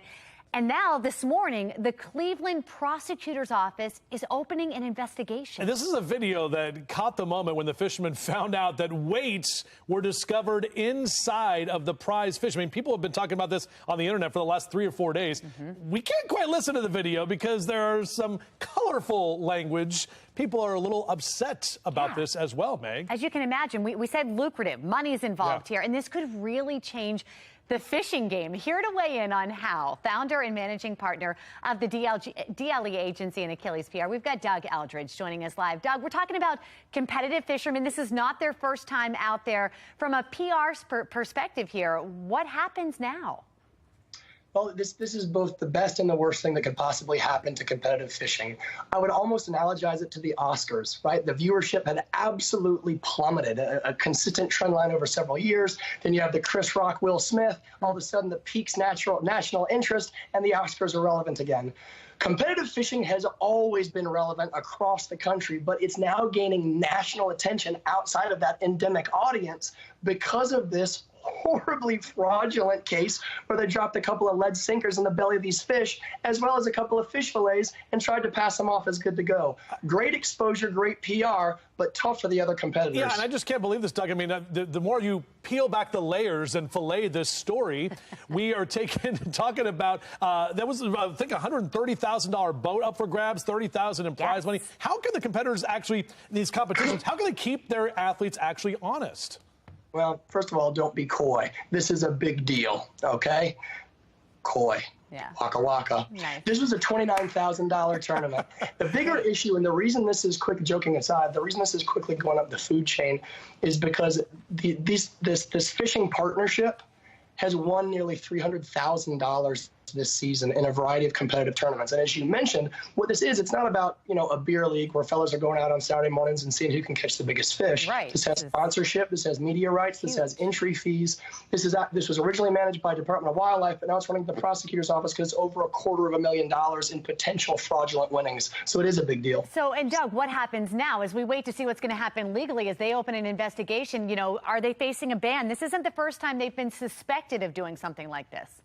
Well, there's no clear cut in terms of how this is actually going to bounce moving forward. It's not necessarily a case to first impression because cheating has been around as long as sports has, from the prolific cheating in Sochi with the Russians with floors that dropped and reversible walls to now the chess cheating scandal earlier this month, all the way to the Astros stealing, signals, beating on the Rubbermaid trash can. The woman that jumped out of the car at the end of the marathon that tried to win. So cheating has always been around in all forms. This is not necessarily a case of first impression, but this is unique in terms of the zeros and commas, the dollar figure involved, and the fact that this wasn't just cheating your buddy. This was defrauding an organized public tournament. So it will be one interesting to follow moving forward. It'll be interesting if things actually change from this or if things get worse because people are like, hey, they figured out something ingenious. Maybe we can do it too. And do it better. Exactly right. That's Doug a Eldridge, good point. appreciate you being with us here this morning on this very interesting and fishy story. We'll reel it in for now. Yeah. Neighbors shutting down a popular Halloween display just ahead. Why they believe it's attracting some negative attraction and attention. And happening now, a meeting discussing taxpayers funding the cost for more city officials. Just ahead, what your money is being used for. It is 9:27 now, and you're watching Fox 45. Good day, Baltimore.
Live from WBFF in Baltimore, this is Fox 45 Good Day Baltimore.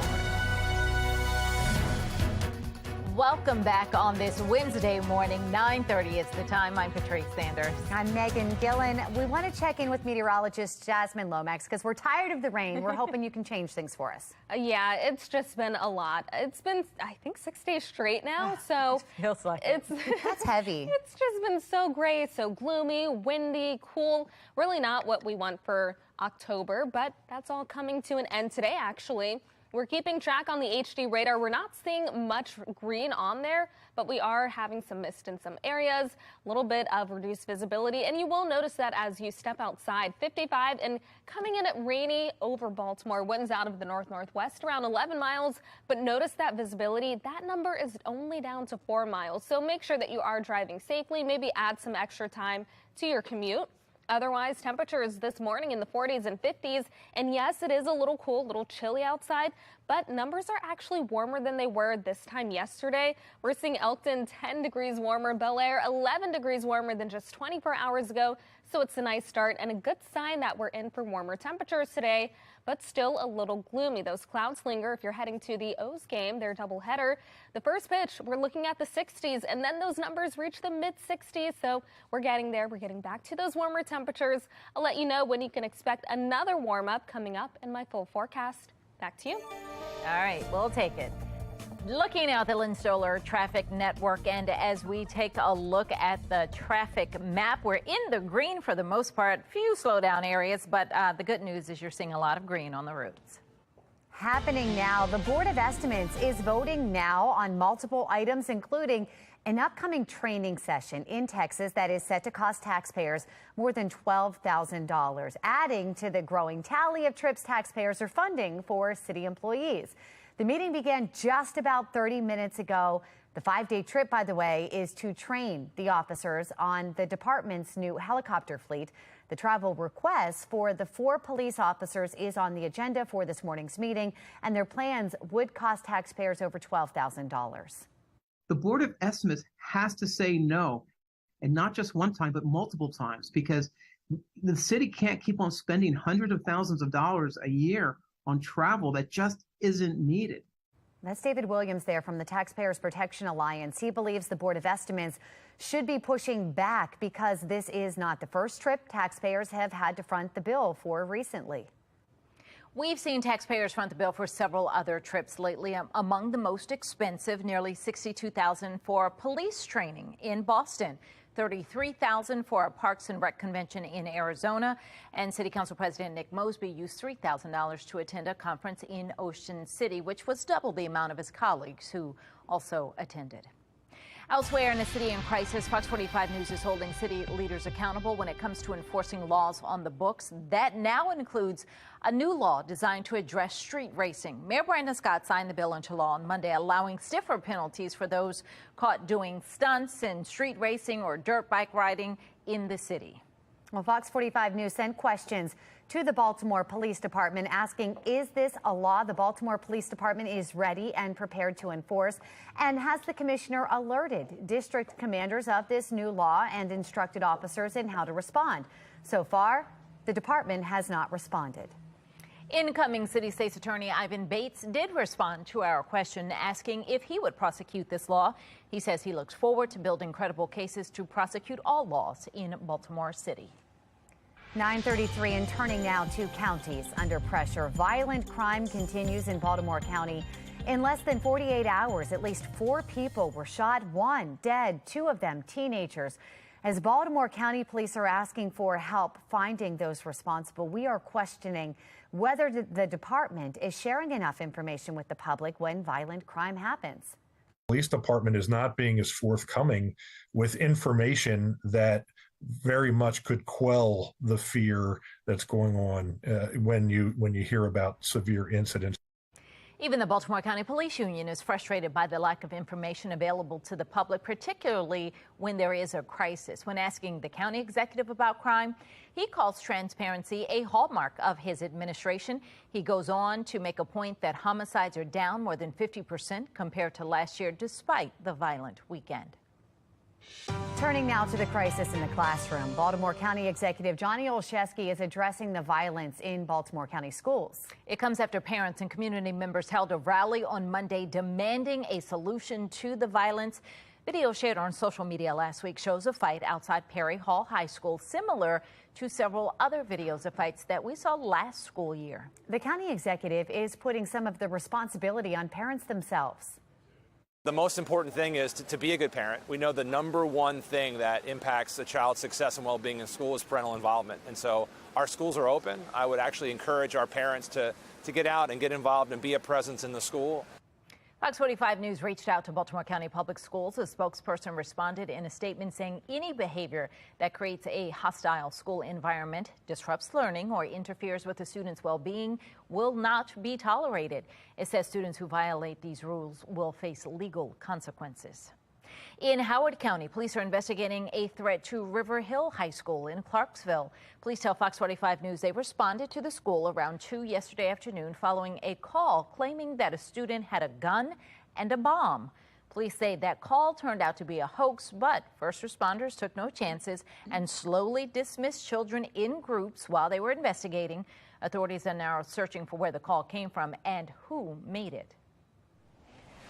Right now, President Biden and the First Lady are preparing to go to Florida to survey damage from Hurricane Ian. Tom Rogers from our live center now with how today's visit is expected to play out. Tom. Yeah, Megan and Patrice, you can see this right here. This is what they will see as the Bidens leave the White House a little bit later on, expected to leave around 10:15 this morning, heading here to Fort Myers, Florida. This camera, it's a live camera, has been moving around, shifting. No matter where on this roadway, these are the images that the First Family will be looking at. This will be the first time the President will see for himself this devastation that's left behind by Hurricane Ian. And they're expected to spend the day visiting with locals, first responders, and FEMA's administrators. Well, the president is also expected to be briefed today by Florida Governor Ron DeSantis. And you know those two are not the best of friends. DeSantis, one of Biden's most prominent Republican critics, but the White House says the trip is about the people, not the politics. In fact, let me see, we've been taking different shots of the White House. We've got what the press calls the Sarker cameras there. So when they come out of this door,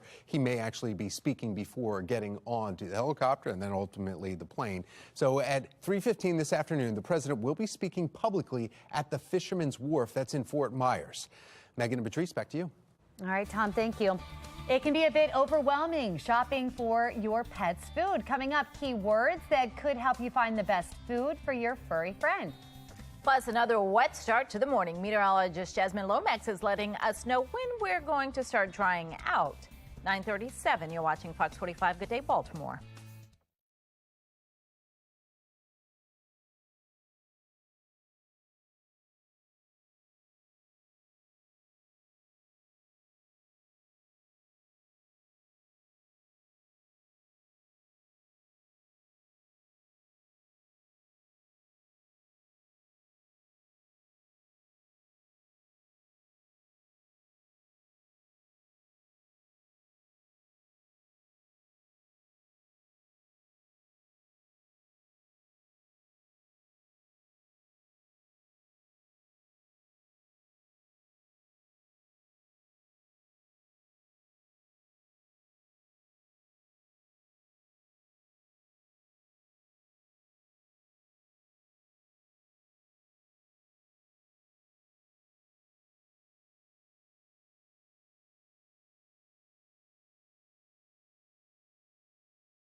9:40.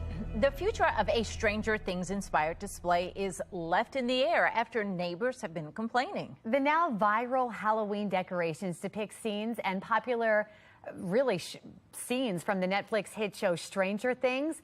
The display goes above and beyond, saying demogorgons, creepy critters, even a lifted Max Mayfield prop right there. The decorations have brought in thousands of visitors and lots of complaints from neighbors who claim it is attracting negative attention. Owners say they initially closed the display to visitors, but they've received an outpouring of support. We went to bed, posted about it, that we were closed permanently, and Monday morning we woke up, and the incredible amount of support that we saw from our community, from people who don't live here, from people around the world that were like, don't do that, that's crazy. So we kind of changed our minds a little bit. It's a bit of a Stranger Things cult going on. Homeowners Aubrey and David spent more than 1,500 hours working on this year's display. They refused to reveal their secrets, though, on how they kept Max's character just hovering above the ground there. For now, the couple says the decorations are closed to visitors, but they're hoping to reopen again sometime soon. Well, a new episode of The Masked Singer is happening tonight at 8, only on Fox 45.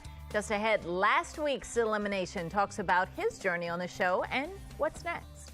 And the truths are in the labels. Just ahead, how to pick out the truths and lies in your pet foods. 9:42 now on Fox 45. Good day, Baltimore.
Oh, all nice and comfy cozy here. When you're shopping for your pet's food, there are a ton of options out there. Absolutely. It can actually be overwhelming when you're walking into the pet store, right? Dr. Kim Hammond from Falls Road Animal Hospital is here with us. Yeah. And you brought a friend who just took over. This is Tank. And, this is a really cool thing. This is a strange German Shepherd, but it shows you how good training works. The owners train this dog. It can sit here with us. We're totally strangers. It's not wanting to bite us, and it knows where the camera is. And he must be allowed to sit on the couch at home because he came right in, got on the couch, and wiggled his butt and got comfy. He did. Well, so he wiggled right up next to you, Patrice. He was like, oh, I like this lady. Let's She's talk about nice. priorities. He knows his position in the world. We are down here. He is up here. Exactly. But talk about buying food and picking the right. I'm actually in that process right now because I have the food that my dog likes, but I'm like, okay, what's the good one that actually, is going to be good for her? And do you think about it the same way we think about our food? Like, am I thinking protein and all of that? So let me talk to you really briefly, and I want to talk to you a little bit about truth and labeling. Okay. Because the labels aren't truthful. You can put anything in dog food. There really is no standard that they have to come up to. Oh, wow. So I want to give you some of the basics, and I'm going to show you what I'm feeding my dogs too. But there are a lot of great dog foods. You don't have to feed the most expensive dog foods. But on the label, it should say complete and balanced or 100% nutritious. Somewhere on that thing, it needs to say that. And if it does, buy it. If it doesn't, move on to the next. Now, here's one that really will mess you up. If it says chicken dog food or chicken cat food, it is 95% chicken. If it says chicken dinner, it only has to be 25%. Oh, interesting. How does a person know that? Well, you don't. That's what we're telling you That's right why now. you watch Fox News. Because I'm telling you. Now, so if it says chicken dinner, it's got a pretty little picture of everybody at the Thanksgiving Day table. Pass it by and get the chicken dog food. Stay away from the dinner. I don't like any of this. No. Okay, hold on. Now the dinner might taste good, but it's not chicken. So you want 95% chicken or 90% chicken, something that you want honest in labeling. Right, so if you want chicken, get the chicken dog food or chicken cat food. Now here's one that's going to blow your mind. So do we go to the ingredients? I mean, are we looking down the? You can't go by that. You can't, because I can hardly figure out from the ingredients what they're giving, because they use something called chicken byproducts. Right. Give me a break. That's toenails, ears, nose. Yeah, it's a mess. Okay, here's another one. This will blow your mind, too. Let's say it says chicken dog food with fish. There's no requirement for the word with. It could be 3% fish. They could wave the fish over there. So there's no fish. I'm sorry to say that. I'm not making the dog food. That's good. So wait a minute. Yeah, what do you have? Because Let me show you what I do. Now, I'm not looks like- endorsing this, and I don't get any money for this, but I feed Farmer's Dog, and I want to show you something fun about this. Real quick, we got to wrap. Okay, real quickly, it's nice and soft. Look how pretty it is, and it's handmade, and it's beautiful. It costs about what maybe a Starbucks latte costs you a day. And it's good for your dogs, It is, right? and you know what? I have two dogs, and they measure out the proper amount, so one of my dogs is bigger than the other, so on and so forth. So you know exactly what to feed. And look at it, it's really nutritious. This is you can eat Farmer's this. Dog. And Tank sees Mom and Dad over there, and Tank wants to go. Tanky, you want Let's the food?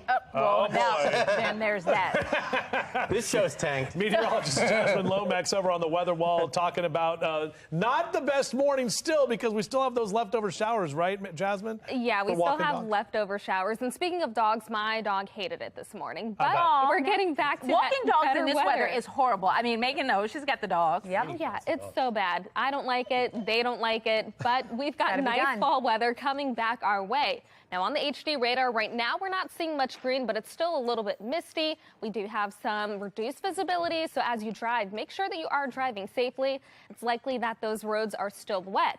Now, when we take a larger look, as we move to the west, we're not seeing anything, actually. It's pretty quiet, it's pretty dry, and all of that is headed our way as that low-pressure system off the coast finally moves to the east. That's been lingering along our coastline, leading to those showers.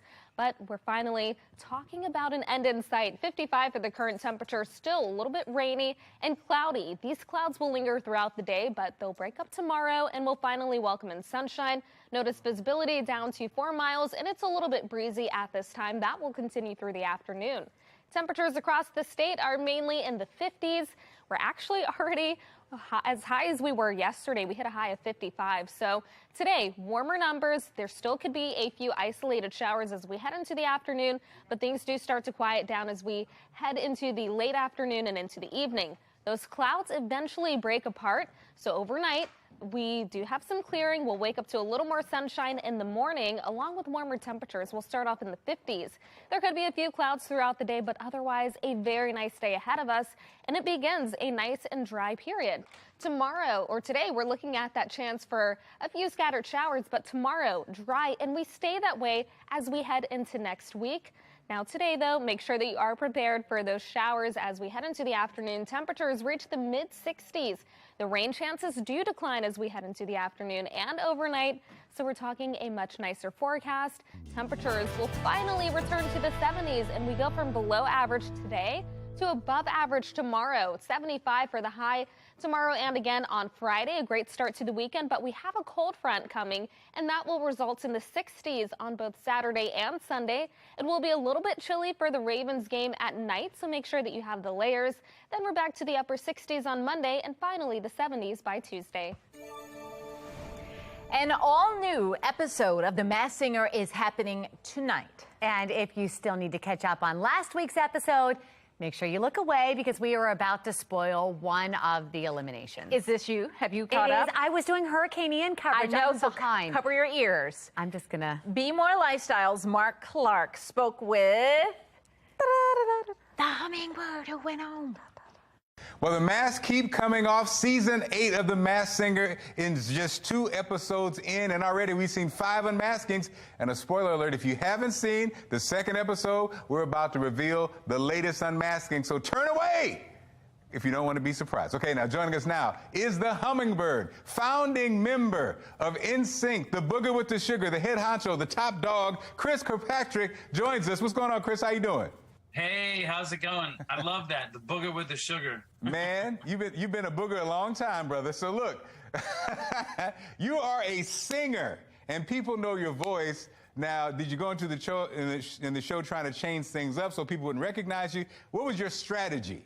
Well, normally, I mean, when it comes to NSYNC songs, I always do the high harmonies and all that. So I tried to keep it a little low and change up the song kind of selection to where they wouldn't hear my voice right away and know who it was. And apparently that didn't work for me.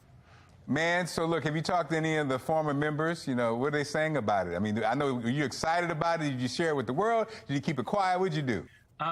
Yeah, I've actually, before I even got unmasked, a couple of the guys sent me texts saying, great job on The Masked Singer. Because, you know, when you're with 4 guys singing for 20, almost 30 years, they know your voice, and they knew it was me right away.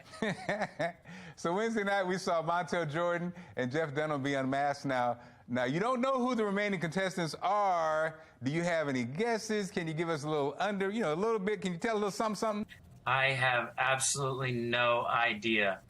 I came pretty close on guessing Montel Jordan before he got unmasked, but I'm horrible at this. Like, I probably wouldn't have guessed myself if I didn't know. Chris, okay, so many hit songs, so many tours, so many. What's your favorite song, man? The favorite song you guys did? Come on, give it to me. The one we did, I really liked It's Gonna Be Me because it was a lot of fun in shows, and I really like pop, and there's kind of a special place for Bye Bye Bye since that was the huge one, but it's also the one that when we were doing shows, it was the last one of the tour. So I knew we were running off stage after that if I was exhausted. All right, man. So anybody you like to see on the show as we wrap things up? Yeah, my partner in crime, JC Chazet. He definitely needs to be on that show. And he would kill it, man. Well, look, Chris, thanks so much for joining us. Man, we appreciate you. And thank you for all you've done, man. Look at you. You now are, even though you guys started off as kids, you are genuinely a legend, man. Thank you. An old man is what it is. You mispronounced old man. Old man. Well, thank you for that, man. We appreciate you, old man. Now, look, The Masked Singer airs Wednesday nights at 8 right here on Fox 45. Make sure you check it out.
Well, we are looking at the chance for a few more showers today, but then that's it. Temperatures reach 64, and then we're back to nice, dry, and warm weather tomorrow. Mid-70s on Thursday and Friday, 60s over the weekend. Then next week, 60s and 70s. Not too bad. Tomorrow's like baseball weather. Now that the season's over. I know. Let's go O's one last time. We'll see you tomorrow in the sunshine. Have a good day.